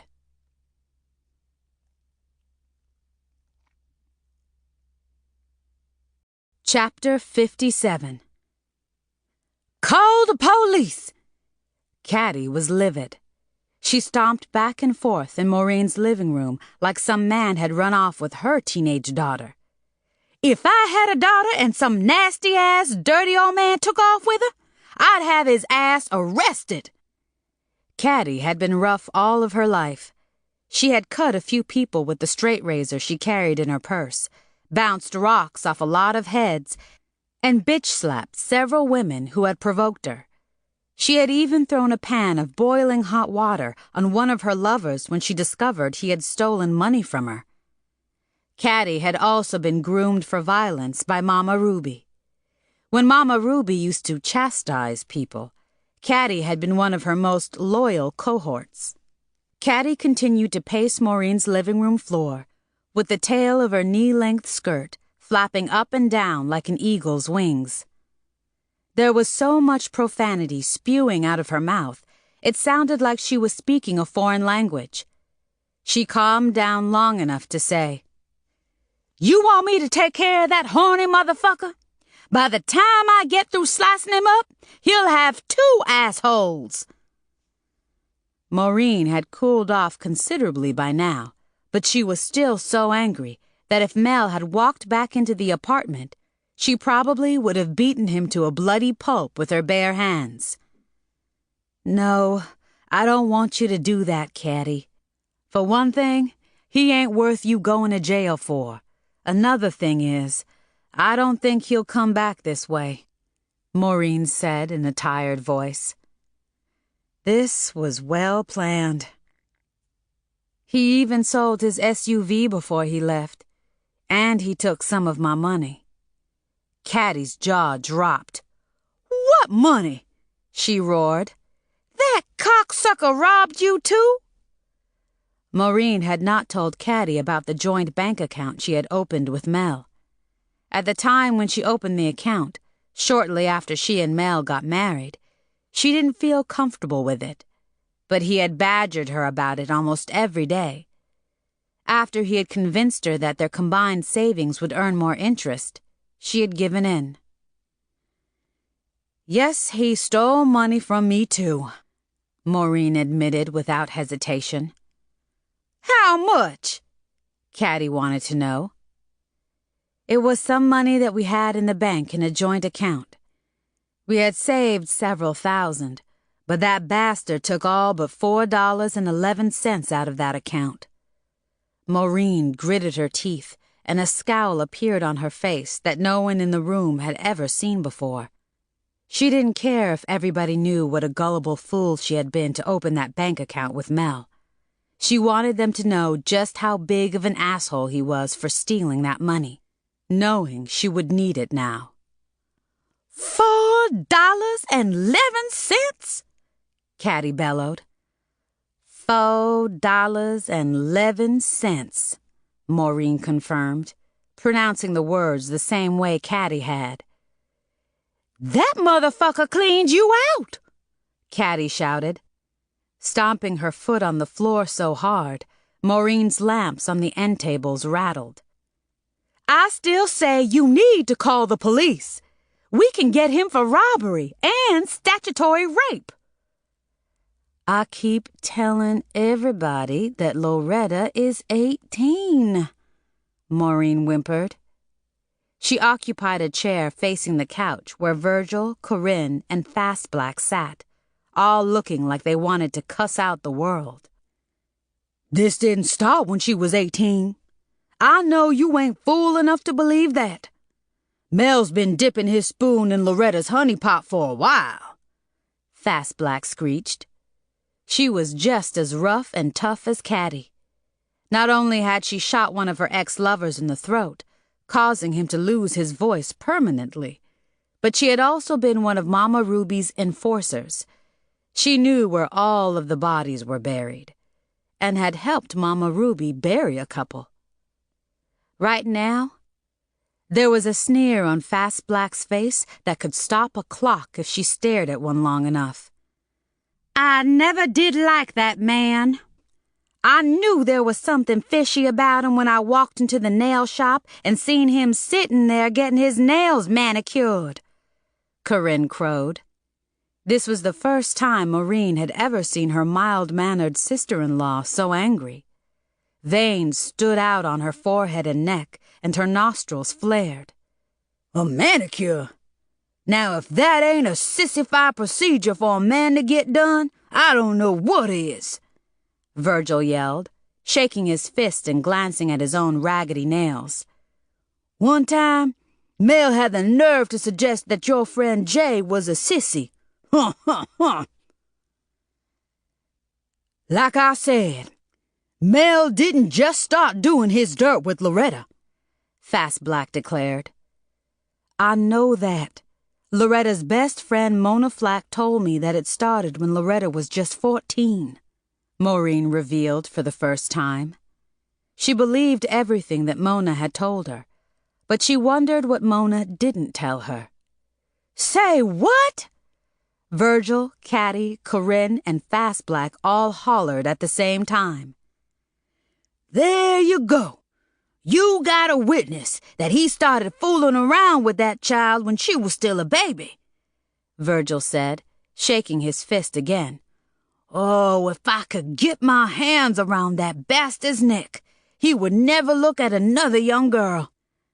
I know that Loretta's friend told me the truth about Mel screwing my child when she was just 14, but I can't prove that everything Mona told me is the truth. Mel and Loretta would probably deny it all anyway, Maureen pointed out. She claims they didn't do nothing until she turned 18. The next time I go visit my boy up there in Brooklyn, I'm going to have him drive me all over New York City to see if I can track down that Mel. I'll beat the stuffing out of him myself, and then I'll haul what's left of him to the undertaker. I won't leave till I know for sure he's straight up dead, Fast Black threatened. I wish Mama Ruby could come back to life just long enough to chastise Mel, Caddy said with a mysterious look on her face. She smiled and started to look around the room, up at the ceiling, then around the room again with that mysterious look still on her face. Mama Ruby, I hope you can hear me. We need you more than ever right now. When you get a chance, pay Mel a visit. Amen. I second that amen, Fast Black said, waving a clenched fist in the air. It seemed like everybody wanted to get violent with Mel, or at the very least have him arrested. Even Big Maureen. When Maureen had called her up a few hours earlier and told her what had happened, she had gone ballistic too. I knew there was something demonic about that beady-eyed dog. I even seen him eyeballing Loretta's butt a few times when he didn't know I was looking. I would like to cut his throat and hang him upside down till all the blood done drained out of his carcass, just like a hog butchering. Maureen had no doubt in her mind that her big sister meant every word she said. Big Maureen never hesitated to use violence when she felt it was necessary. Everybody knew about the switchblade she had used to jab her husband in the butt the last time he had accused her of cheating on him. She didn't carry her weapon in her bra like Mama Ruby had. She concealed hers in a large coin purse with her loose change that she never left home without. The whooping and hollering in Maureen's apartment went on until almost midnight. She was so exhausted by the time everybody left, she fell asleep on the couch. She'd been sleeping on the couch or a pallet in the living room floor ever since Loretta's telephone call. She had burned the sheets on her bed and sprayed the mattress with the strongest disinfectant she could find at the hardware store. After John French had raped Maureen, she had cursed his soul. But after his death in the gas station robbery incident, she had ended up feeling sorry for him. She had even bent down on her knees and prayed with Mama Ruby for his soul. Maureen would never forgive Melvin Ross, but she prayed for him too. She prayed that he would burn in hell. Even though Loretta appeared to be just as guilty as Mel, Maureen placed the bulk of the blame on him. Loretta was a child, and like most children, she did stupid, impulsive things. Mel, being a mature man, and knowing the consequences of his and Loretta's actions, should have rejected her advances. Instead of being a responsible adult, Mel had behaved worse than John French had. At least John had attempted to make up for his crime by trying to rob that gas station to get the money for Maureen to get an abortion. Around 2 a.m., Maureen woke up. She looked around the apartment for things to do that would distract her and give her something else to think about. But no matter what she did, even scrubbing the inside of her toilet, Loretta and Mel's betrayal dominated her thoughts. She went and locked the door to Loretta's room and didn't plan to go back into it again any time soon. She knew she would probably never sleep in her own bed again, so she was going to either donate it to Goodwill or drag it to the backyard and burn it like she'd done the rest of the items Mel had left behind. A few minutes before 4 a.m., Maureen curled up on the couch and slipped into a coma-like sleep. She didn't know that Jay had called or banged on her front door while she was having one nightmare after another until he returned that day around noon. "You can't let this thing destroy you, Maureen," he told her when she let him in. "You've got too much to live for." "Don't worry, I'm doing just fine," she lied. "Well, you don't look fine. You look like you've been through hell." "I have," she said in a hoarse voice. "This has been one badass year." "God knows I can relate to that," Jay quipped. "Things are just now beginning to feel like normal again for me." "Oh, I didn't mean to open up your wounds," Maureen said with a hand in the air. The look on her face was so apologetic that Jay thought she was going to burst into tears again. "You didn't open up my wounds. The ones I got will probably never heal anyway." Maureen let out a long, loud sigh. "I know it's early, but do you want something to drink? I know I do," she said, already walking toward the kitchen cabinet where she kept the alcohol. "Most definitely. Whatever you have is okay with me," Jay told her, as he sat down hard onto the couch. He could feel Maureen's pain and anger, and he was as angry and in as much pain as she was. He was glad that Mel was out of her life, and he hoped that Mel stayed out. When Maureen returned to the living room with 2 beers, she eased down on the couch next to Jay. There was a weak smile on her face. He was glad to see that the deep lines he had noticed in her forehead the other night didn't look as deep now, and her hair was in a neat ponytail. If the dark circles were still around her eyes, she had done a good job of hiding them with the makeup she had applied earlier in the day. "Beer is all I have right now." Maureen was about to take a sip from her beer can, but Jay removed both of the cans from her hands and set them on the coffee table. Then he pulled her into his arms. They made love on the couch.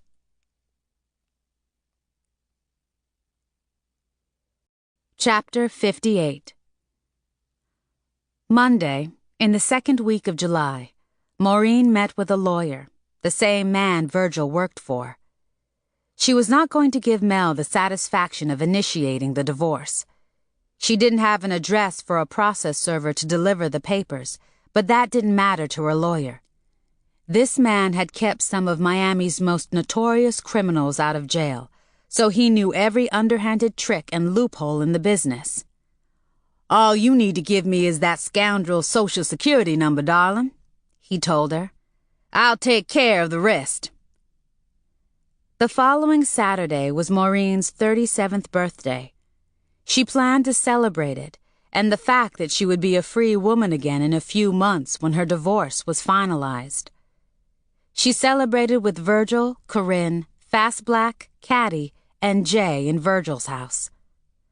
Corinne had barbecued some sausage links and steaks, and Jay had brought a bowl of potato salad that he had made from one of the late Mrs. Freeman's recipes.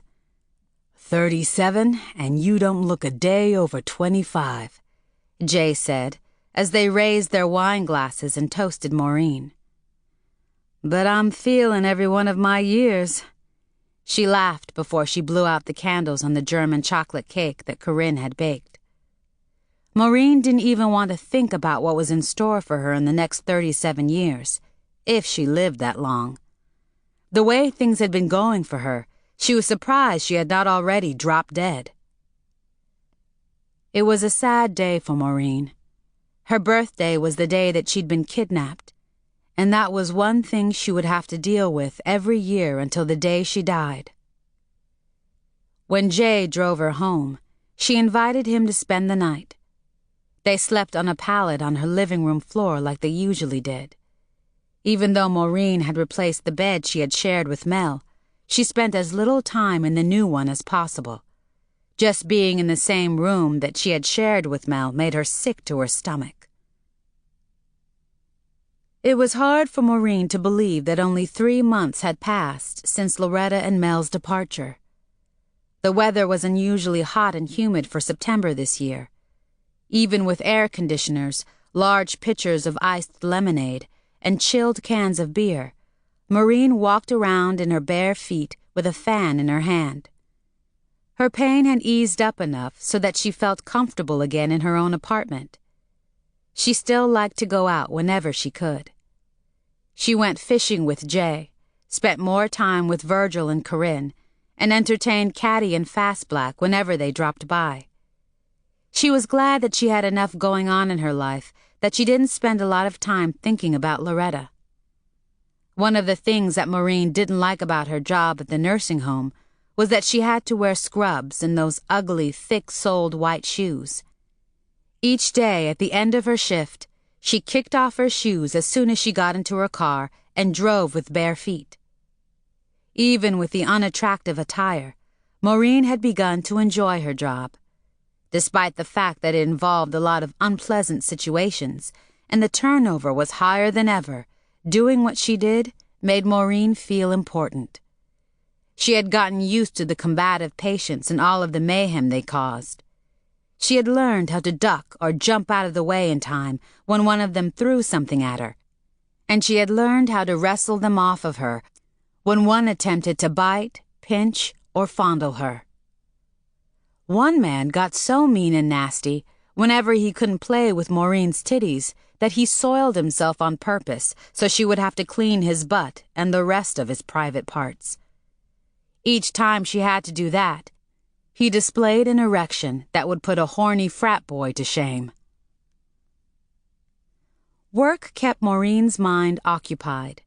In fact, she enjoyed keeping her mind occupied so much that when 2 more aides walked off the job, she volunteered to go full-time.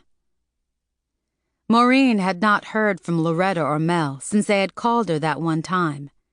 Because they had not given her any contact information, she had no way of getting in touch with them either. Not that she was dying to do so anyway. She couldn't imagine anything they had to say about their relationship that would make her feel any better. They had told her enough. Things gradually returned to normal, or as close to normal as it could get. People had almost stopped cursing Mel, so the subject of him and Loretta was discussed only when Maureen brought it up. She had not told her co-workers or her neighbors the whole story about why Mel and Loretta were no longer around. When one of them asked, she simply told them, "Loretta relocated to further her modeling career, and Mel and I decided that our marriage was a mistake." Maureen's family and friends were very important to her, and they were all very supportive. But the support and love of the man she loved was different. For 37 years, Maureen had felt like half a person. Jay made her feel whole. She spent so much time with him in his house that his neighbors thought she had moved in. She loved him so much that it sometimes hurt. The sight of him, his touch, and his lovemaking made her feel that her life was worth living after all. Maureen knew beyond a shadow of a doubt that Jay was her soulmate, the one she'd been waiting for her whole life. If she lost him, well, she didn't even want to think about that. Losing Loretta had been painful, and she knew that it always would be. But no matter what, she still wanted her child to be happy. If being with Mel was what it took for Loretta to be happy, well, so be it, Maureen told herself.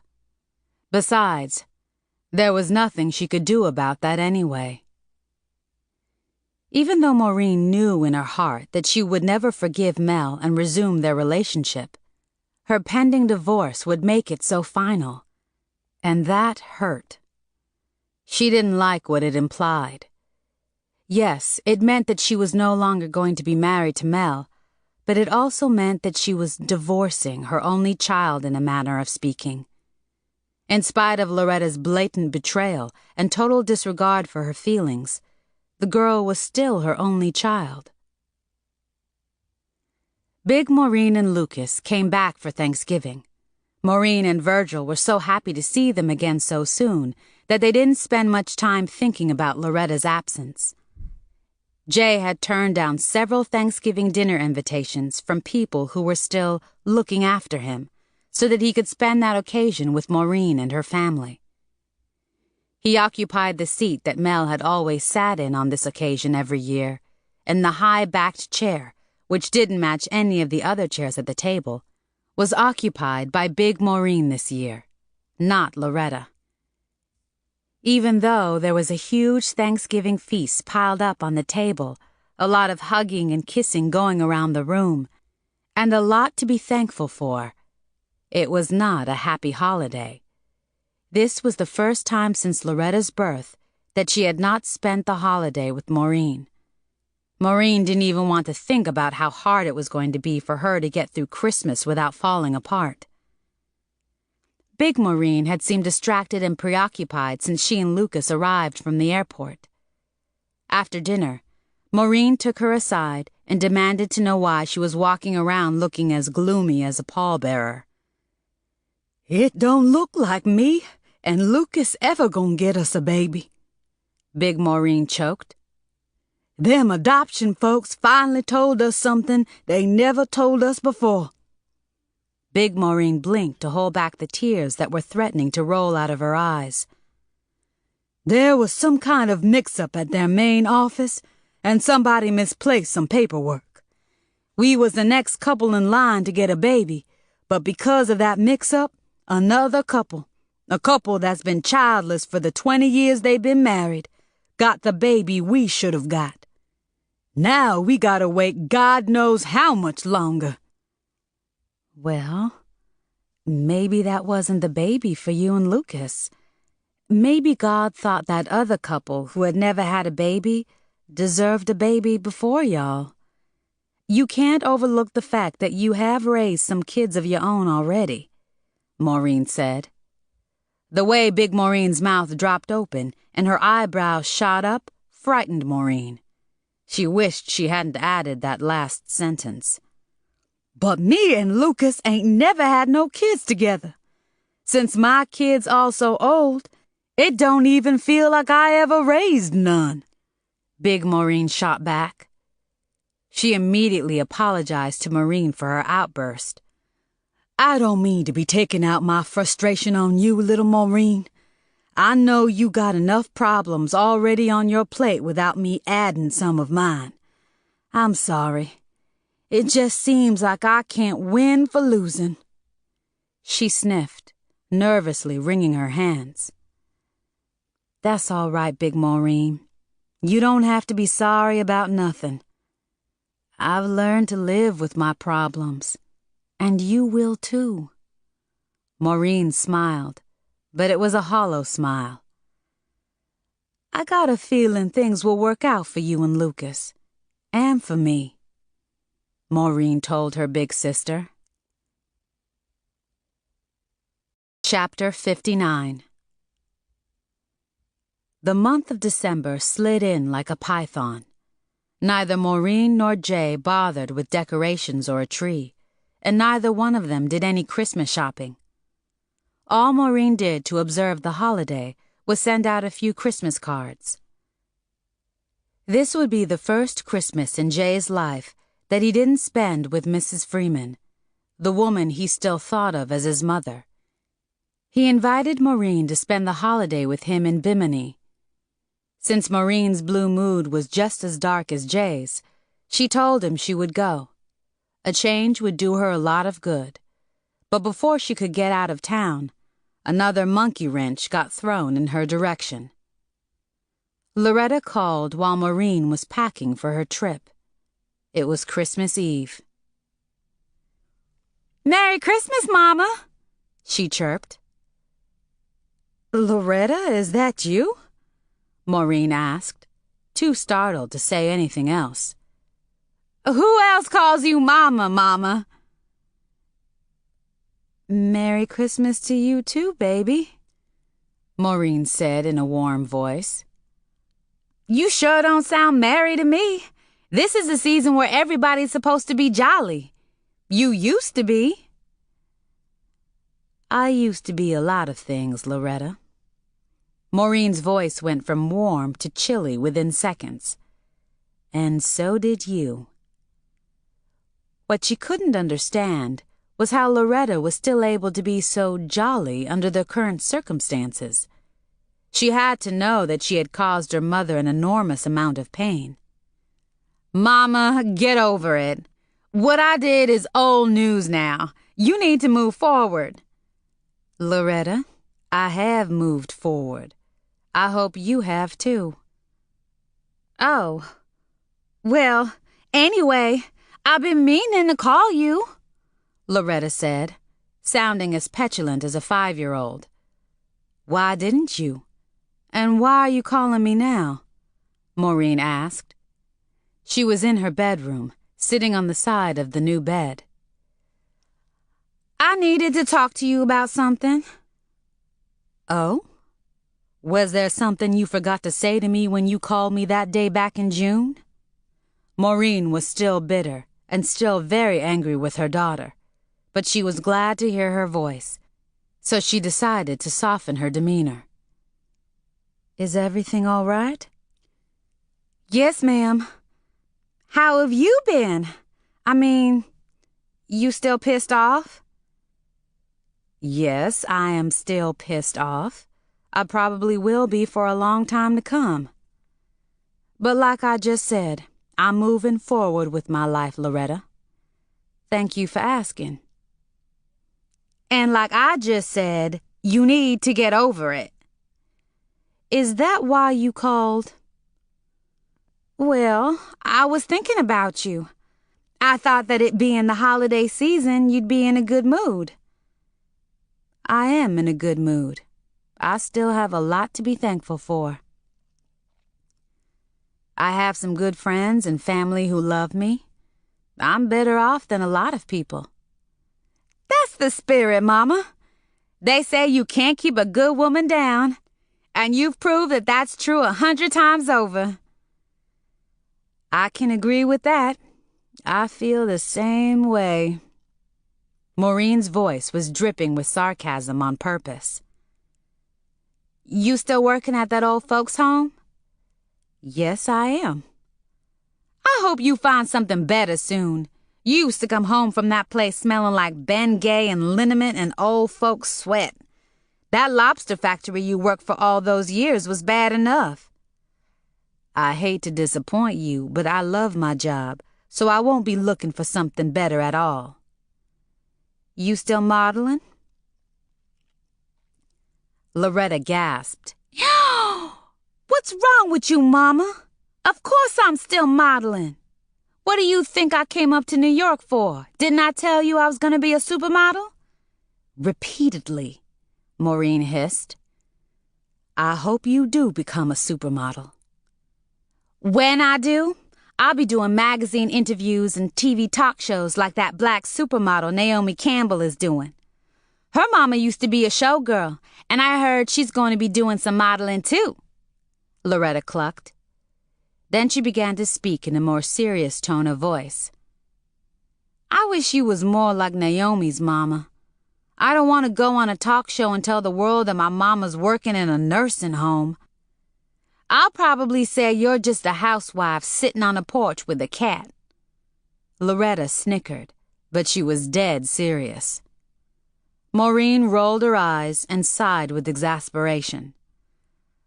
Like I said, I enjoy my job now. I like working with people who need and appreciate me. But if I was just a housewife sitting on a porch with a cat, I'm sure I'd enjoy that too. Oh, well, whatever. Are those old people still acting crazy? Biting you and spitting on you and stuff? I'm used to it now. I told my boss to put me on full time as soon as possible, Maureen announced, unable to keep the curtness out of her voice. Loretta's call had caught her off guard. Since she had never been betrayed on this level before, she didn't know how she was supposed to feel, think, or act by now. Loretta was still her daughter, and Maureen still loved her. I hope your life is still going well, Loretta, she offered. She meant it, too. Despite what had happened, she wanted her daughter to succeed in everything she did. But she prayed that that would not include her stealing another woman's husband someday. I pray for you all the time. That's nice. Loretta cleared her throat with a cough. I've been getting a lot of work, and I've met a whole lot of important people. I'm making so much money, and I have a gorgeous loft in Soho. You wouldn't believe all the gorgeous new clothes I bought and all of the A-list celebrities I run into all the time. Even Al Pacino. He laughed when I told him that you've had a crush on him since 1972. Maureen couldn't believe how giddy and upbeat Loretta sounded now.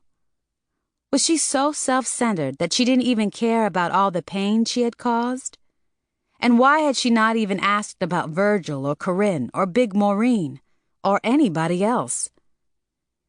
I might be going to Milan next year.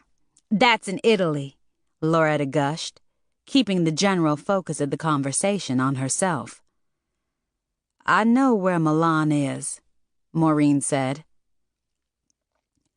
Well, I hope you and Mel enjoy Milan, Italy. Loretta gritted her teeth before responding. He won't be going with me. Aw, that's too bad, Maureen said with mock compassion.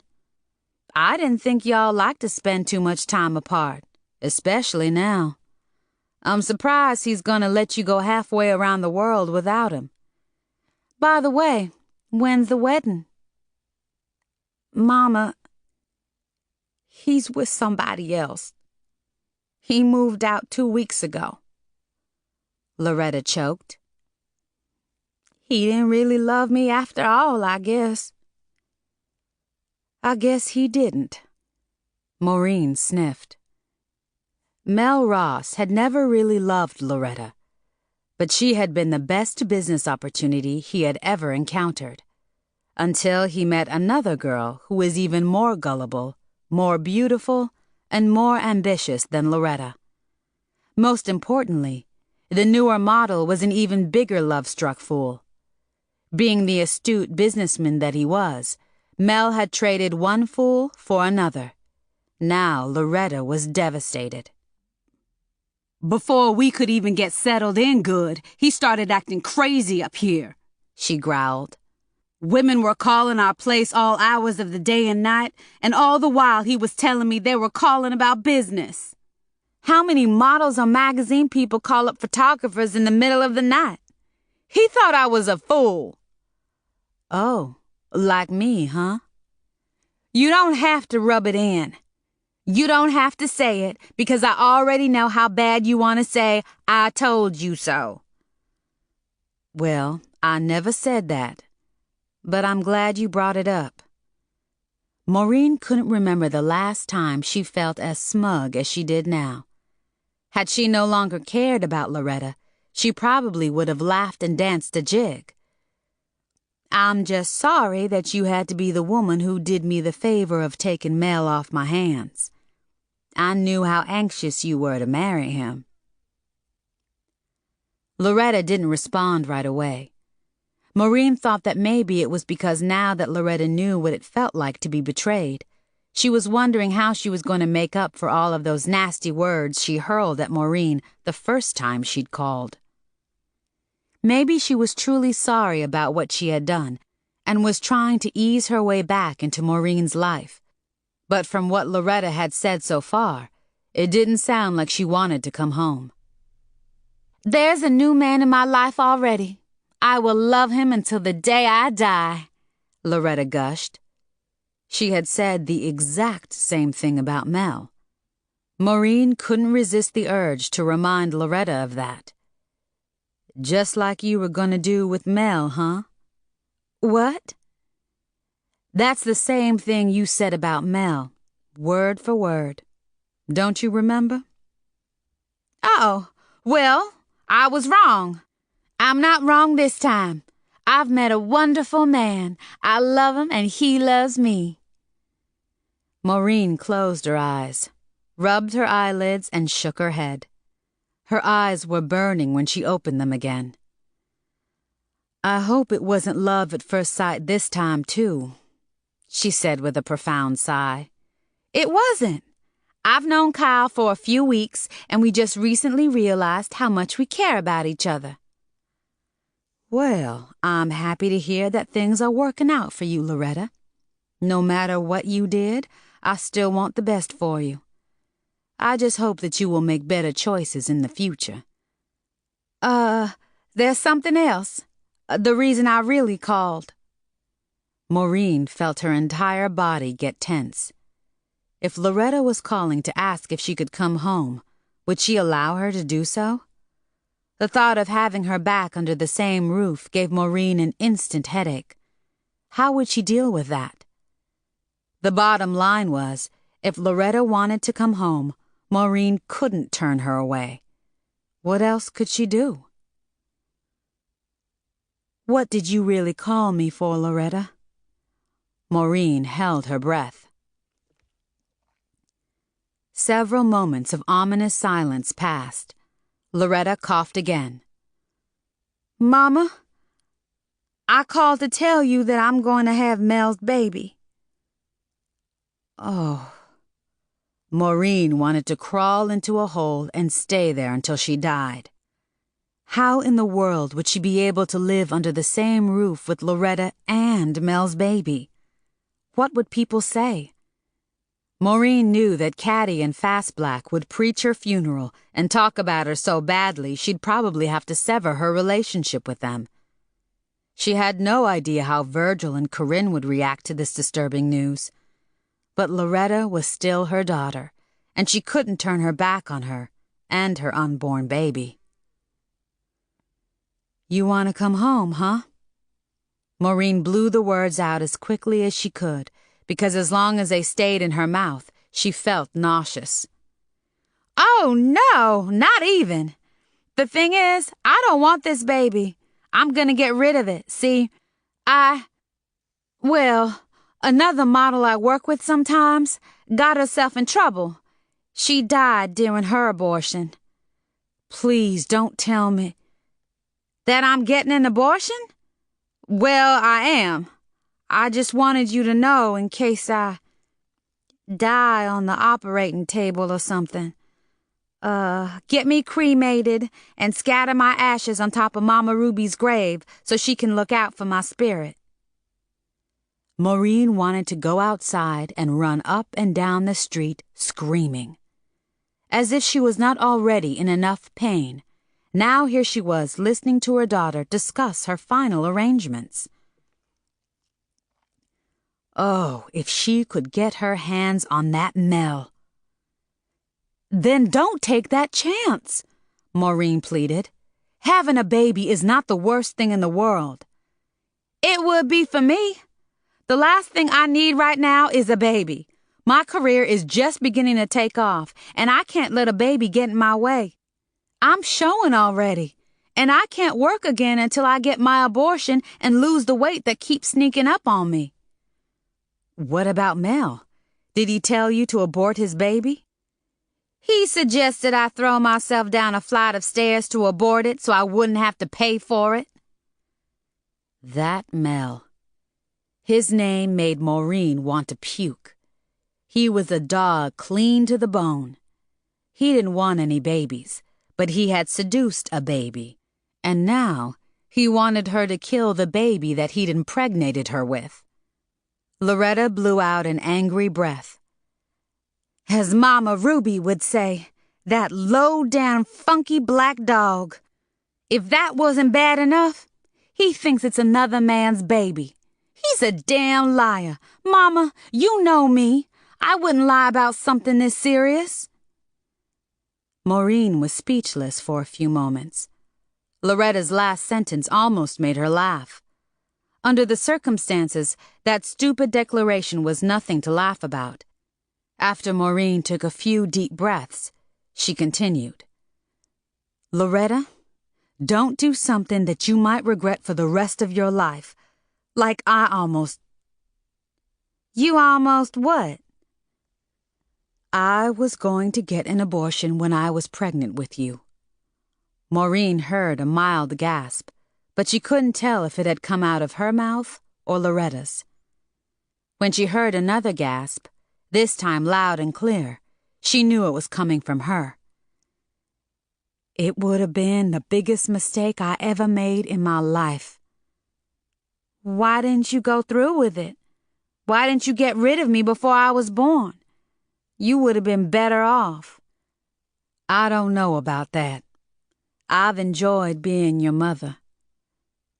Until now, Loretta said. That's beside the point. I never expected you to be the perfect child. I wasn't. That's a position that only Jesus can claim. Maureen paused and swallowed hard.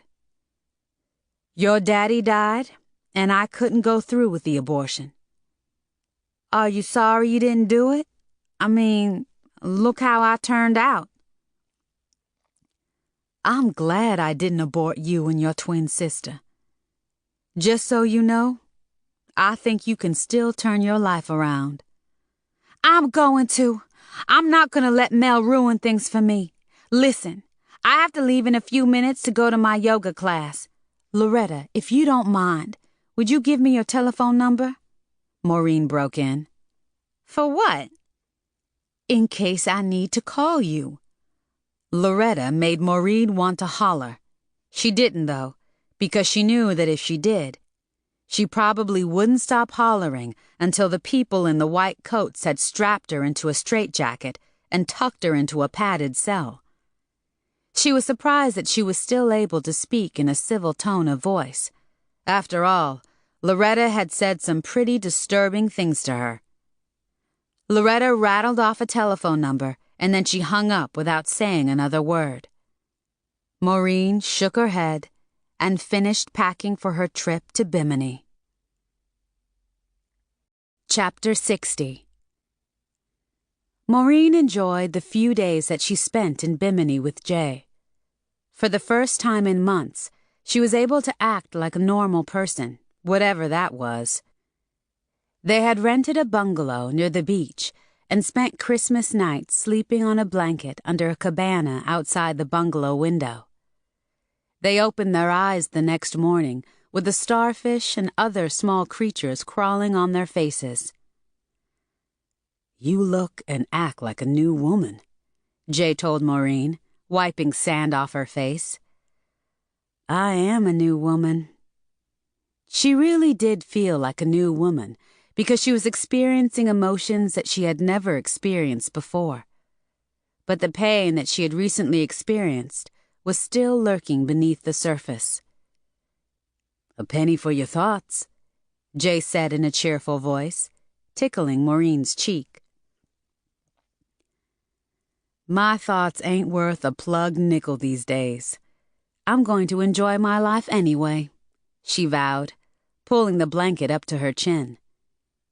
They had shared a bottle of rum the night before, and then they'd made love. They were both still naked.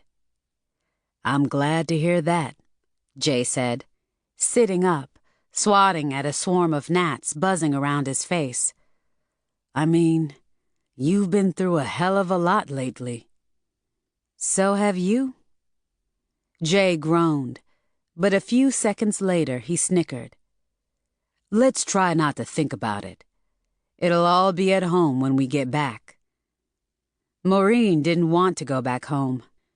Just thinking about returning to the apartment that she had shared with the last two people in the world she expected to betray her made her sick to her stomach. However, despite all that had happened to her lately, Maureen was more relaxed than she'd been in years. She did things with Jay that she had never done before and never even thought about doing. They ate snake meat at a restaurant that served only exotic dishes. They went scuba diving, horseback riding, and they danced until dawn 3 nights in a row. Maureen didn't even dwell on what Virgil had told her about her kidnapping case, or the fact that Loretta was now pregnant with their stepfather's baby.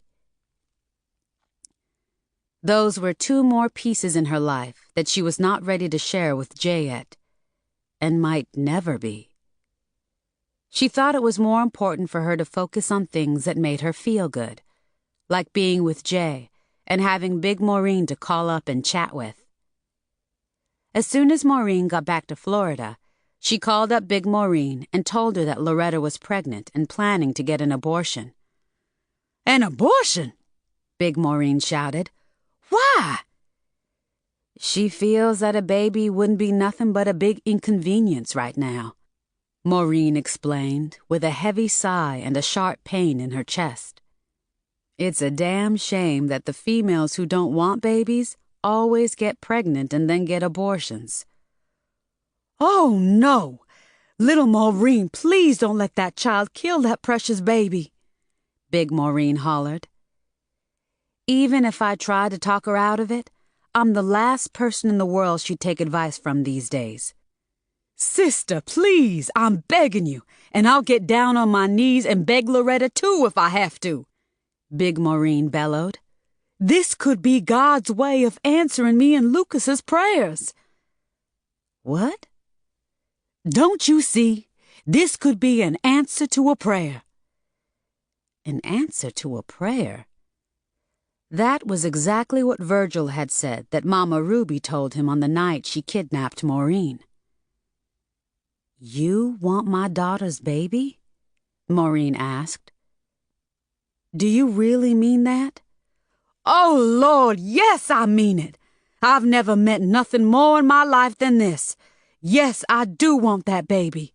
I wouldn't care if it came into the world with hooves and a tail. I want that baby." Maureen was glad that she was not in the same room with Big Maureen. If she sounded this desperate on the telephone, there was just no telling how desperate she would be in person. "I can talk to her, but I don't know if it would do any good. From the way she talks, she's already got her mind made up to get rid of her baby." "Please, please, please talk to her," Big Maureen begged. Then she burst into tears. "I need that baby," she said between sobs. "And it will be a blood relation, so that would make it an even bigger blessing. If them adoption folks ever do come through and give me and Lucas a baby, there's no telling what kind of blood and background that child might have. Me and Lucas might end up with a lunatic or a born killer on our hands." "I don't know if it'll do any good, but I'll call Loretta and see what she says." "Can you call her right now? I'll hang up and you can call me back as soon as you talk to her. Please. I won't get a moment's rest until I hear back from you." Big Maureen hung up abruptly, but Maureen didn't dial Loretta's number right away. Big Maureen raising Loretta and Mel's baby was something that Maureen had to think about for a while. Just to keep Big Maureen from losing her mind, Maureen waited a couple of minutes and called her back. "What did Loretta say?" Big Maureen yelled. "I've been pacing back and forth, jumping up and down and everything, waiting on you to call me back." That explained why Big Maureen was huffing and puffing like she had just run a marathon. She wasn't home," Maureen lied. "I left a message for her to call me back as soon as she could. Now you go get some rest." "Like I told you, I ain't gonna get no rest until you talk to Loretta," Big Maureen vowed. "I can't." Maureen was not able to reach Virgil until the following morning. When she told him about Loretta's predicament, he said something that surprised her. "You tell Loretta she ain't got to kill her baby. Me and Corinne would be glad to raise it," he said, already sounding like a proud papa. "Corinne loves babies, and you know I do. It's a pity I only had the one, and seeing him every once in a while ain't enough for me to even feel like a real daddy." "I don't think you can have Loretta's baby." "Oh, you gonna take it? Before you do, you need to think it through real hard.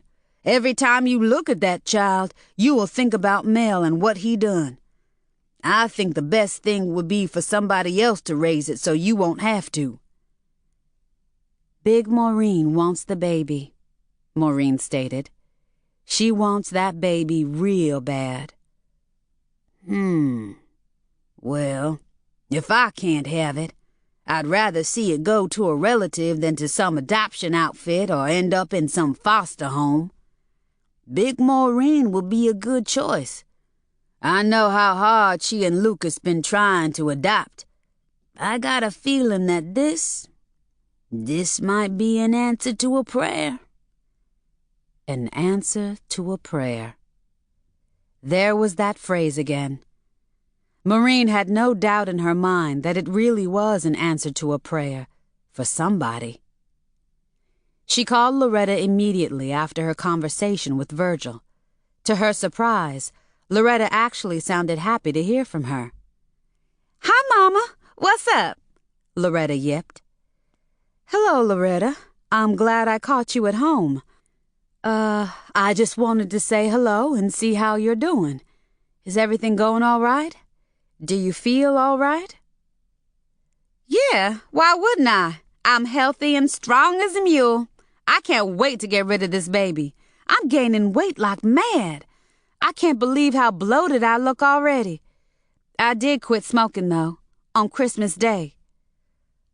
"I didn't know that you had started smoking," Maureen said, disappointed. "I'm glad to hear you stopped. That was a smart and healthy thing for you to do." Loretta had always been a strong advocate against smoking. Maureen cringed as she wondered what other surprises she had in store. "There's a whole lot of things you don't know about me, Mama.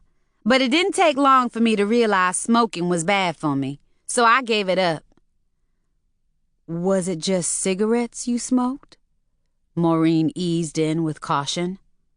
Loretta heaved out an impatient breath. "Oh, Mama, if you mean weed, I gave that up before I gave up cigarettes. I smoked my last joint last month." You'd better believe I'm glad to hear that. I was real worried about you, Loretta. I don't like you being pregnant in a strange city with no family to look in on you and all.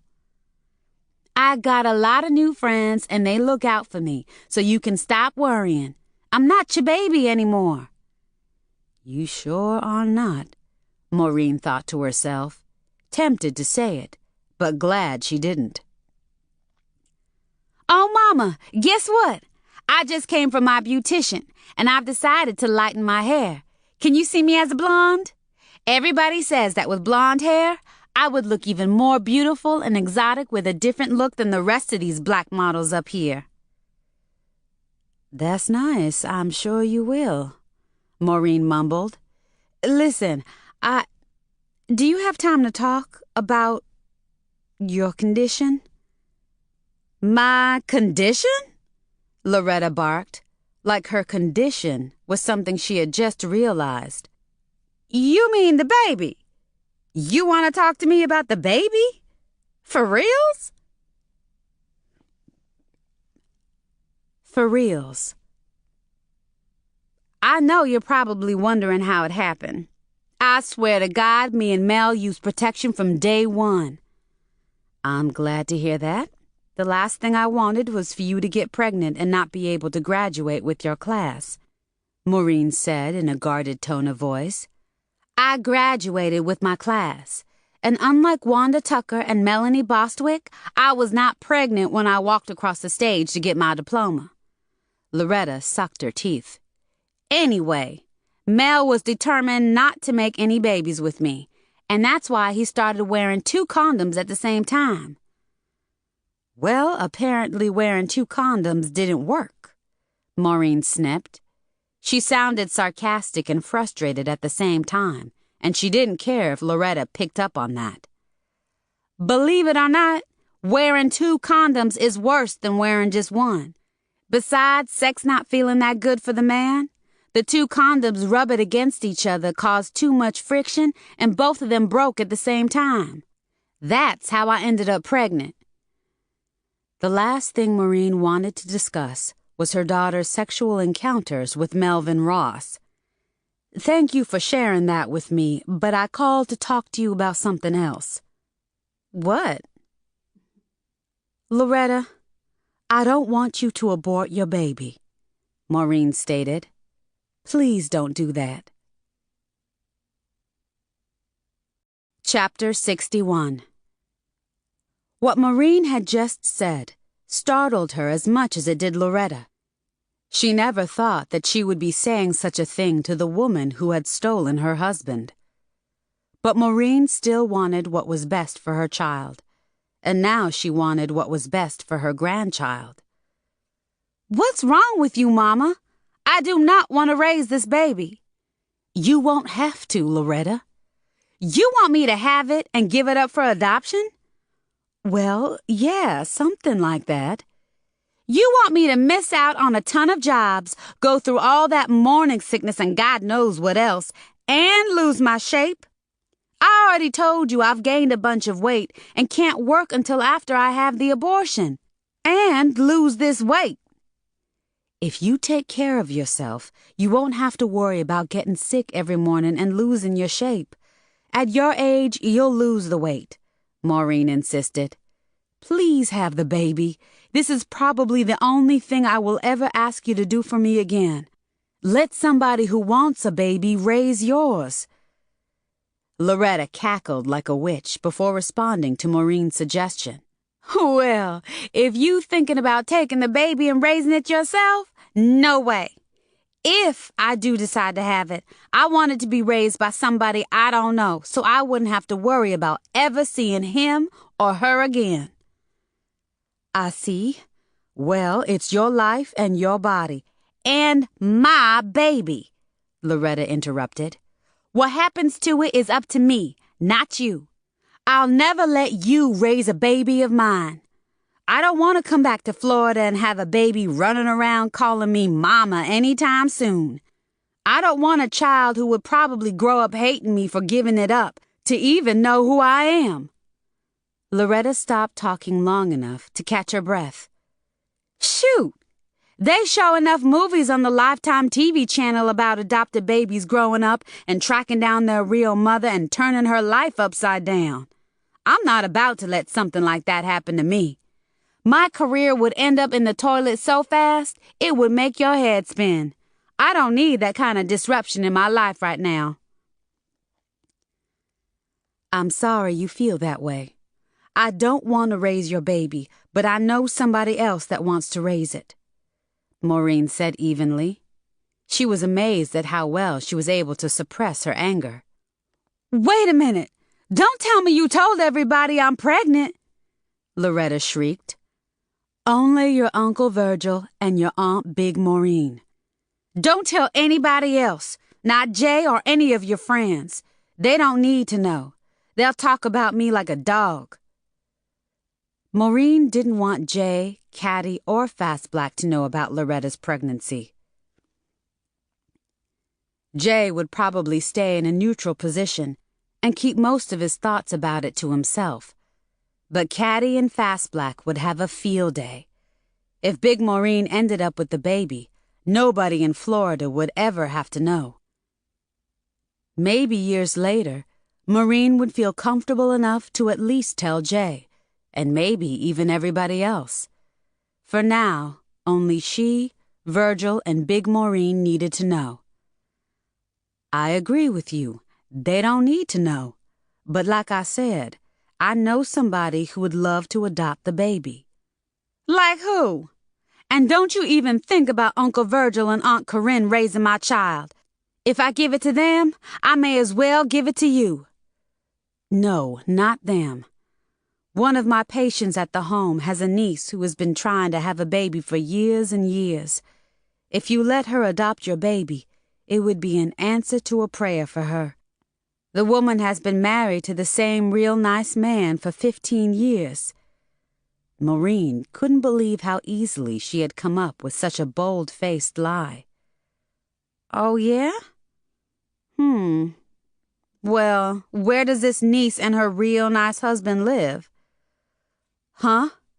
Oh, they live in Canada and they travel a lot. You would never have to worry about seeing the baby once you turned it over to them. Canada? A white couple? A black couple originally from the Dominican that moved to Canada a long time ago. Loretta's silence gave Maureen hope, so she continued spinning her tale. They got buku money. He's a doctor. They live in a real big house with a huge backyard and everything. The baby would have a real good life, better than even you or I could give it. What if later on down the road I want to take my baby back? It would be real hard, probably impossible for you to do once you sign the papers. Papers. That was another thing. But Maureen knew that between her, Virgil, and Big Maureen, they could dummy up some legal-looking papers for Loretta to sign.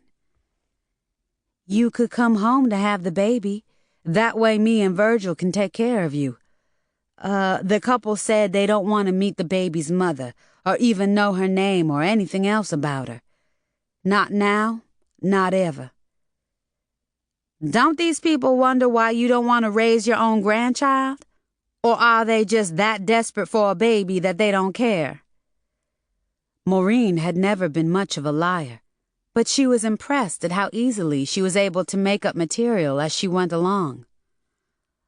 They don't know that I'm the baby's grandmother. I thought it would be better to keep that information from them. I don't know. I don't want to come back to Florida and have everybody talking about me. I could just hear all that trash-talking Caddy and Fast Black would be doing about me. Living under the same roof with you would be too uncomfortable for me, and it probably wouldn't be safe for me. Not safe for you? You wouldn't feel safe living with me?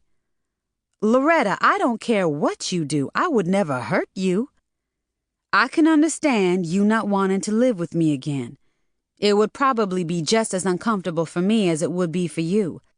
I'll find you a real cheap motel to stay in until you have the baby. Maybe one in Tampa or Lauderdale, so you won't have to worry about running into anybody you know. Me and Virgil will visit you every day. I just don't want you to be alone in a strange city going through a pregnancy by yourself. You know now you can't count on Mel. I already told you that I made a lot of new friends. My new boyfriend Kyle is in the process of moving in with me. He already told me that he would find a full-time housekeeper to help me out. Maureen let out a weary groan. Her broken heart was pounding like it was trying to get out of her body, one piece at a time. A housekeeper? You mean you might decide to keep the baby? Oh, no, I'm not going to keep this baby. Why in the world would I want to do something like that at a time like this, Mama? But because that other girl died during her abortion, Kyle even thinks I should have it and give it to some childless couple. He said he would find me a nurse so she could look after me until I have this baby, if I do, which I probably won't. Maureen let out another weary groan. Whatever you decide to do, I hope you make the right choice. I would hate for you to do anything you'll end up regretting. Oh, I just remembered something. I don't mean to rush you off the phone, Mama, but I have to go see my doctor so he can tell me why I've gained so much weight so fast. I can't stand to go around looking like I swallowed a watermelon. Gotta run. Loretta hung up. Even though all Maureen could hear now was a dial tone, she said, "Bye, Loretta." As soon as Maureen placed the telephone back into its cradle, it rang. She was afraid that it might be Big Maureen, and since she didn't have positive news for her, she didn't answer. One thing Maureen didn't like to do was deliver bad news. When she didn't have a choice, she put it off for as long as she could.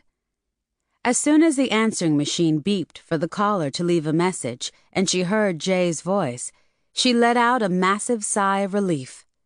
She clicked off the answering machine and took his call. "I'm here, and I'm so glad it's you," she wailed, clutching the telephone like it was the Holy Grail. "I'm glad it's me, too," Jay laughed. "How about some seafood? I just discovered this cozy little place near the beach. It's real popular with the A-list crowd. I know how you like to gawk at celebrities, and this place is a major hangout for some of your favorites."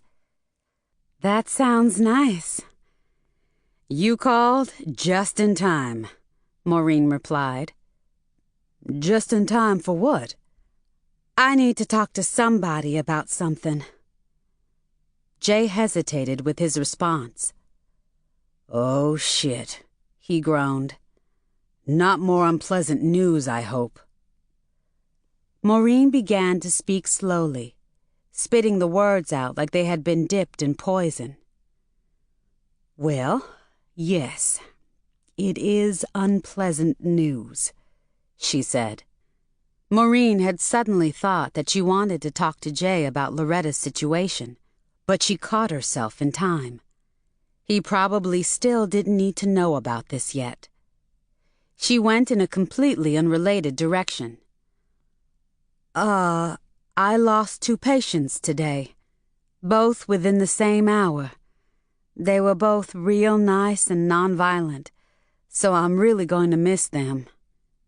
2 of the patients that she cared for at the home had died earlier in the day. "That is unpleasant news," Jay told Maureen. "Mr. Brown and Mr. Plummer," she added. "I've been feeling kind of down in the dumps about it." "Uh-huh. I guess that's something you don't get used to," Jay said. "Baby, those people are on their last leg when they check into that home. But you already know that. So why do you seem so surprised and upset? Didn't you lose another one of your patients just last week?" "Yes. Old Lady Graham passed when I was giving her a sponge bath," Maureen recalled. "Let's stop talking about that before I get even more depressed. Now hurry up and come get me so we can get to that seafood place." Chapter 62. Jay drove Maureen home a couple of hours later. The first thing she did when she got inside was check her answering machine for messages. She was pleased to see that she didn't have any. Jay didn't stay long, and when he left, Maureen went from room to room, looking for things to do to keep herself busy. She cleaned out and reorganized her kitchen cabinets. She did 2 loads of laundry, and she rearranged the living room furniture. Every time she walked past Loretta's room, her heart skipped a beat. She knew that she would have to enter the room again sooner or later, if for no other reason than to open the windows and let in some fresh air. Eventually, she would have to decide what she was going to do about the room. Either use it to store things or make it into a guest room. She even thought about moving to a new apartment so she wouldn't have to deal with the room at all. She finally crawled into bed around midnight, but she tossed and turned for 2 hours before she went to sleep.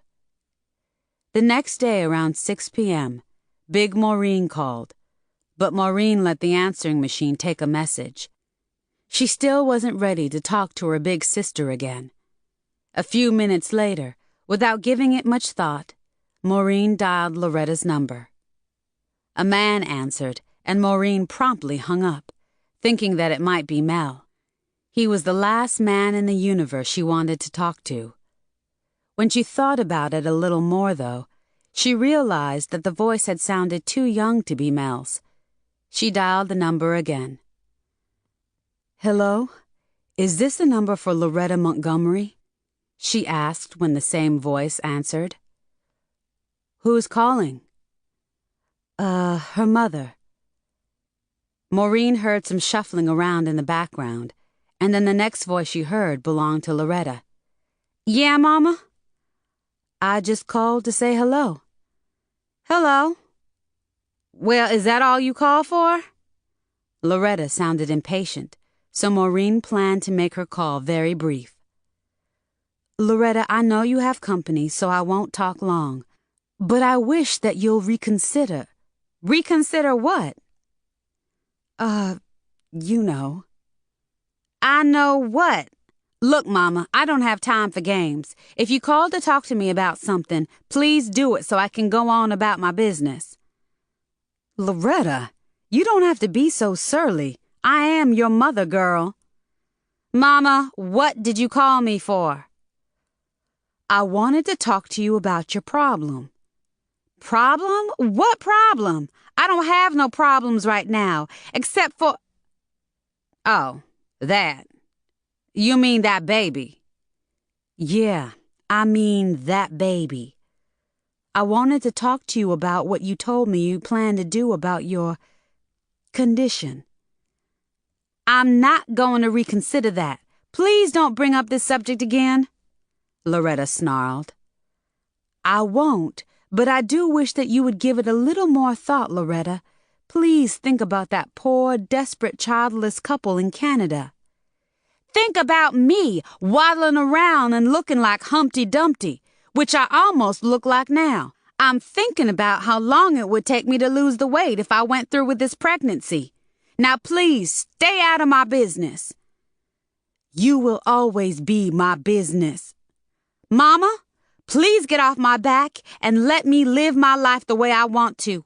I'm 18 now, so I don't have to listen to anything you have to say anymore." "Loretta, what is the matter with you? I can't stand it when you sass me. I'm still your mother. For that reason alone, you should have a little more respect for me." "If I had even thought about sassing Mama Ruby the way you do me, she would have laid me out like a log." Hello? Loretta, hello?" Loretta had hung up. Maureen cursed, gritted her teeth, and slammed the telephone back into its cradle. As if on cue, Jay called a few seconds later.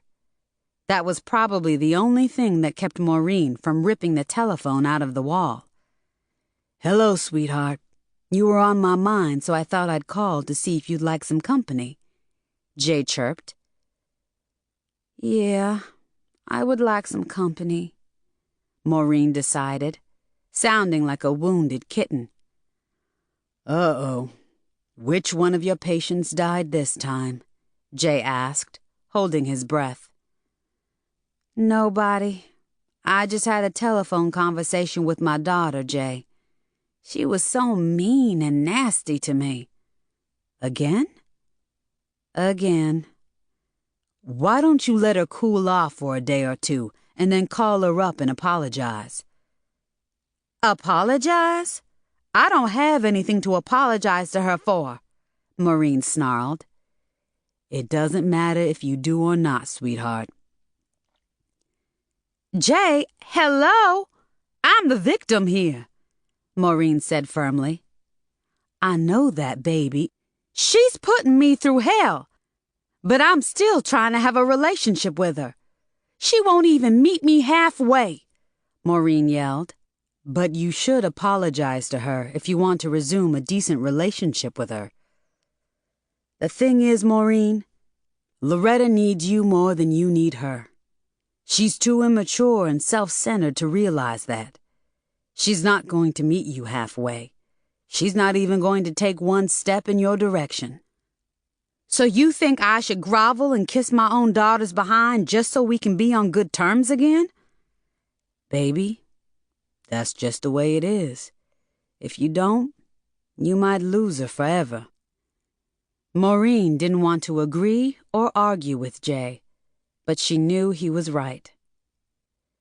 The following evening, she dialed Loretta's number again. Maureen was nervous and angry at the same time. She wasn't sure what she was going to say to Loretta. She decided that it would be better if she could leave a message on her answering machine, so she hoped to get a recorded outgoing message. And she did. The crisp and pleasant-sounding message, recorded by an anonymous telephone operator, informed Maureen that the telephone number she had just dialed had been changed to an unlisted number. Chapter 63. Maureen liked to recall some of the off-the-wall remarks, comments, and statements that Mama Ruby had made to her when she was growing up. One that still danced around in her head from time to time was, "Maureen, don't kiss nobody's ass. If anything, bite the hell out of it, and if that don't straighten 'em out, bite it again."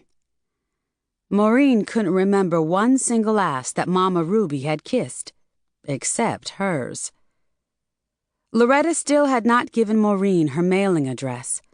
Now that she had changed her telephone number and had it unlisted, Maureen had no way to get in touch with her. Even if she wanted to kiss her spoiled, rotten daughter's ass, how would she do that now? What would Mama Ruby do? Maureen wondered. She didn't have to wonder about that for long. She knew what Mama Ruby would do. Mama Ruby would do whatever it took to resolve the issue. Even though Maureen had exercised her right to be independent and in control of her own life in a totally different way than Loretta, Mama Ruby had come after her with both guns blasting, so to speak.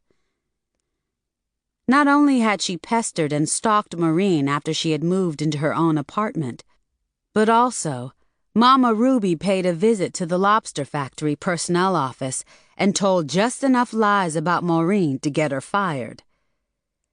But that didn't make Maureen move back home. One night, while she was asleep, Mama Ruby stormed her apartment and ripped a telephone book in two with her bare hands. Mama Ruby had chased away most of Maureen's potential lovers, and even broke into her apartment and vandalized some of her property. She had begged, pleaded, and then ordered Maureen to move back home. She had even threatened to kill herself if Maureen didn't comply. Maureen was about to give in, but she waited too long. Mama Ruby carried out her most serious threat of all. She died. Well, Maureen wasn't about to die if Loretta wanted to be hard-headed and mean. As much as she loved her daughter, she was not going to make a sacrifice of that magnitude. An hour after Maureen had attempted to call Loretta, she let out a loud breath and leaped out of her seat. She scurried across the floor like a mouse and down the hall to Loretta's room. She pushed open the door so fast and hard, the doorknob hit the wall, leaving a hole the size of a man's fist. In less than an hour, Maureen had stripped Loretta's bed and stuffed all of the bedding and everything else that was left in the room into boxes. Then she called Goodwill and scheduled a pickup. The next day, she drove the car that Loretta had purchased for her to a used car dealership and eagerly traded it for the first car that a stunned but happy salesman showed to her, a 4-year-old Camry. She got screwed out of a lot of money, but she didn't care. Driving a car that had been paid for with Loretta's ill-gotten wealth had begun to increase Maureen's pain. A week after Maureen had disposed of Loretta's belongings, she called Big Maureen. "I'm sorry it took me so long to get back to you," she began. "I got real busy." "Uh-huh. But tell me the truth. The real reason you ain't called me is because you don't have no good news for me about Loretta's baby, right?" Big Maureen said, her voice trembling. Maureen sighed. "That's right. I tried real hard, but Loretta is determined to get rid of her baby." "I didn't get my hopes up too high no way. If the adoption people don't come through neither, I guess it wasn't meant for me to be blessed with another child. I still got a lot to be thankful for anyway. Praise the Lord." "You and Lucas still coming for another visit soon?" "If God's willing." After a few more moments of mundane conversation, Maureen hung up. Virgil arrived a few minutes later, and Maureen was glad to see him. "What's up with Loretta?" he asked, easing down into the living room couch. "You talked to her lately?" "Yeah, I called her up last week, but that girl sure wasn't too happy to hear from me," Maureen replied with a puppy dog face, handing Virgil a can of beer. "She even changed her telephone number, so now I can't call her at all." Maureen popped open a can of beer for herself and sat down on the other end of the couch. "My goodness. I'm so glad Mama Ruby didn't live long enough to see the mess our family turned into." Maureen sniffed and blinked back a tear. "Me too, I guess." Virgil took a long drink. Then he set his beer can on the coffee table. He turned to Maureen with a frightened look on his face. "Maureen, how do you feel about what I told you?" "What do you mean?" she asked, wiping beer off her lips with the back of her hand. "I mean, how do you feel about what I told you now that it's had a lot of time to sink in? You still glad I told you about what Mama Ruby done to you?" Maureen set her beer can on the table and shrugged. "I still think that kidnapping is a sin and a shame, but I'm still glad you told me what you told me. Just like Jay, I had a right to know the whole truth about my real mother and my background." "Uh-huh. Now, I don't like to get in your business with Jay, but do you still think it's better not to tell him?" Maureen gave Virgil a long, hard look. "I still don't think it would do any good for him to know about me. I still don't think we should tell anybody else, never. So you don't need to ask me again." "That's probably the best thing for us to do." Virgil shook his head and blinked mysteriously, looking at Maureen like she had just entered the room. "What's wrong? You looking at me like I just sprouted horns," Maureen said, forcing herself to chuckle. "Maureen, I hope you ain't keeping no dark secrets from me. Something you might want to get off your chest." Without giving it much thought, Maureen nodded. Yeah, I got a deep, dark secret, she told Virgil. Something I wanted to tell somebody since I was a teenager. Virgil shifted in his seat, turning his head so he could see Maureen's face better. Maureen glanced toward the door, then around her living room. When she looked back at Virgil, there was an anxious and puzzled look on his face. What is it? I told Mama Ruby and everybody else that the albino we call Snowball was the one that took advantage of me after he got me drunk one night and got me pregnant. I didn't tell anybody until after he died from that drug overdose, so he couldn't deny it. You told me the same thing, remember? So was Snowball the real daddy or not? Maureen cocked her head and shook it. You remember John French? Virgil nodded. Old man French's boy. The one that got himself killed trying to rob that gas station? Yeah, I remember that boy. He was real cool. The blackest white boy I ever knew. You had a crush on him, and he had a crush on you when y'all was little kids. Why? He was the one that got me pregnant. Lord have mercy. Virgil scratched the side of his neck. The puzzled look was still on his face. Well, if he was the one that did it, why didn't you say so? He died too. He didn't die in time. I was running out of time and I had to blame it on somebody. It had to be a man with real light skin in case my baby came out with light skin. Which she did. They did. Lorraine and Loretta came out looking so white. There was no way I could have blamed them on any of the tar baby black boys I knew back then. Excuse me for saying this, but didn't you think John would have been a better choice than Snowball? John's folks had money, and Mama Ruby doted on him. That albino didn't have a pot to piss in, and he was a drug addict. John caught me in the blackberry patch and raped me. When I told him I was pregnant, he got real mad. Maureen shivered and swallowed hard, hoping to dislodge the lump that had suddenly formed in her throat. The bad memories left a nasty taste in her mouth, so she finished her beer before continuing. Anyway, I asked John for $500 so I could go to that abortion doctor in Miami that all the girls in trouble went to. He slapped the daylights out of me and took off, so I assumed he wasn't going to help me get out of the mess he'd gotten me into.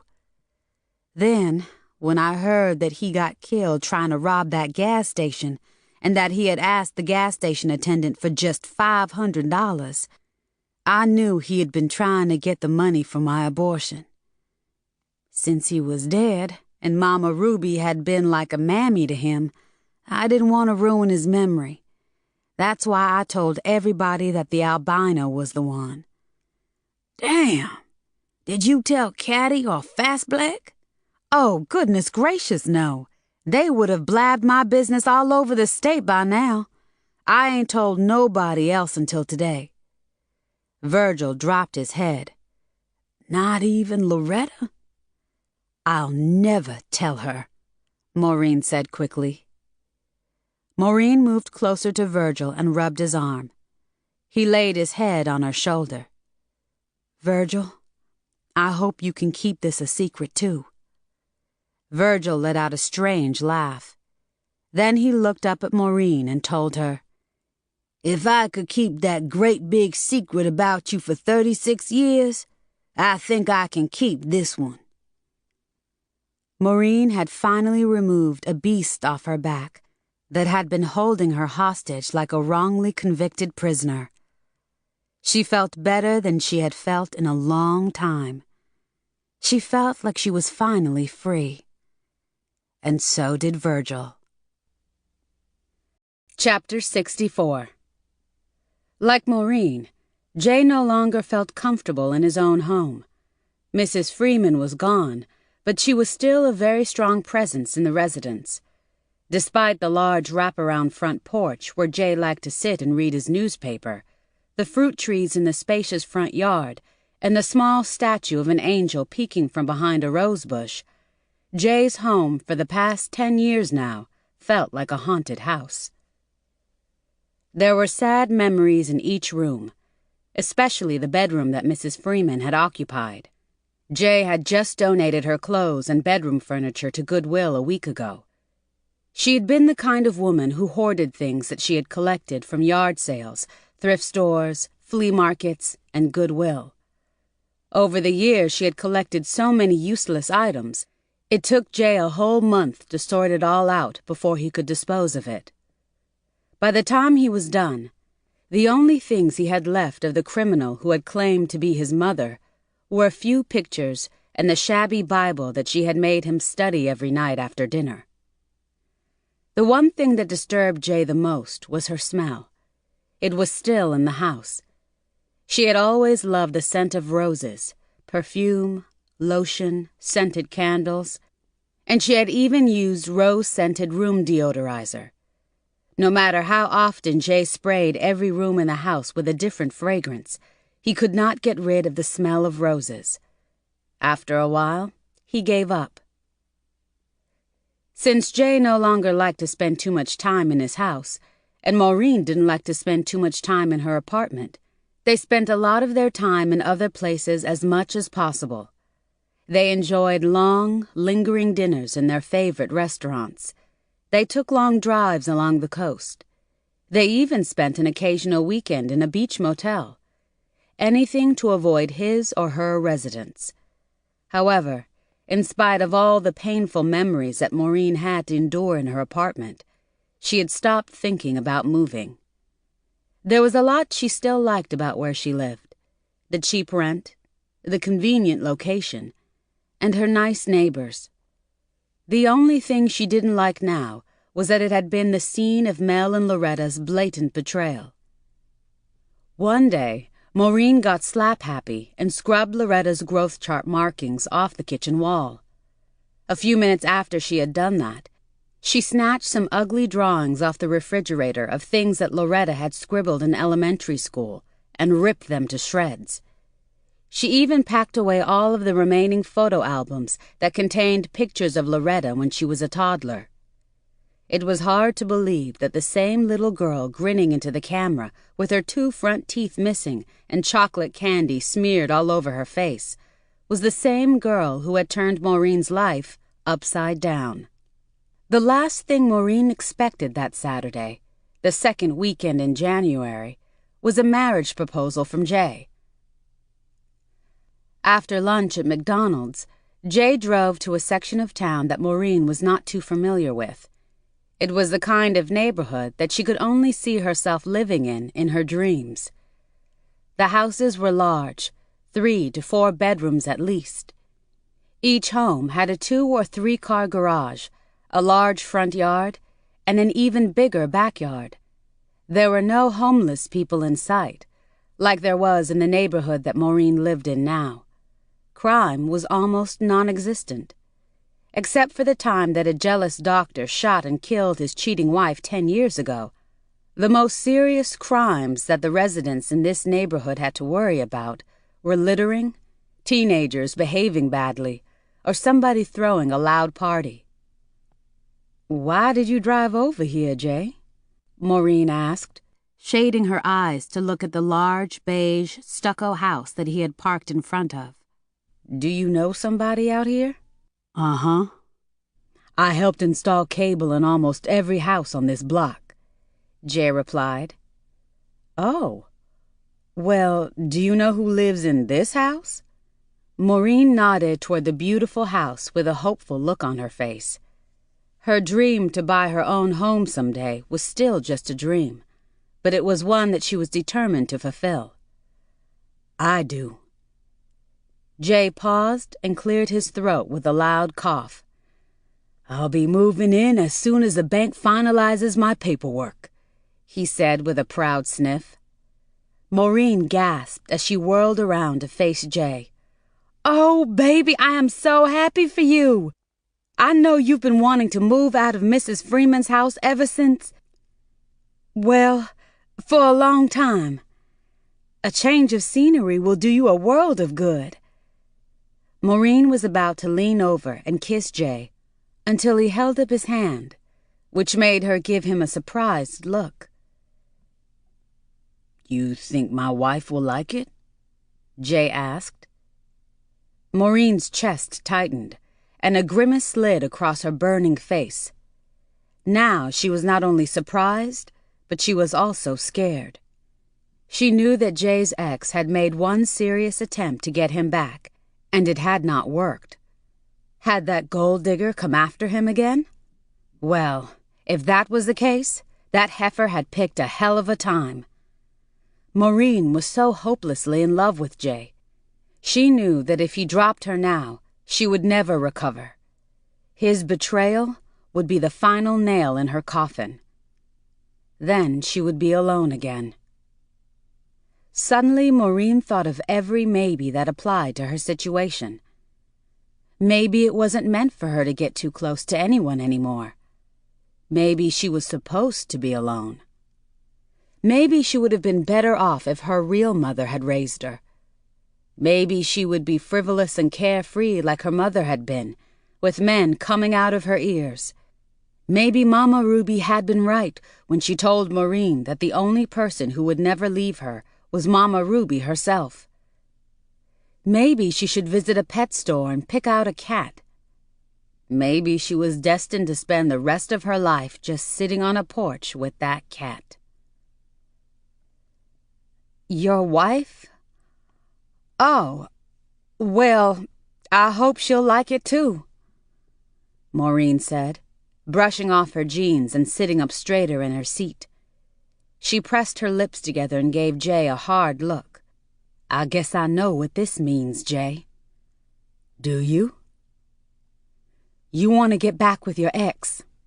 Well, I hope things work out for y'all this time." Maureen snorted and wondered how she was able to look at Jay with a smile on her face. "I'll still be your friend if you want me to, and if your wife won't mind." She had to blink hard to hold back her tears. She couldn't wait to get home so she could cry like a baby and guzzle alcohol like a thirsty sailor. Jay laughed long and loud. "Come on, Maureen. You really don't get it, do you?" "I get it, Jay," she snapped, her smile gone. Her jaw tightened and every muscle from her neck up began to ache. Why was disappointment so damn painful? She had been hurt and disappointed so many times that she was surprised she wasn't dead by now. "I want you to be my wife, Maureen. I've wanted you to be my wife for a long time. Your divorce from that asshole will be finalized soon. So, will you marry me?" Maureen closed her eyes and shook her head. When she opened her eyes again, she looked at Jay like she was seeing him for the first time. Now that she had finally heard the words that she had dreamed of hearing most of her life, from a man she truly loved, she didn't know what to say. I never expected you to..." Jay covered her lips with his fingers. "You don't have to tell me right away. You can take all the time you need to think about it." He laughed some more. "I didn't know you cared about me like that," Maureen said. Her voice so low, Jay had to lean his head closer to her so he could hear her better. "Well, I do. But after what Mel did to you, I can understand if you don't want to rush into another marriage so soon. I'll wait. But don't make me wait too long, Maureen. I'm tired." "I'm tired too, Jay. I would love to marry you."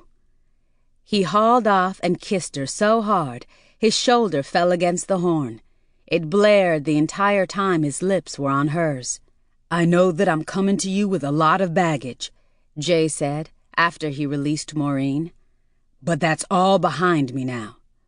"What about my baggage?" "What your daughter and Mel did was bad, but I think my baggage is much heavier than yours." "Yeah, taking on a new wife is a big step to be taken when you still have news people and greedy relatives coming at you," Maureen said, stroking Jay's arm. "Just how do you feel about what happened to you, now that some time has passed?" Jay didn't respond right away. He stared straight ahead for about a half a minute before he looked back in Maureen's direction. "I haven't had any nightmares in a while, but not a day goes by that I don't think about what kind of life I might have had if Mrs. Freeman hadn't run off with me. Anyway, I think marrying a woman like you might help me accept everything a lot easier." "Mrs. Freeman was wrong for taking you, but she deserves credit for the man you turned out to be," Maureen reminded him. "I know exactly how you must feel." Jay gave Maureen a curious look and shook his head. "Thank you for saying that. I know you mean well. I was the victim of an unspeakable crime. Only somebody who has walked in my shoes could know exactly how I feel, Maureen. Right?" "Right," she agreed. "If he only knew," Maureen said to herself.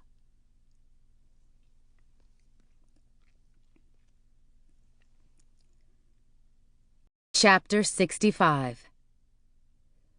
Maureen wanted to get married next month in February. Her divorce from Mel would be finalized by then. But the main reason she wanted to wait until then was because Big Maureen was having a cluster of polyps removed from the lining of her throat next week and wouldn't be able to travel for at least 3 weeks. Maureen wanted her big sister to be in attendance when Virgil gave her away to the only man she'd ever loved. "What a damn shame Loretta won't be here to see you get married," Caddy hissed. "That little wench is probably too busy prancing her high and mighty tail around New York, trying to be Miss Muckety-Muck. Huh! If she was my girl, I would lay her out next time I laid eyes on her. Maybe it's a good thing Loretta won't be here. That shameless hussy might cast a roving eye in Jay's direction." Fast Black spat. "Loretta didn't like Jay that much, so I seriously doubt she would latch on to him too," Maureen chuckled. She had decided that the sooner she forgot about Loretta, the better. Apparently, Loretta had forgotten about her. But it was hard for Maureen to dismiss her only child. She prayed that someday they would at least be friends again. So when Loretta called the last week in January, Maureen was happy to hear from her. "How have you been, Mama?" Loretta asked as soon as Maureen picked up the telephone. "I've been praying for you. I hope you don't spend your time sitting around being stressed." "I'm too blessed to be stressed," Maureen claimed, forcing herself to sound as aloof as possible. "And you? I hope you don't sit around being stressed either." "You sound real giddy," Loretta noticed, ignoring Maureen's question about how she was doing. "You drunk?" "No, I'm not drunk," Maureen snapped. "I'm giddy because I'm getting married again, probably around February or March." "Married? You?" Loretta yelled. "To who?" "Jay." "Jay who? I don't know nobody by that name, do I?" Loretta didn't give Maureen enough time to respond. "Wait a minute. Do you mean that kidnapped man that was all over the news last year?" "Yes, that's the man I'm going to marry." "What? I thought he was gay. Why else would he wear a white suit to my graduation?" "Jay Freeman is not gay, Loretta. He's just as straight as you are, my dear." Well, there's only one way you would know that for sure, Mama. Have you been screwing that man?" "Yes, I sleep with Jay, and I always enjoy it." Maureen couldn't remember the last time she enjoyed smirking so much. It felt damn good, and she wanted to do it some more. So she did. So what? I didn't know you still got busy, especially at your age. You mean you didn't think I would ever want to sleep with another man after Mel? That was different, Loretta whined. Mel had a plan. I know that now, and it included sleeping with me so he could sleep with you. Loretta purposely ignored Maureen's last comment. Did you do it with Jay before Mel took off? No, I didn't. Jay wanted me to, but I couldn't cheat on my husband. I would never do that, even to a husband like Mel. Then did you sleep with Jay to get back at Mel? Loretta, I don't give a flying fuck about Mel now. I'm marrying Jay because he loves me and I love him. We've been in love with each other for a long time. Even before? If you mean before you and Mel, the answer is yes. But I couldn't do a damn thing about it until now. Well, how come you didn't leave Mel and marry Jay? Everybody might have been happier then. If I knew then what I know now, I would have left Mel and married Jay a long time ago. What about me? What about you? If you had left Mel to marry Jay, what would I have done? You knew I didn't like Jay. You had Mel, remember?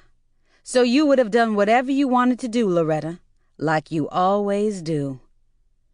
Maureen paused and rubbed her forehead, wondering why Loretta was really calling after so much time had gone by since their last conversation. How have you been? I take it your abortion was a success? See, that's what I called to talk to you about. Well, talk to me about it. Maureen was surprised at how firm she was able to make herself sound. She hoped her daughter realized that too. She wanted this ungrateful, inconsiderate child to know that she was still moving forward with her life. I didn't go through with it. I'm gonna have this baby. From the tone of Loretta's voice, it seemed as though she was revealing that she had a terminal illness. The words hit Maureen like a ton of bricks. Her lips began to quiver.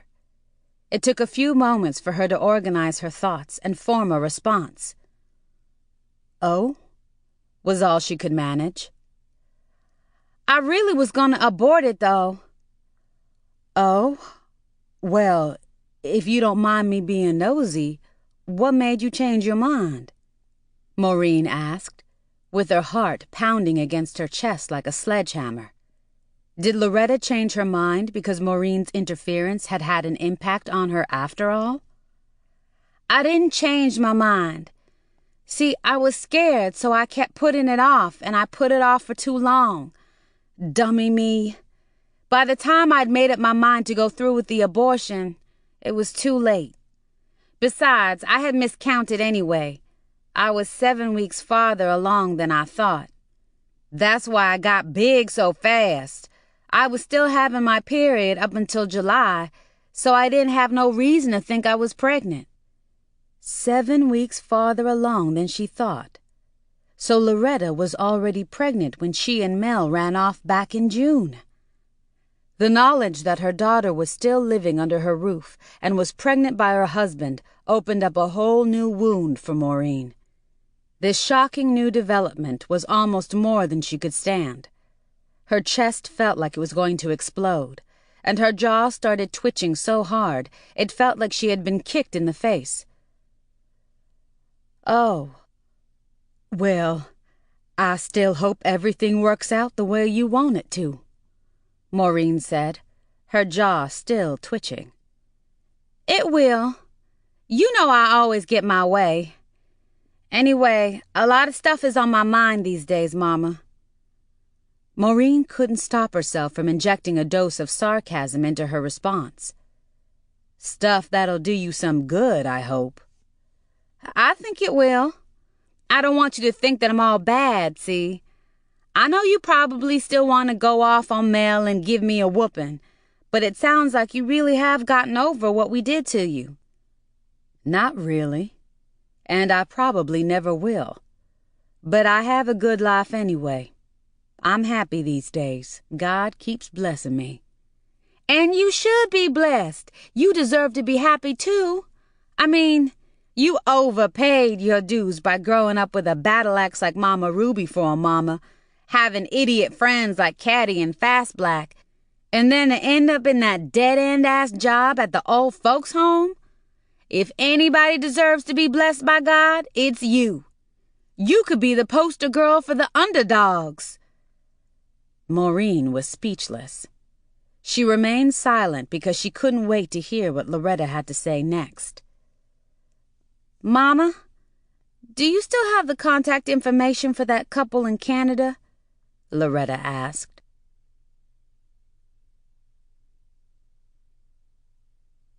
Chapter 66.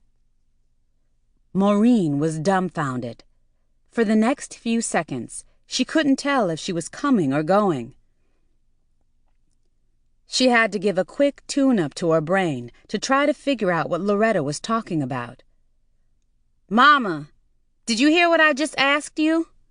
Do you still know how to get in touch with that couple? Couple? What couple? Maureen had given up on the idea of Loretta letting the fictional couple in Canada have her baby.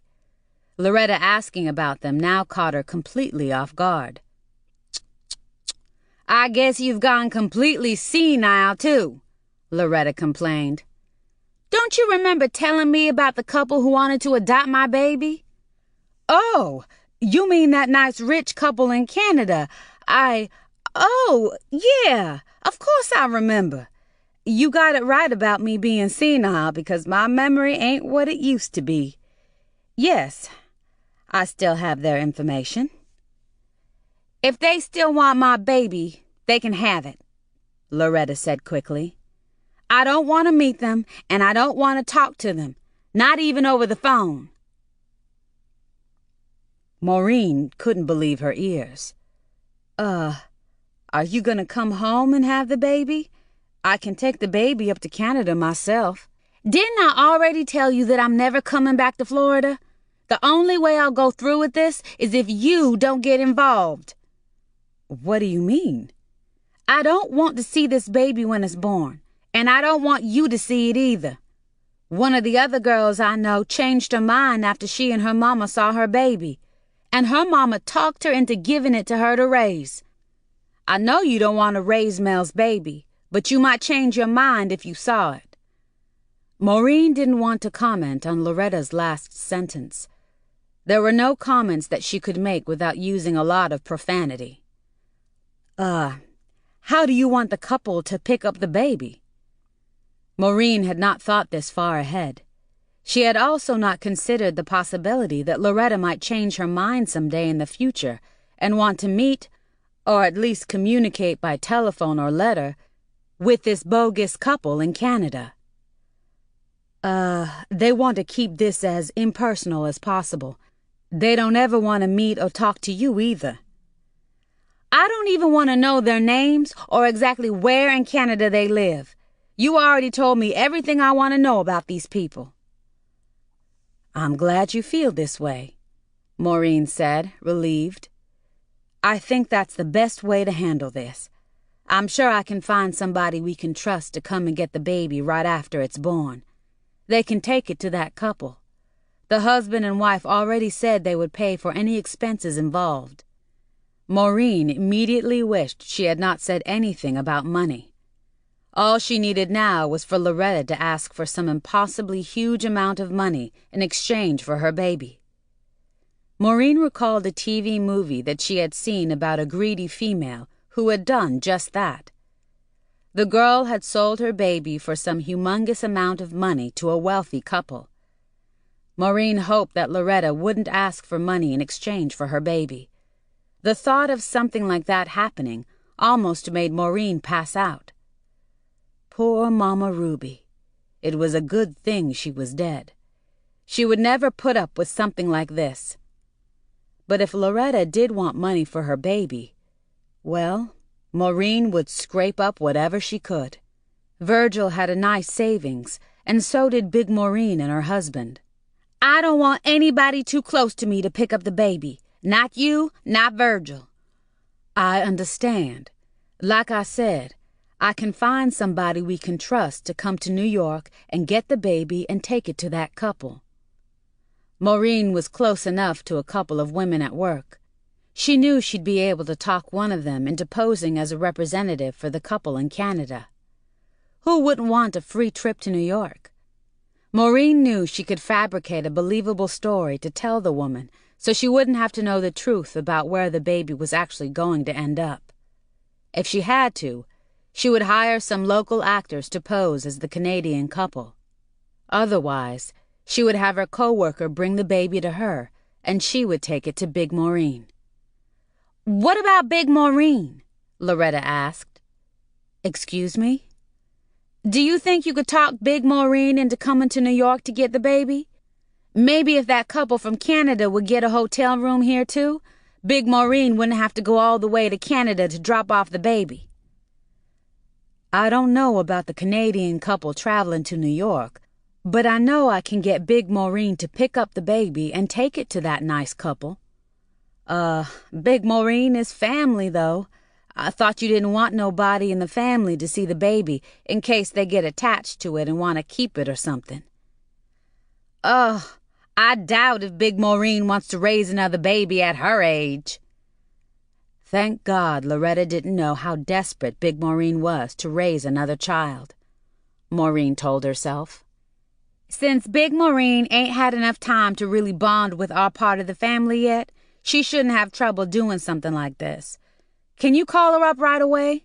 I want to get this mess straightened out as soon as possible so I can start making plans for my future.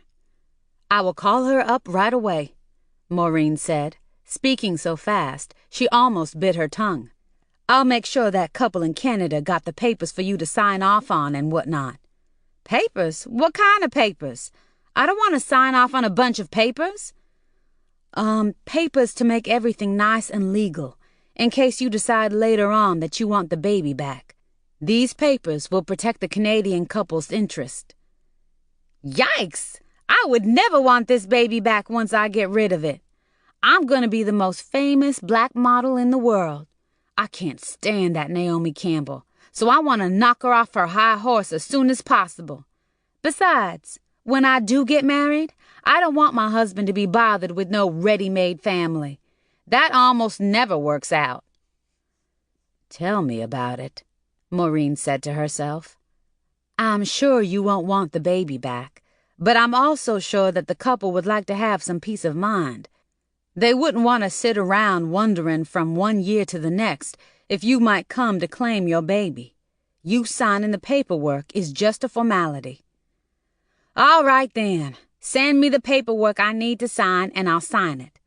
If things get too complicated and I have to run back and forth to some lawyer's office, I won't go through with this. I'll make sure it's just some simply worded document that says you can never try to find or reclaim the baby. That's all. Virgil knows some real sharp lawyers. I'm sure he can get one to draw up some papers. Just make sure that Uncle Virgil gets one that'll draw up some papers that don't have a lot of confusing mumbo-jumbo and big words I have to look up. I'm not in the mood to deal with anything real complicated. Do you hear me? Yes. How will I get in touch with you? You know where I am, Mama. I'm in New York City. I don't have your address in New York City, and you changed your telephone number and didn't give it to me, Maureen said dryly. Is that why you didn't call me? Loretta whined. I wondered how come you didn't call me and wish me a Happy New Year. I would have. Maureen was stunned and disappointed to hear that her daughter was such a dingbat. How in the world was Loretta going to make it in the cutthroat business of modeling and become the most famous black model in the world if she was this dense? I guess I forgot to give you my new number, huh, Mama? I guess you did. Loretta was the last person in the world who needed to be raising a baby. Maureen was glad she didn't want to. She was also glad that Loretta had mixed up her dates. making it impossible for her to get an abortion. After Loretta gave Maureen her new telephone number and her address, she hung up without even saying goodbye. Maureen wasted no time calling Big Maureen. "Do you still want Loretta's baby?"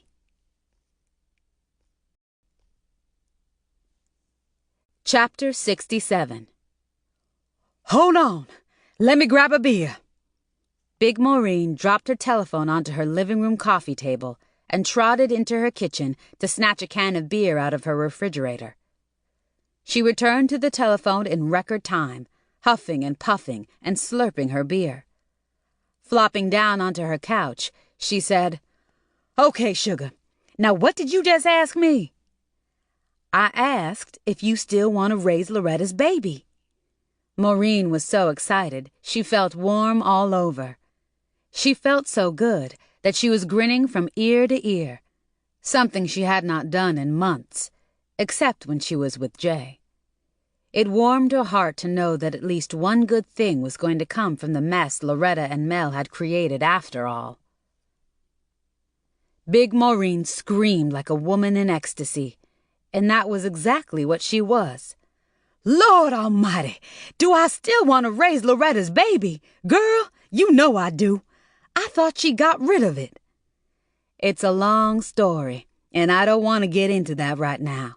The main thing is, you can have the baby if you still want it. It'll be your and Lucas's baby, free and clear. You can name it whatever you want and raise it the way you want to, which I know will be good with you being so much like Mama Ruby and all. But only you, me, and Virgil will ever know who the baby's real mother is. That's one of the things that we have to agree on. I can agree to that. What about Loretta? She won't know nothing? She won't know me and Lucas got her baby? Wouldn't she feel better knowing her child was with family? No, she thinks that some couple in Canada is getting the baby. Huh? You mean there's another couple in the mix? Yes and no. Loretta thinks there is, but I just made them up. You made up a couple? I had to. She didn't want anybody she knew to have the baby because she was afraid she'd eventually be around it. That's why I made up the story about a rich couple in Canada. That pleased her, and that's the only way she would agree to my suggestion. Oh. I just don't want to get that baby and get attached to it and then find out that somebody else might pull the rug out from under me and Lucas. You sure this is the only couple you made up? You sure there ain't no real couple that might cause trouble? Big Maureen, you don't have to worry about anybody messing things up for you once you get that baby. You just have to go along with my plan. You have to keep all of the details a secret. That's the only way this is going to work. We can do that. We? We who? Me and Lucas. Since he'll be the baby's daddy, shouldn't he know everything I know? No, he can't ever know the truth. It's gotta be just you and me and Virgil. I don't even want Virgil to tell Corinne. She might decide to leave him one day, and who knows who she'll blab our business to. Lucas might do the same thing. You just tell Lucas that some unwed young girl up in Alaska is giving y'all her baby. That story sounds kind of flimsy, even to me, Big Maureen stated. You gonna have to do better than that, baby sister. Okay, how's this sound? Tell Lucas and everybody else that one of the nuns from that asylum you grew up in transferred to Alaska. Somebody told her how bad you wanted a child. Say she wrote you a letter and told you that she'd help you get this Alaska girl's baby, but that everything had to be kept top secret on account of the girl is kind of fickle. What would a black girl be doing in a remote place like Alaska? Her boyfriend got a new job up there in Alaska, and she followed him a few weeks after he left their home in, Atlanta. But by the time she got there, he already had a new woman. And that's why she don't want to keep his baby. Exactly. That's more like it. Big Maureen actually clapped. Now all I want to know is, when and how I'm gonna get my new baby. Woo-wee! Christmas is coming early this year. I need to talk to Virgil first. I'm gonna get him to draw up some papers for Loretta to sign. Big Maureen's mouth dropped open. Papers? Yo, Lordy! If we involve a lawyer in this, someday Loretta might get a hold of him and make him tell her who got her baby. Don't worry. We won't need a lawyer to get involved in this. This is just another part of the plan to keep Loretta in line, in case she tries to stir up some mess later on down the road, Maureen explained. Big Maureen's silence told Maureen that even more of an explanation was necessary. We'll make Loretta think these papers are real, but they'll be as phony as a $3 bill. After she signs them, you, me, and Virgil will be the only ones with copies. What about Loretta? Won't she need a copy? She can have a copy if she wants one, but it won't do her a bit of good. I'm going to have Virgil word it so she can never try to contact her child, even after it gets grown. Oh. Big Maureen's silence worried Maureen. I'm glad Mama Ruby didn't sign no papers like that when she gave me up. My daddy's mama wouldn't have been able to find me and bring me home to my real family. I'd still be the lost orphan child that I was for the first 15 years of my life. Maureen was tired of all the secrets and lies in her family, but she knew that for the good of everybody involved, some of the secrets had to remain. Mama Ruby had given up her own baby and then stolen one from another woman. Well, with Loretta's baby, it was time for somebody to do the right thing. But was what she had cooked up the right thing? Maureen wondered. She didn't know the answer to that question, and she didn't want to dwell on it. As far as she was concerned, it was the best thing for everybody involved. After Maureen ended her call with Big Maureen, she began to pace back and forth, almost walking a hole in her living room carpet. She had overloaded her mind with more scary thoughts. Now she had one more thing to be on pins and needles about. In addition to being nervous about getting married soon, and still trying to get used to the fact that she had been kidnapped at birth, she was scared to death that Loretta might change her mind about the baby. That night, before she went to sleep, she prayed twice as long as she usually did. Maureen dialed Loretta's telephone number several times over the next couple of days. Each time the answering machine picked up. So far, Loretta had not returned any of her calls. That made Maureen even more nervous and apprehensive. She couldn't wait for this adoption thing to be over and done with. That Sunday, Virgil composed a very official-looking bogus contract on his computer. The next day, Maureen sent it by registered mail to Loretta. She called Loretta's residence again and left a detailed voicemail, alerting her that the contract was on the way. Maureen had to make sure that Loretta didn't get slap-happy and talk to one of her so-called new friends, or somebody with some legal knowledge. The message she left informed Loretta that if she involved someone else, the couple in Canada would cancel everything and she'd be stuck with a baby she didn't want. Loretta didn't bother to return that call either.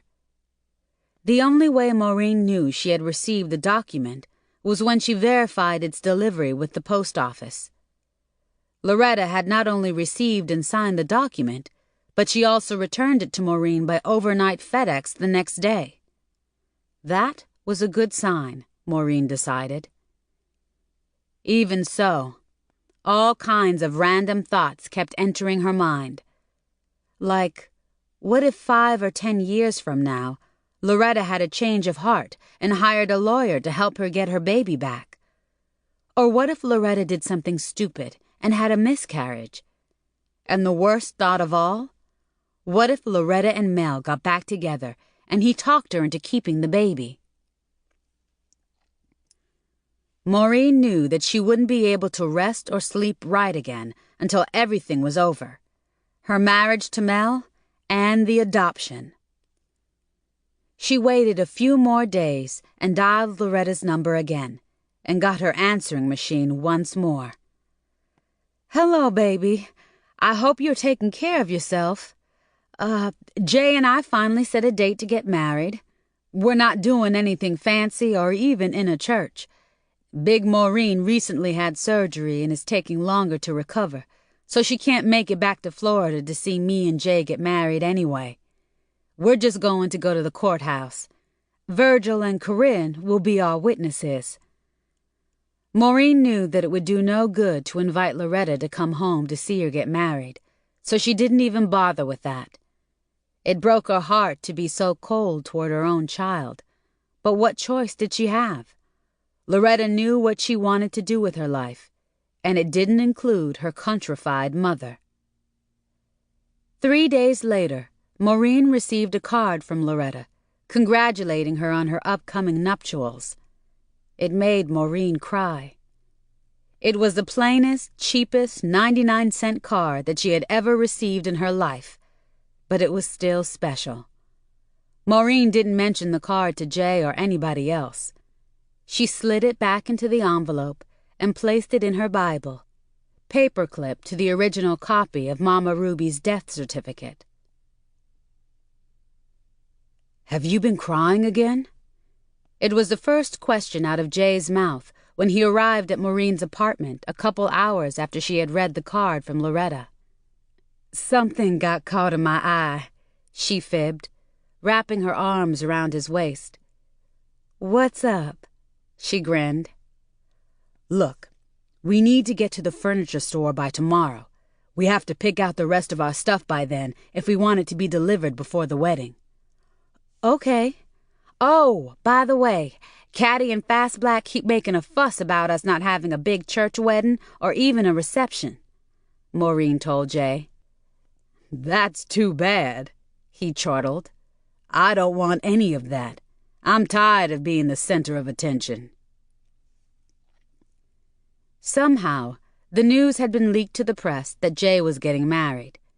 Several photographers and a couple of reporters were already at the courthouse when he and Maureen, with Virgil and Corinne in tow, got there the following Saturday afternoon. "I guess the world will never let me forget about what happened to me.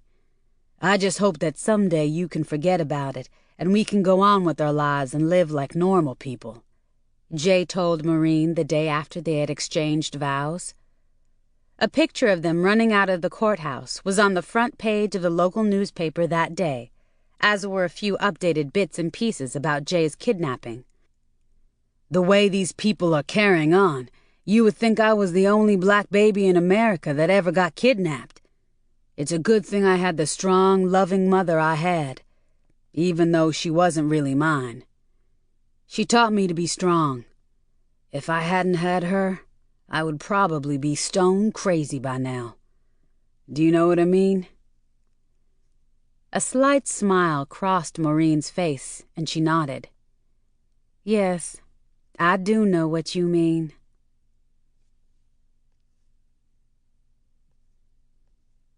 Chapter 68. A week before she was due to deliver her baby, Loretta called home. It was Valentine's Day. "Mama, it's me," she announced. Loretta sounded so casual, you would have thought that she and Maureen had been chatting every day since her departure. Loretta did not apologize or explain why she had not returned any of Maureen's telephone calls. "It's so good to hear your voice," Maureen said. Her voice was shaking like she was about to throw up. "I hadn't heard from you and I was wondering what was going on with you these days." "You know I'm a busy girl, Mama. Me and Kyle plan to get married in a few months. Oh, our wedding is going to be so cute. He's real close friends with this white dude who owns a house in the Hamptons. He said we could get married on his yacht." "A yacht? Oh, my God." "Don't sound so surprised, Mama. You know the kind of people I like to associate with. I don't know any losers anymore." "I'm glad to hear that." Maureen sniffed. "Speaking of losers, How's everybody doing down there in Florida? I don't know any losers down here in Florida, but everybody I do know is doing just fine. Oh, well, that's nice. Anyway, Kyle really loves me. Mel didn't know what real love was. Maureen could have gotten a lot of mileage out of Loretta's last comment, but she didn't think it was worth it. What she did say was enough. I kind of figured that out. Kyle's mama is a white woman. I never thought that we'd have white folks in our family. Neither did I, Maureen said. She wondered what Loretta would say if she knew that a white boy had fathered her. And he's Jewish. I know what a Jesus freak you can be, so I hope him being a Jew won't upset you. I don't care what his religion is. I just hope this boy Kyle is good to you, Maureen managed. Oh, he's everything I ever wanted in a man. Cute, generous, funny, ambitious, tall, and a great kisser. And he's not a boy, Mama. He's a mature man of 22. At least he's closer to Loretta's age than Mel was, Maureen was glad to hear. Kyle is a makeup artist, so he knows a lot of people in the modeling industry, and he's going to help me make it to the top. Like Mel was supposed to, Maureen thought. The comment was on the tip of her tongue. I hope you'll be very happy, Loretta. You deserve it. You bet I do, after all Mel put me through. And guess what, Mama? What, Loretta? Mel had the nerve to move in with some pig-faced little skank from Detroit, of all places, the butthole of the ghetto world. Talk about scraping the bottom of the barrel. That hoochie-coochie woman made a lame music video with some has-been rapper who just got out of prison, so now she thinks her butt don't stink. She had the nerve to tell me to my face that she was moving to Miami to model. Miami! I told that numbskull that you don't end up in Miami, that you start off your career there. Anybody with a brain knows that South Florida is like an elephant's graveyard. That's why so many old people retire and move there to die. Anyway, Mel talked her out of it and they decided to stay in New York. I didn't know you and Mel still talk to one another, Maureen said sourly. She wanted to throw up every time Mel's name came up in a conversation. We don't. We just know some of the same people. That's how I get the news about him and that rag doll in blackface he dumped me for. I don't know if I told you, but you don't know how lucky you are that he's out of your life. Oh, yes, I do, Maureen said quickly. I wouldn't trade 5 Mels for 1 J. Loretta took her time responding. You still with Jay? Maureen knew that Loretta had never cared much for Jay. She obviously still didn't, and probably never would. The way she spat out his name made it sound obscene. We got married. I left you a message on your machine. You sent me a card congratulating us? Maureen reminded her in a low, exasperated voice. I hope you ain't getting senile like me. I just forgot, that's all, Loretta whined. You should be having the baby in about a week, right? Maureen asked, holding her breath. She never knew what Loretta was going to say next. That's why I called you today. Will you get in touch with Big Maureen and tell her she should get up here right away? The next couple of days, if possible. I want her to be here the day I drop this load so she can take it off my hands and be on her way with it to Canada so I can put this out of my mind. And so I can start losing this damn weight. I'll call Big Maureen right away, Maureen said quickly. Good. And Mama, please take care of yourself, Loretta advised, almost sounding like the caring, loving daughter she used to be. I will. You do the same, Loretta, Maureen croaked. Loretta, no matter what happens, I'll always be just a phone call away. My number will never change, and if something happens and you can't get in touch with me, you can always call up your Uncle Virgil. His phone number is the same one he had since he got out of the army." Maureen tried to think of other things to say to Loretta, because she didn't know if Loretta was about to hang up, and she had no idea when she would speak to her again. "Mama, I know I wasn't the best daughter in the world, but you did a real good job raising me. I wanted to let you know that. I know you spoiled me on account of my twin getting drowned. I wonder how it would have turned out if she had lived." "I wonder that same thing myself, Loretta. I spoiled you and didn't whoop you enough, but I did the best I could." "You did, Mama. I will always love you for that."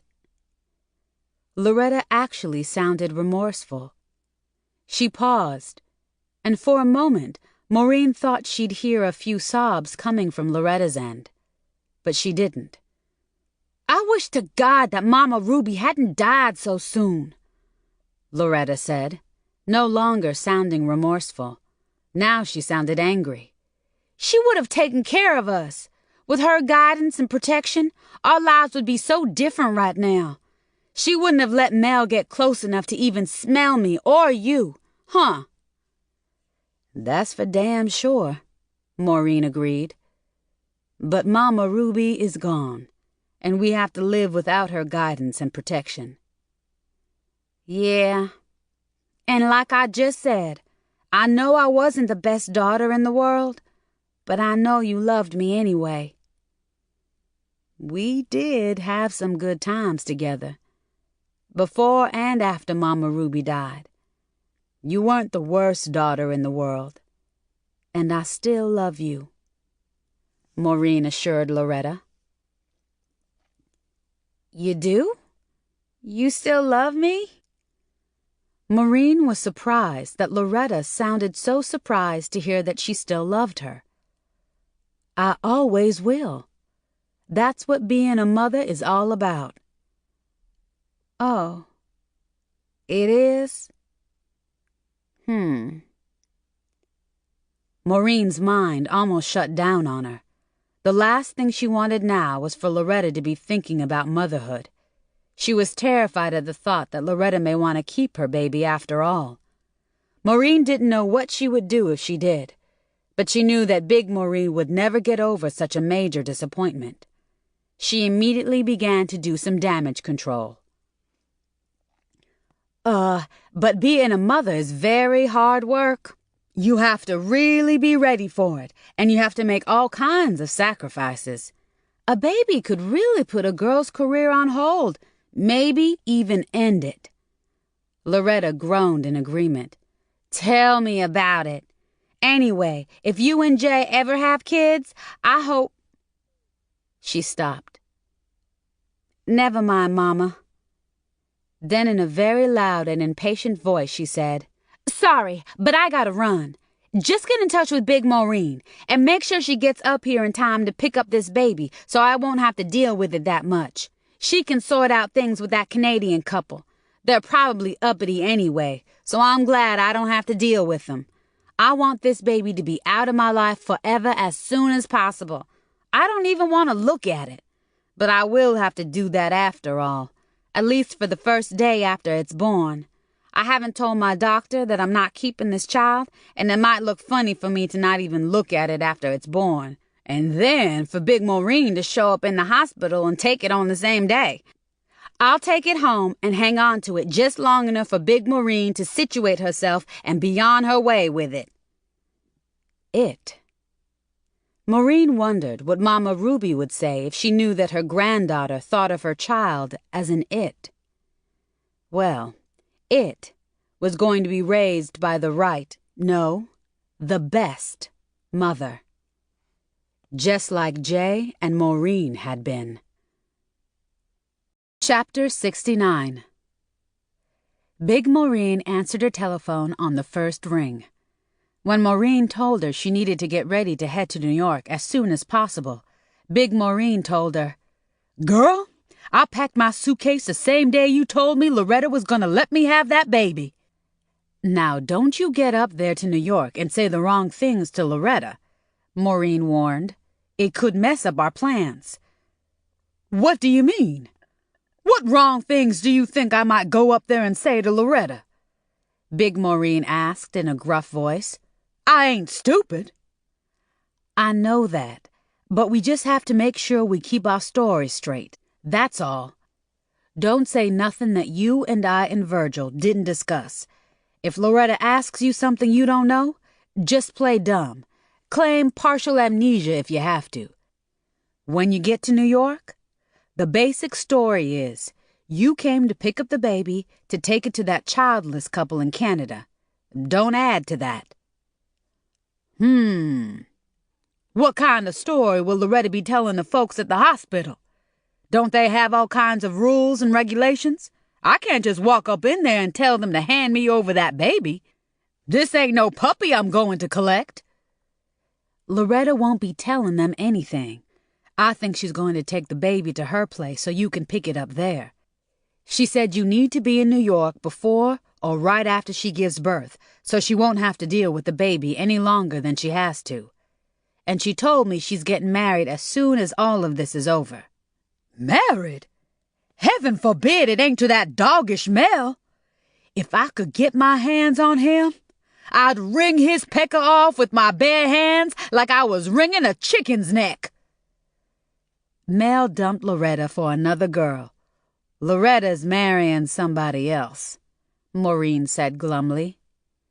Well, whoever he is, he has my sympathy. I'm gonna pray for him. Loretta needs a whooping more than she needs a husband. Well, it's too late for a whooping, Maureen whimpered, wondering if Loretta would have turned out better if she had whooped her as often as Mama Ruby had whooped Maureen when she got out of line. Little Maureen, I'm beside myself with disbelief. Only God knows what that girl will do next. I know. She's something else, Maureen mumbled.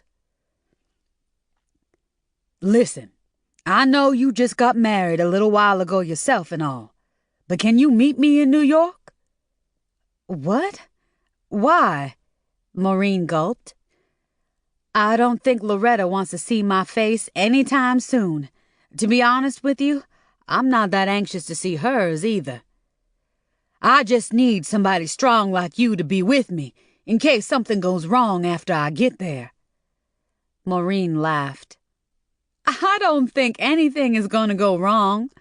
Loretta will be as anxious to get this baby off her hands as you will be to get it. Her words don't mean much. I love my niece to death, but I wouldn't trust that girl as far as I could spit a plum pit. I'm just glad we got her to sign them papers, and I'm glad she brought that story about the globe-trotting couple from Canada. If she ever calls you up and asks you to get in touch with that couple, you tell her that the last you heard, they went to some remote place in Africa or Asia and can't be reached. Big Maureen snorted. If she's still asking questions after you tell her that, tell her you heard that couple and the baby got lost in some jungle somewhere, one of them countries in Africa where them rebels are slaughtering folks left and right, especially foreigners. And they got a real bad hatred for foreigners. If that don't do the trick, nothing will. I don't think it'll come to that. In case it does, though, I'll come up with something that'll throw her so far off track she won't know what hit her. Maureen hated plotting against her own daughter, but her daughter had been plotting against her for too long.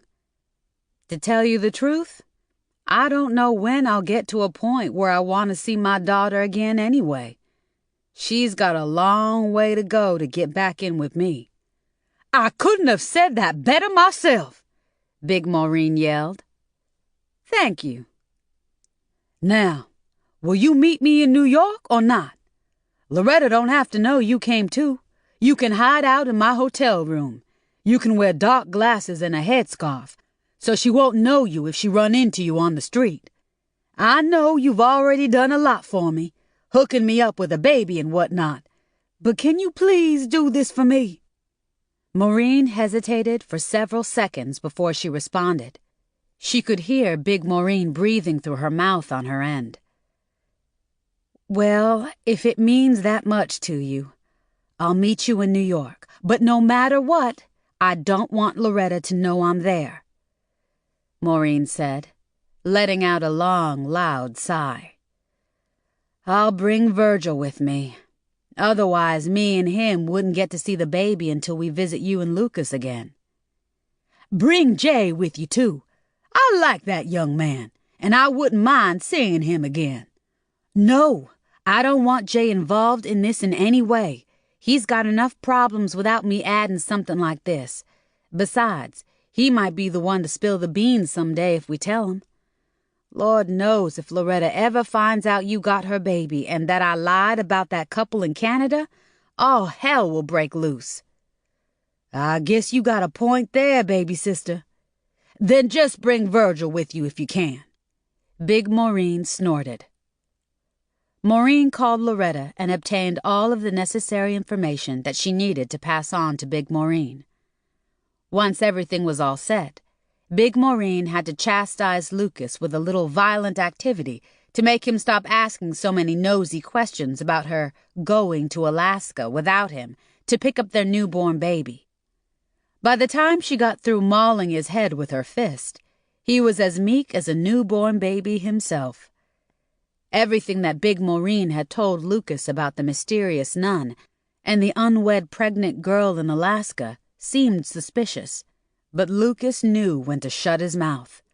He didn't even question the bogus paperwork that had already been signed by the girl in Alaska that Virgil had put together. With the other papers that Loretta had signed and the fake birth certificate that Virgil was going to produce after Big Maureen picked up the baby, everything seemed to be in place. Maureen had no trouble arranging to take the week off from work, and Jay didn't protest when she told him she had to go to Louisiana again with her brother on a private family matter. He didn't ask, and she didn't tell him the real reason. "Just be careful and hurry back," was all he said. Loretta gave birth 3 days later. Big Maureen had already checked into the opulent Waldorf Astoria Hotel the day before. This was the first time that Big Maureen had ever stayed in such a lavish place. When she and Lucas traveled, they always checked into a Motel 6 or some other low-end establishment. This was a first-class situation. She had even purchased a first-class round-trip airline ticket for the first time in her life. As soon as Loretta called Big Maureen's hotel room and told her to come pick up the baby, Big Maureen jumped into a cab. She carried a baby seat with her to haul the baby in and a shopping bag that contained an assortment of brand-new baby clothes. Maureen and Virgil arrived in New York later that same evening. When they knocked on Big Maureen's hotel room door, she opened it with a smile on her face so big she looked like the Joker. "Y'all come on in and meet my precious little baby girl," Big Maureen crooned. If she had died and gone to heaven, she couldn't have felt more blessed. Big Maureen led Virgil and Maureen to the bedroom in her suite where the newborn baby girl lay wrapped in a pink blanket. Virgil and Maureen were in awe. This was the most beautiful baby either one of them had ever seen before.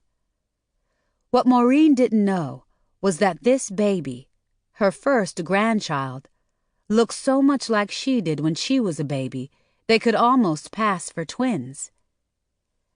Virgil did a double take and blinked hard. He had to blink even harder to hold back his tears. He thought back to the night that Mama Ruby had brought Maureen home. It felt like he was reliving that same event over again. Even though this baby had been given up willingly, it still seemed unfair that she would go through life not ever knowing who she really was.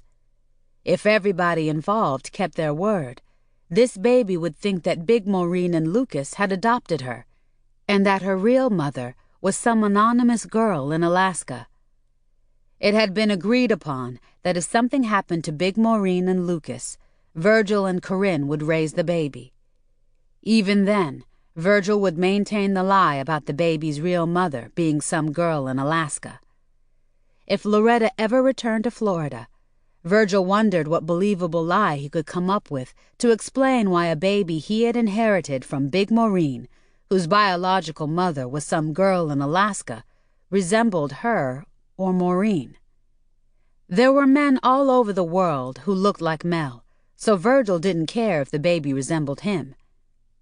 The baby's appearance was the least of his worries, though. For all he knew, it might not look like Loretta or anybody else they knew.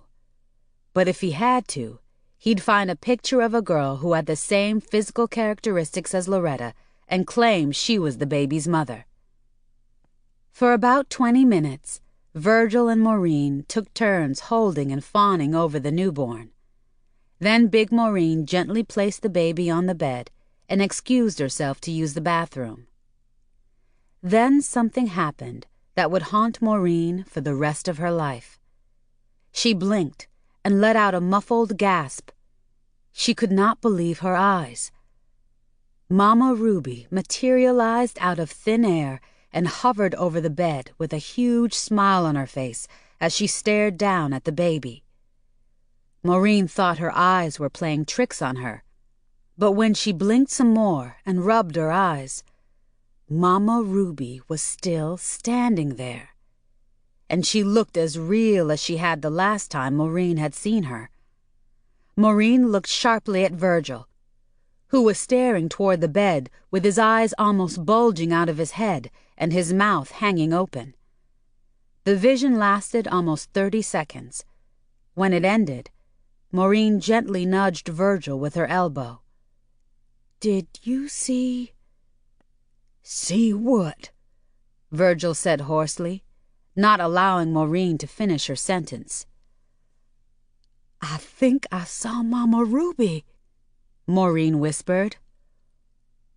"Oh, that's just stress. I think I see Mama Ruby all the time, too," Virgil whispered back. "It's all in your mind. Mine, too." He didn't sound frightened, and he wasn't, but his voice was empty and weak. He was glad that Maureen just thought she saw what he thought he saw. Otherwise, he would have to sign himself into an asylum as soon as he got back to Florida. "I don't think we should tell Big Maureen what we think we saw," Virgil suggested. "We don't want to stress her out, too." "I won't," Maureen agreed. Big Maureen rushed back into the room, wiping her hands on a towel. "I held my bladder as long as—" "What's wrong? Y'all look like you seen a ghost. Is my baby all right, y'all?" Big Maureen dropped the towel and shot across the floor and sat down on the bed. She lifted the baby, looking from Virgil to Maureen.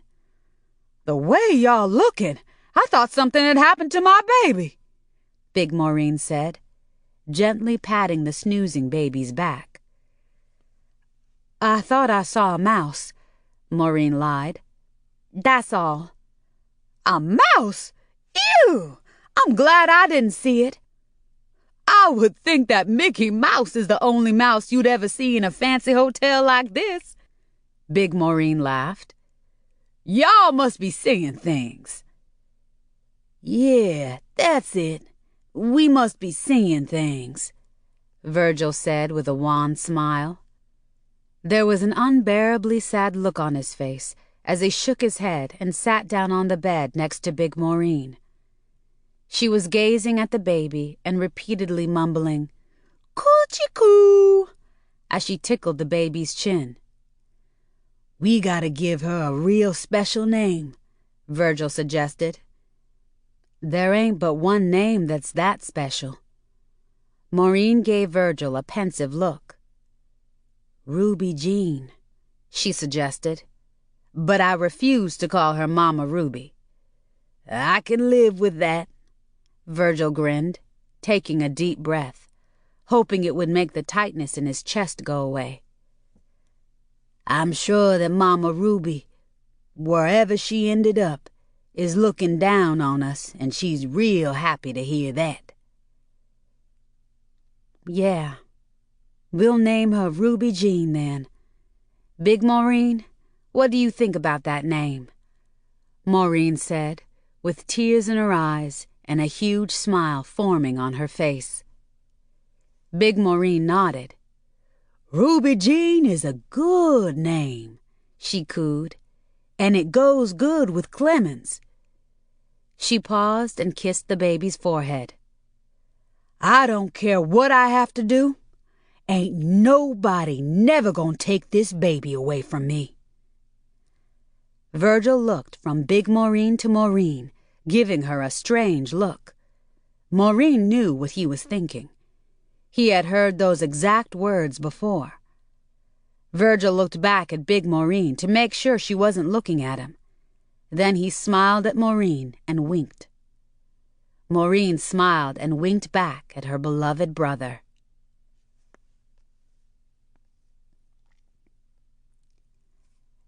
Epilogue. 1 year later, San Francisco. San Francisco was the last place on the planet that Maureen ever thought she would visit again, especially at the same time that Loretta was there. But she was not the same Loretta who had caused her mother so much pain. Loretta had morphed back into the loving daughter that Maureen had given birth to. Loretta's modeling career ended long before she thought it would. She had gained a whopping 120 pounds during her pregnancy. Right after the 6-pound, 6-ounce baby's birth, Loretta had gone on a strict diet, and she'd begun to exercise for several hours a day with a trainer. But none of that did any good. Even after all this time, she was still more than 100 pounds overweight. Kyle, the man she had planned to marry, had moved on, and the new friends that Loretta had made in New York had deserted her too. The agency she had signed with offered to send her out for work with some of the magazines that specialized in full-figured models, but that was something Loretta was much too vain to consider. When she ran out of money, she got a job as a receptionist in an office building on Madison Avenue. While on her lunch break one afternoon, she met Thomas Bruner. He was an Air Force pilot who was visiting some relatives in New York. Thomas wasn't much to look at, but he was a good man. As far as Loretta was concerned, all she ever wanted was a good man. Well, she got one this time. Before Thomas ended his month-long leave, Loretta was in love with him. She was now married to a man who had advised her in advance that he was also married to the military and had 15 more years to go before his discharge. They lived in a small, nondescript house in San Francisco, an hour's drive from the Travis Air Force Base across the San Francisco Bay. Thomas spent most of his time on the base. Loretta had no friends, but she had several pets to keep her company when Thomas was away. That didn't bother her because as far as she was concerned, this was the best she could do now. "At least by being married to Thomas, I'll get to travel," Loretta said when she called home to tell Maureen that she had married Thomas Bruner and had moved to San Francisco. Maureen had not heard from her since the conversation they'd had just before Loretta had her baby. "Loretta, I'm sorry things didn't work out for you in New York and that you gave up modeling. All I ever wanted was for you to be happy. So if Thomas makes you happy, that's enough for me," Maureen told her. "I wish you all the luck in the world, baby." "Mama, I've been wanting to call you way before now," Loretta admitted. "Why didn't you?" "I didn't know what to say. I didn't know if you ever wanted to talk to me again. Anyway, I got to thinking about you last night, so this morning when I got up, I couldn't stop myself from calling you. I'm glad you didn't hang up on me." "I'm glad you called," Maureen replied. An awkward moment of silence followed before Loretta continued. "Mama, I would give anything in the world if I could hug you one more time," Loretta sniffed. "I don't want to come back to Florida and face all of the people I let down. But do you think that someday you can come visit me so I can hug you? And, to apologize to you in person for all the ugly things I said and did to you." Maureen was touched by Loretta's words, but she wouldn't allow herself to get too excited. She didn't care what happened from now on. She'd approach everything Loretta did with caution. She would never let her guard down again. Not with Loretta or anybody else. Not even Jay. But she was happy to hear that Loretta had begun to turn her life around. It wouldn't make up for all the pain she had caused, but at least it was a step in the right direction. Maureen was glad that she had not given up on her child. "I'll come out there when it's convenient for me," Maureen said without hesitation. She was proud of herself. In the old days, meaning the days before she found out about Loretta and Mel, Maureen would have said something like, "Oh, I'll be on the next plane, baby." Well, Loretta was no longer so special that Maureen had to bend over backward and practically break her neck to please her. Now Maureen would treat Loretta the way she wished she had treated her when it mattered. Loretta was still special, but not a fraction as special as Maureen had made her believe she was during the before Mel days. Maureen didn't even like to speak his name now. BM made her think of bowel movement, which was what Mel was in her book now.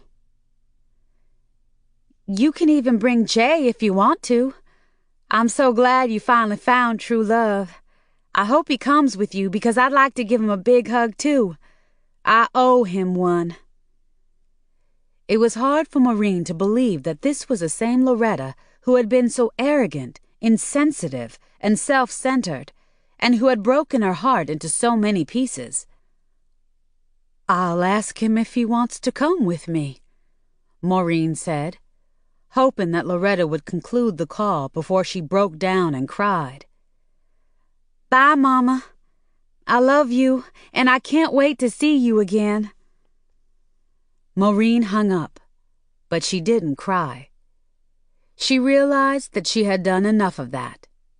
This time, she smiled.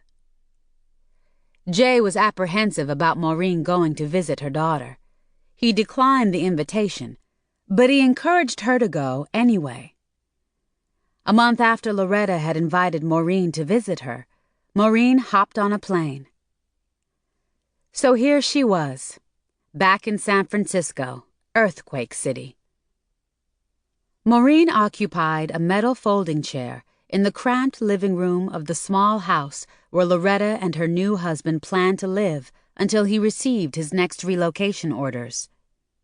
"Mama, I know I'm beginning to sound like a broken record, but I'll say it again. I'm so sorry about what I did to you. I just hope that someday you can find it in your heart to forgive me," Loretta told Maureen, as they sat drinking iced tea and munching on Fritos. Since Maureen's arrival less than an hour ago, Loretta had apologized and hugged her several times. "I did that a long time ago," Maureen said. "But I won't ever trust you again," she added with a laugh. "I wouldn't trust me again either. Boy, oh boy, what a fool I was." Loretta looked and behaved like she was genuinely sorry, and this time she was. "Mama, I hope that couple in Canada is treating my baby real good." Loretta gave Maureen a strange look. "Oh, I wouldn't worry about that," Maureen said with conviction. Big Maureen and Lucas were treating Loretta's baby very well. In addition to the plan that was already in place, Big Maureen had eagerly agreed that if she and Lucas planned to visit Maureen and Jay at the same time that Loretta did, Big Maureen would not bring the baby. Maureen and Virgil had also made Big Maureen promise that she would not even show Loretta a picture of the baby. She could show her a picture of a baby, but not the baby that was the center of this strange situation. Maybe years down the road things would change, but until then, they would all stick to the original plan. Don't you worry about your baby. I know those people are taking real good care of her. You just need to focus on the future and forget about everything that's happened. You're right, Mama. That poor baby is going to be just fine. I'll focus more on my future. Loretta offered a weak smile. All of a sudden, her jaw dropped. Oh, Mama, there's something I need to show you. She excused herself and ran into her bedroom. She returned a few minutes later, waving a newspaper clipping. Mona sent this to me. Read it. Maureen took the newspaper clipping and read.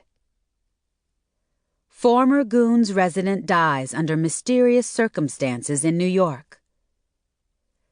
New York City police are investigating the mysterious death of a popular photographer that occurred Friday night around 11 p.m.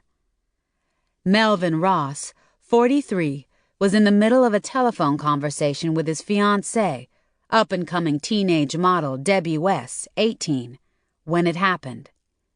Ms. West told police that she heard her fiancé say to someone on his end, "Who the hell are you?" And then she heard him scream. Seconds later, she heard a loud crash. When Mr. Ross did not return to the telephone after several minutes had passed, Ms. West notified the building manager, who entered the sixth-floor apartment with 2 witnesses.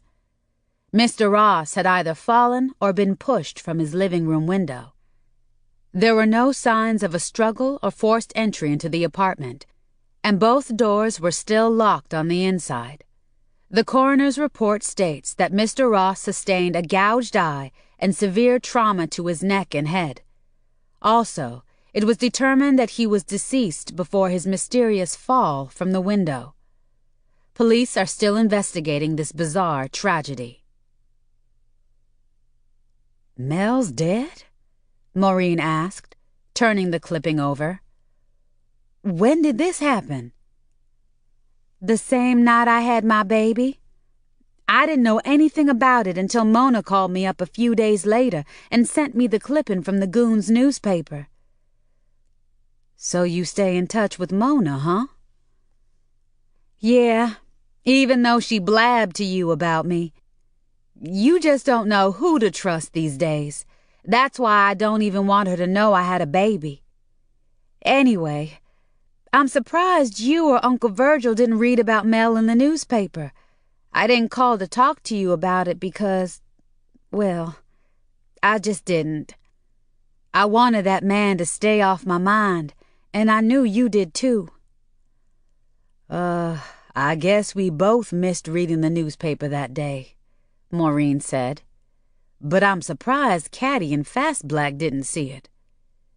It was on page 6, next to a big ad about some roach repellent. Mona would have missed it herself if she hadn't been looking for some newspaper to clean some fish on. Well, I don't know what happened to Mel, but the way he lived his life, anything could have happened to him. I'm sure he had a few enemies, Maureen said. Can I keep this clipping so I can show it to Virgil? I don't care. I'd been meaning to throw it in the trash anyway. I don't want anything in my life that'll remind me of that devil, Loretta hissed. I just hung on to it so I could show it to you someday. Loretta gave Maureen a pensive look. You glad Mel died? Maureen didn't respond right away. No, I'm not glad Mel's dead, but I'm not surprised. If anybody had it coming, he did. Maureen shook her head. He was a pitiful excuse for a man. He sure was. Ugh.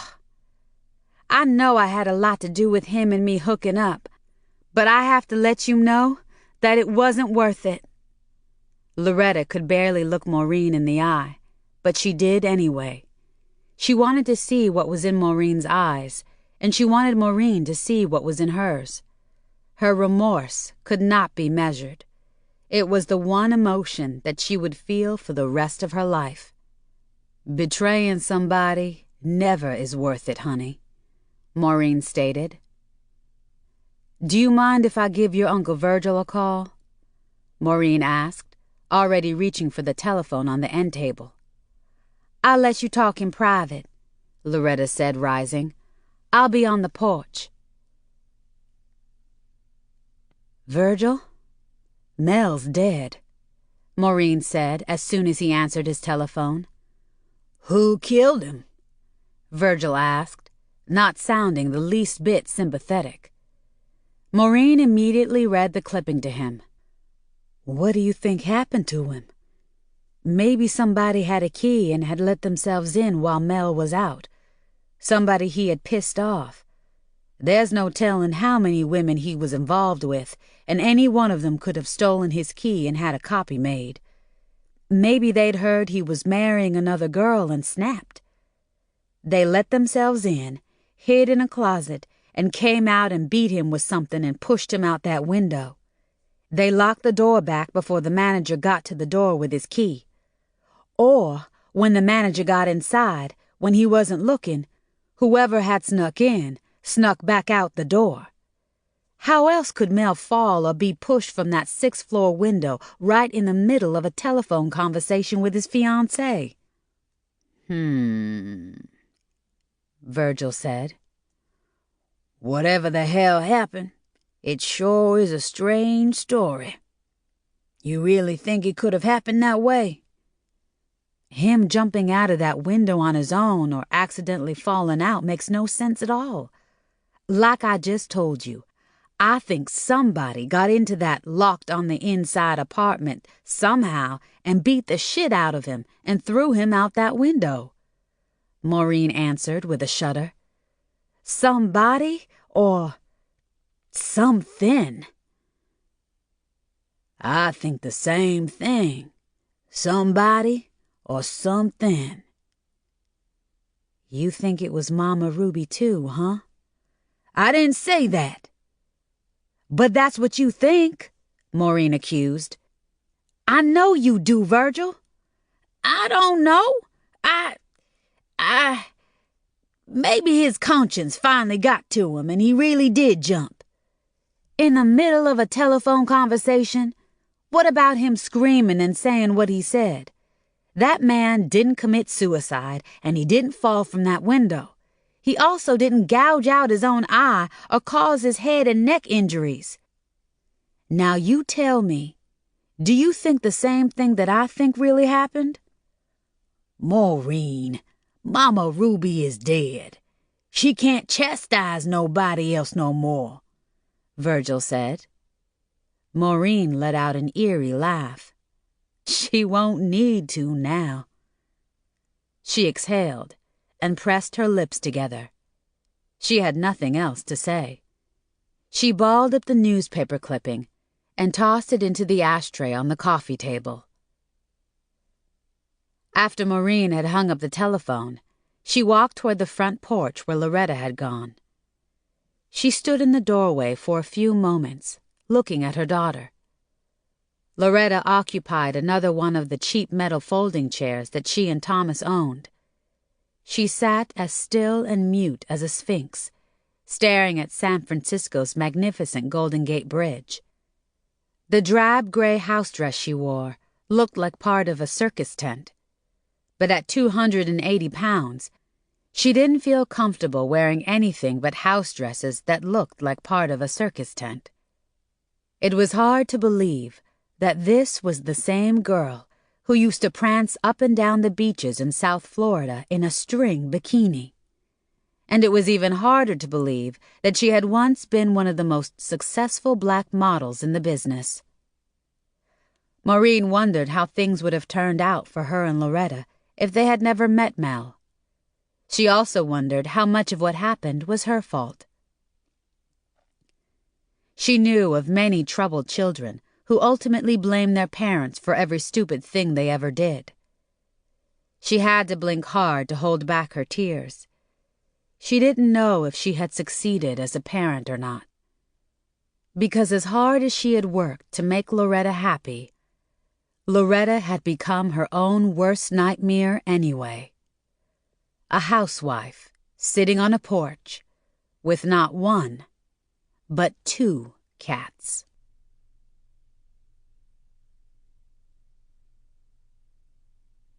The end.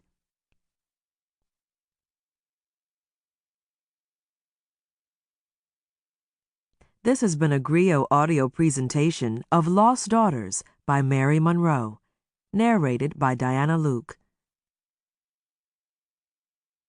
If you've enjoyed this book and this performance, Griot Audio recommends What He's Been Missing by Octavia Grace, narrated by Lisa Smith. Atlanta celebrity wedding planner Rachel Winslow has it all, except what she wants most: true love.